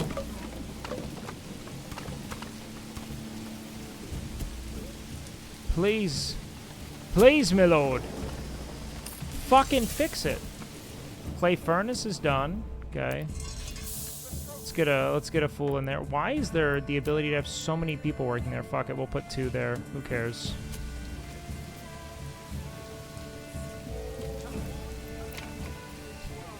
A lot of eggs this growing season, that's for sure.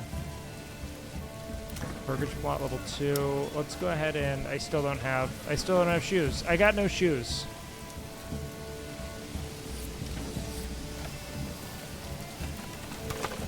Good rain. We needed a good rain.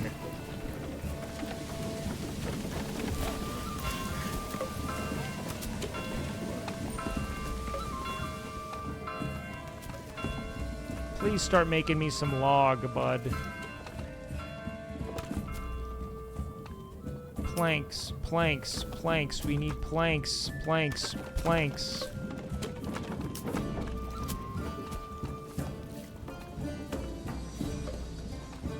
I need to start no one has shoes, man.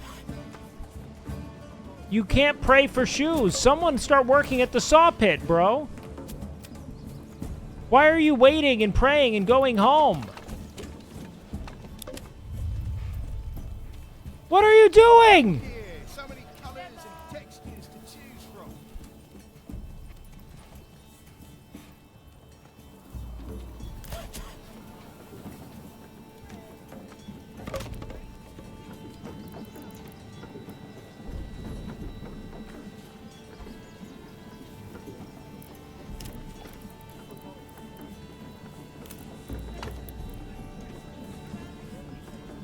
I'm so profoundly disappointed.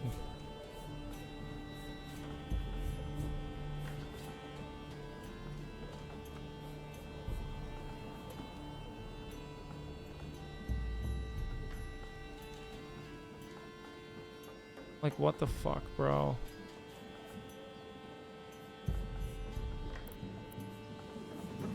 I think we just have to delete this. Fuck it, demolish. See, look, and now they have fucking... Oh, that's probably just from building it. Never mind. They never had locks. I'm the one losing my mind. I don't know what a convenient place to put this is right now, to be frank. I'm just going to drop it right here. It's not going to be convenient, though. The road mapping is abysmal.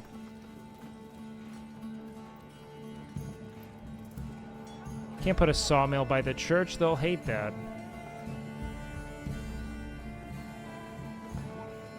Fuck it. You go there now.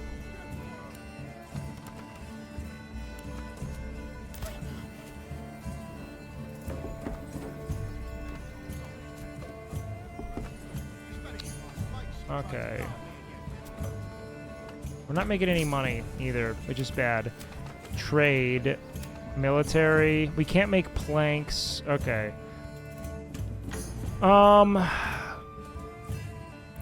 We're not oversupplied yet on helmets, so we're just kind of waiting for a big shipment.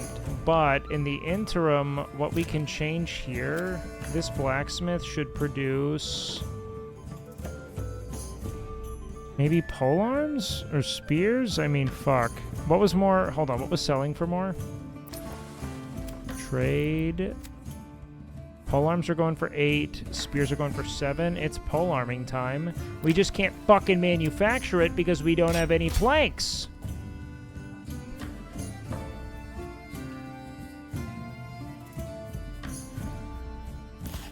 Okay. Build it, please, please, please, build it, please, please, please, build it. Move it, make it, go and do the thing. Do the thing. Look at these wasted fucking saw pits.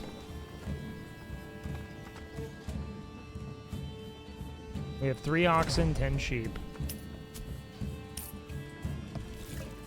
Yeah, the saw cutter's lodge has been bugged. It's not making anything. I don't know what to do about it. Please. It's almost harvesting season, man. We gotta finish this shit. Boom. Okay. If I put 2 people in there, will it start to saw? Thank my fucking cock. Oh my god. I saw 2 people go down there. Don't fuck with me.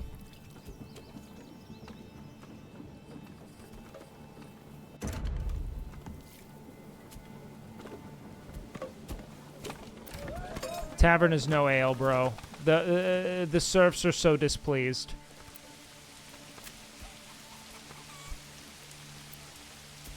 What? Oh, they have names? I like Grethlin. Alhit.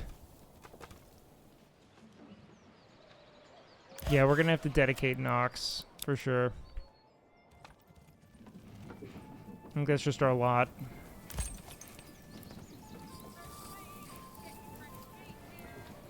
How can I just keep adding oxes? None of them are being used there. It might just be inefficiency with how I've mapped some things out. I'm just surprised things aren't coming from this camp. Maybe I need to build another hitching post? It might help to have one nearby anyway. Fuck it, let's put one there.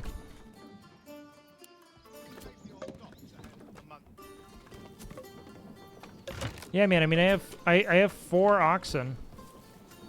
And 3 are unassigned? What the fuck? Storage is full? Storehouse? Where? Where's what? Really? Oh, fuck. Well, I wish I had some fucking planks.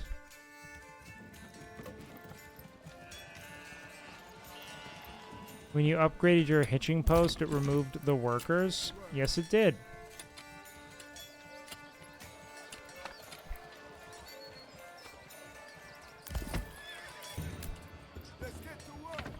I wish I had known that.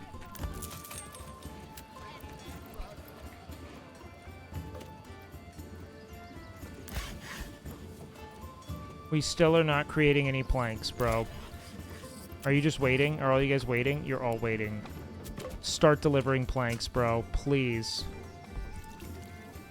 They're still all unassigned.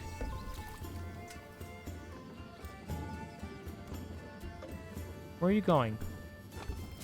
What are you gathering? And where are you going with that, Earhart?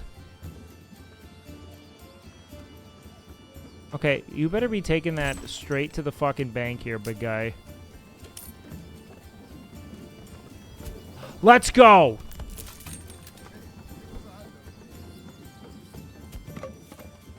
Because we are running out of food.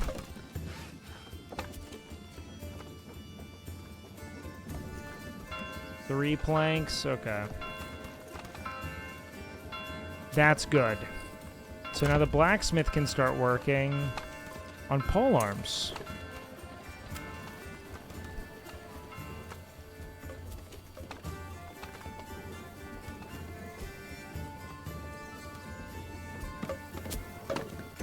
We are so shit on food, bro.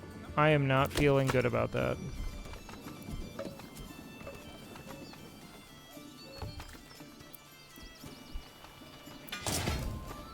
I like that you play at high speed. I only do that when I am waiting for logistics to turn over, because right now things are not looking good. Storehouse, a lot of clay here, roof tiles. We have a lot of firewood. But it says we're low on fuel. I guess we're just a very firewood-hungry town in the middle of summer. I don't know. I get it. You guys need stuff. This is the cobbler shop. What do you need? You just need leather? That's it? This whole time it's just been leather? Okay. Well, that should be easy, right?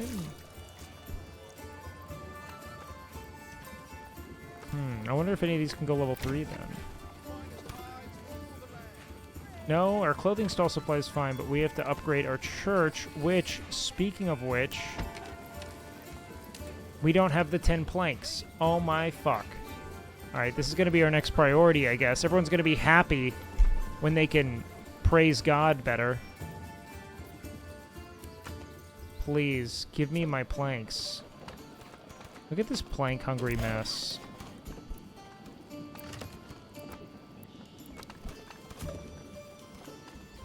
I'm gonna need another saw pit, bro. I wish I could upgrade this one.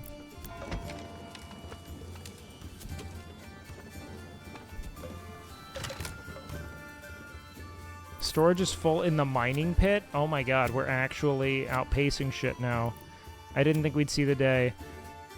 Alright, what is our polearm looking like? Establish a trade route, but I don't have the fucking... I don't have the regional wealth for it. Ooh, sidearms are back in business. Time to export, boys. That's what I'm talking about.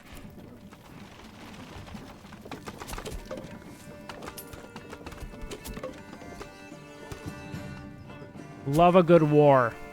War profiteering, boys. You gotta read about it. Ooh, crop growth is... Oh, wait, it's almost harvest time. Which means some people have to be taken off other gigs.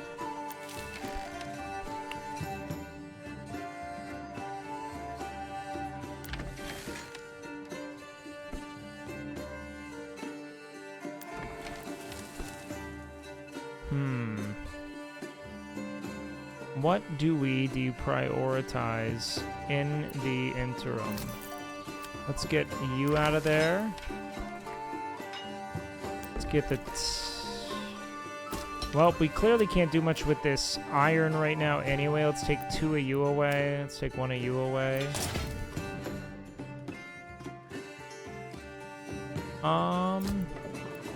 Just need 1 at the windmill for the time being.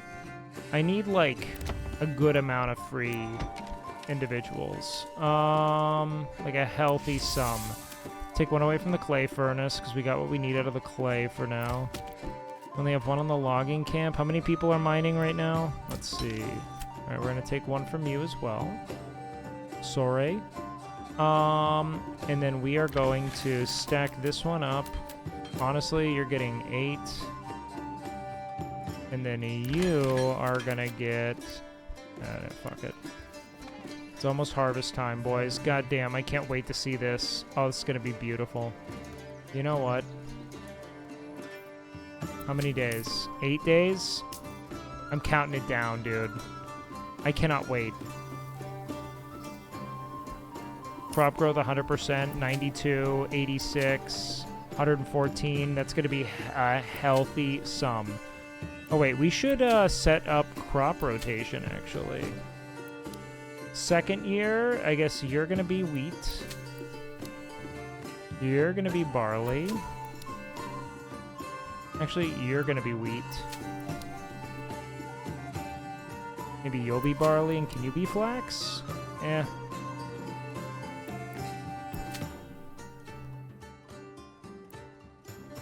Yeah, we'll do that. That's fine. And then we'll fallow.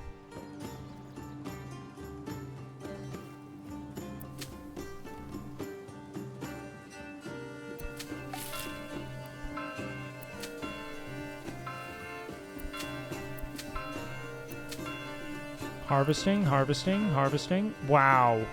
Estimated resources. Wow, way more than I thought. Oh my god. What a bountiful harvest that is.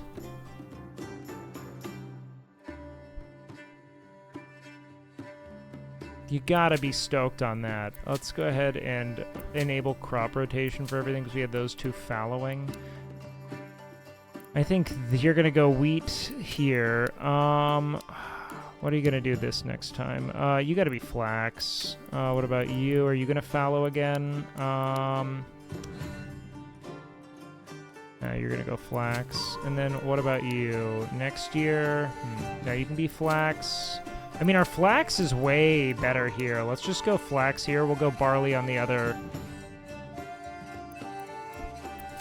Because our... Yeah, that's got to be it. And then you want to know what I think we might do, actually? Maybe we create another field here. I think this might be the better play. Where we create a 4th field. Let's check our fertility. Emmer fertility's fine. Flax fertility's gonna be barren there. Wide people happy. This will be maybe our 4th. Yeah, wide people happy for sure. Flax and barley both grow. Let's create another farm right here. I want another farm here. 1.6 Morgan, that's good. And so what we're going to do instead of all that other jazz, we're going to treat this as field 1. So field 1 will go to fallow, I think, is what I want to do. Or maybe we do it like this, because this doesn't have a great option. So next year we fallow, and the year after that, so it's going to go flax to fallow, wheat to barley,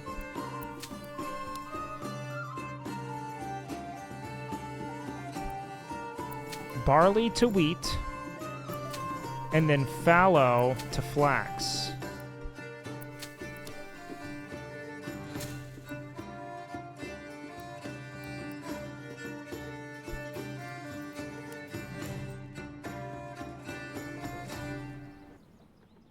That's what it's got to be. Yo, what up, Geppy? Bro, I can't wait to see all these resources. I'm going to be so fucking bricked on this shit. Oh my god.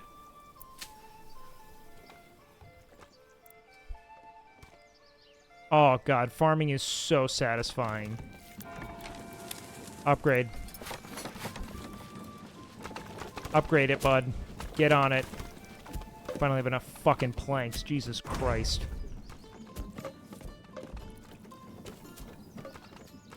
I love when they pull out these fucking just thick bricks of wheat, dude.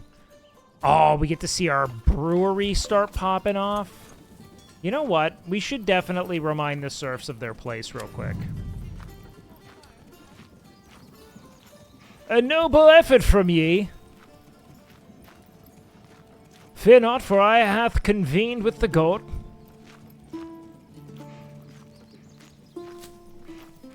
Oh, you missed a few.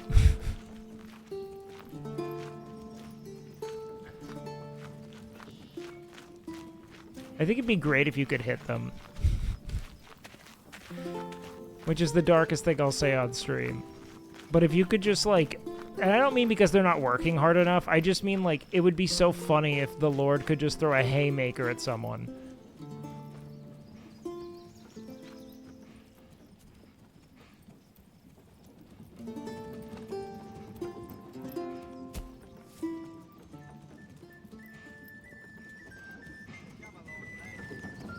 Oh, man.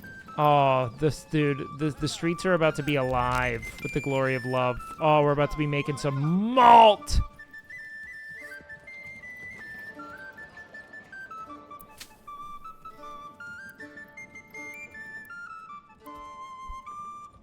So it goes from, it's gonna go from flax to fallow, wheat to barley, barley to wheat,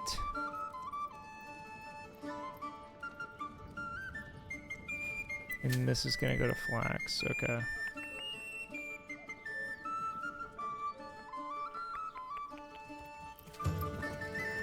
Alright, we should probably, I think, chat, if I were to... We probably need a second saw pit. Just based on how fucking hungry everyone seems to be. For more resources. Nice, we've got ale is a-flowing once more. Oh, the serfs are gonna be quite pleased. Let's see if we can get our first level 3. We need more planks.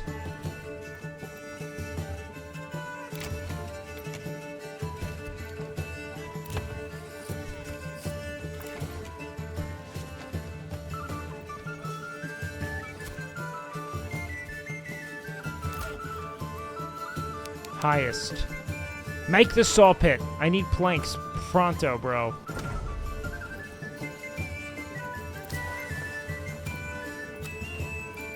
Remember, always monitor the market, chat. I don't know if anyone's ever told you about this, but you, for instance,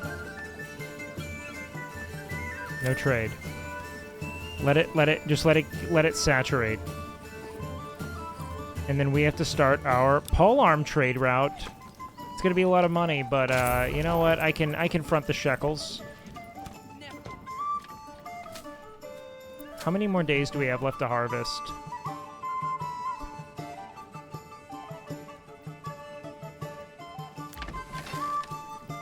Doesn't matter. They gotta do this shit. It's a lot to harvest, but I believe in him. Look at him eat it. Like, it's so fun. It's like watching a bunch of ants in a time lapse, like eat a Cheez-It. You know what I mean? I find it so captivating. Do I just want to play God? Is this a personality disorder? Why I love city builders so much?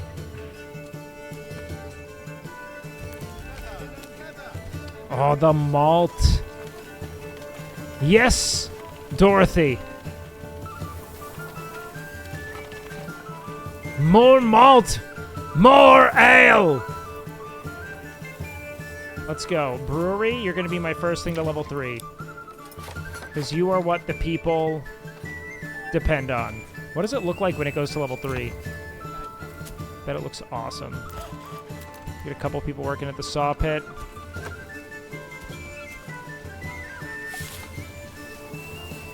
Upgrade.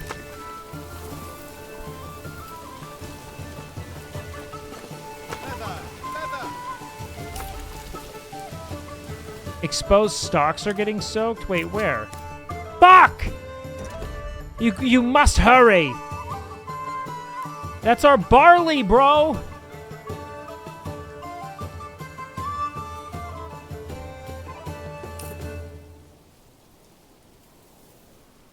What do you have to remind me of?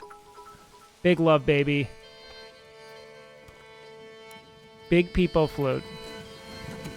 Thank you for the biddies.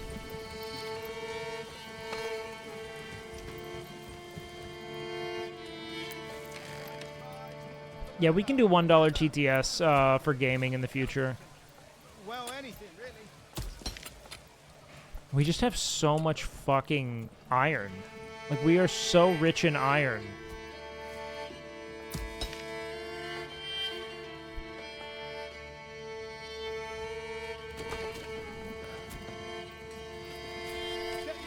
I really want to see this brewery come to fruition, actually. Are you guys not gonna... You have to start, bro. The season is upon us. What are we doing, team? Whoa, we're going high! Running out of food? Well, fuck me. Alright.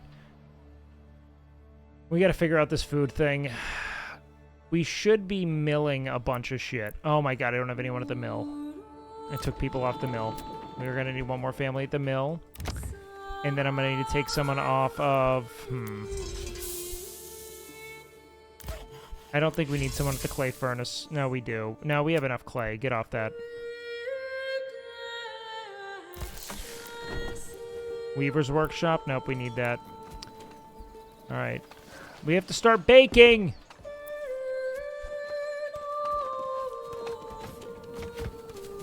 Oh man, look at this. Oh god, this is gonna be so pretty. We do need a lot more food though. Holy shit.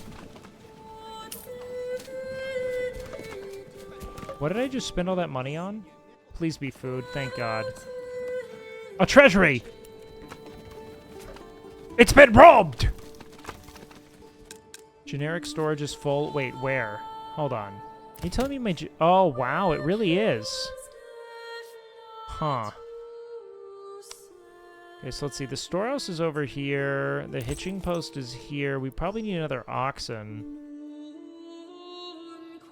Because I'd think that they'd be capable of transporting, but perhaps not. Yeah, we'll figure it out. Right now, I want to make sure we get this shit plowed and sowed. Man, okay, wow. So we really are getting kind of backed up. I think that this is becoming an actual issue. which I wasn't anticipating. Maybe we should upgrade this one? Yeah, we should. And we gotta put that at the highest priority so we can get access back to that. Do we have a second granary? I think we do, but it's not being used at all, which is kind of funny. Probably because we don't have enough food. Munkus. Big Munkus.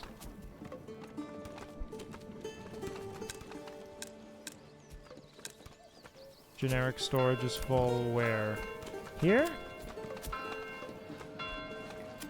It's refueled, we're fine.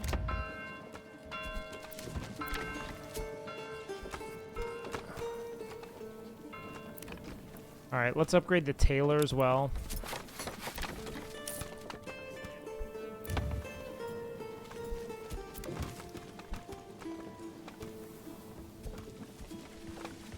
Bro, it's winter's approaching! Start sowing! Why is this fallowing? No, no, no, no, no.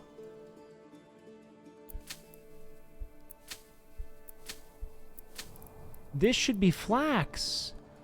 Oh, we might be fucked. You know what?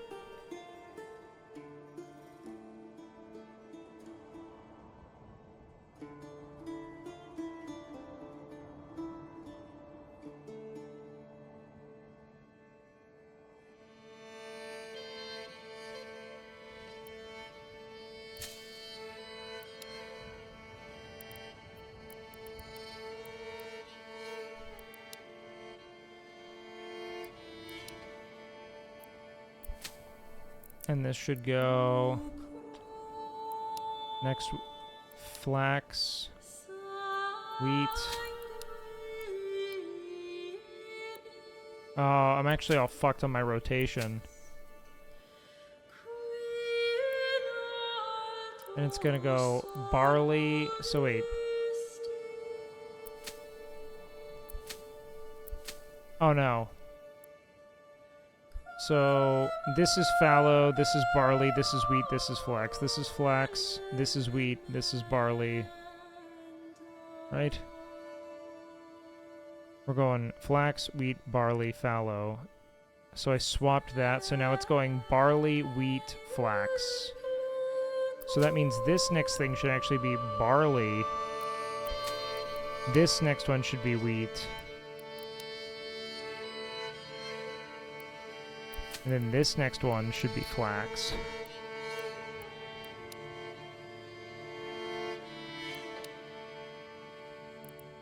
So it's going to go barley, wheat, flax, fallow. Fallow, barley. Barley, wheat. Wheat, flax. Flax, fallow. Oh. Alright, we have limited time. Winter is approaching. If we do not get these fields sowed, there will be literally hell to pay. The Protestant work ethic is alive and well here.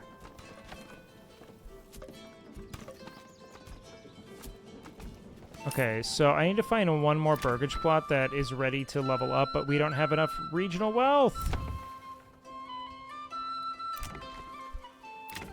This one's ready to go, though, so this one will be our next one for sure. Surprised these aren't. I guess it doesn't have access to the market supply. I don't know. Not enough supplies? Oh, why aren't we baking? Oh, because we're still grinding up the fucking... Why do we only have 28 wheat here? Hold on, what the fuck's going on? No, no. There should be hundreds of wheat. Why do we only have 28 wheat here? What's at the granary? Only 12 ale?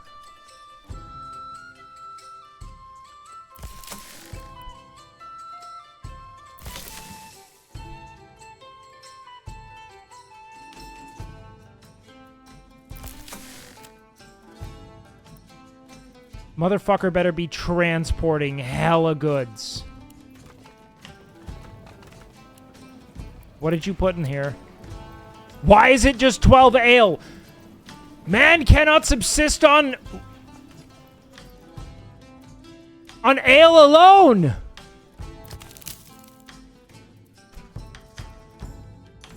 No, we don't have any bread. We're on eggs and veggies, bro. No one's working the communal oven. What hast thou done? Are we selling it?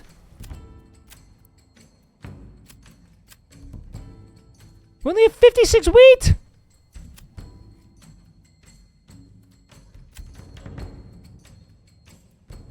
We have no grain. Wait. We have no flour.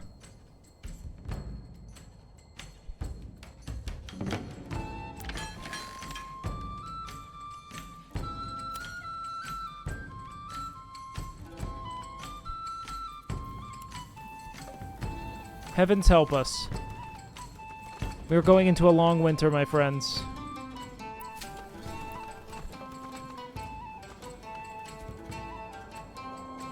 Oh, a long winter indeed. I fear for ye.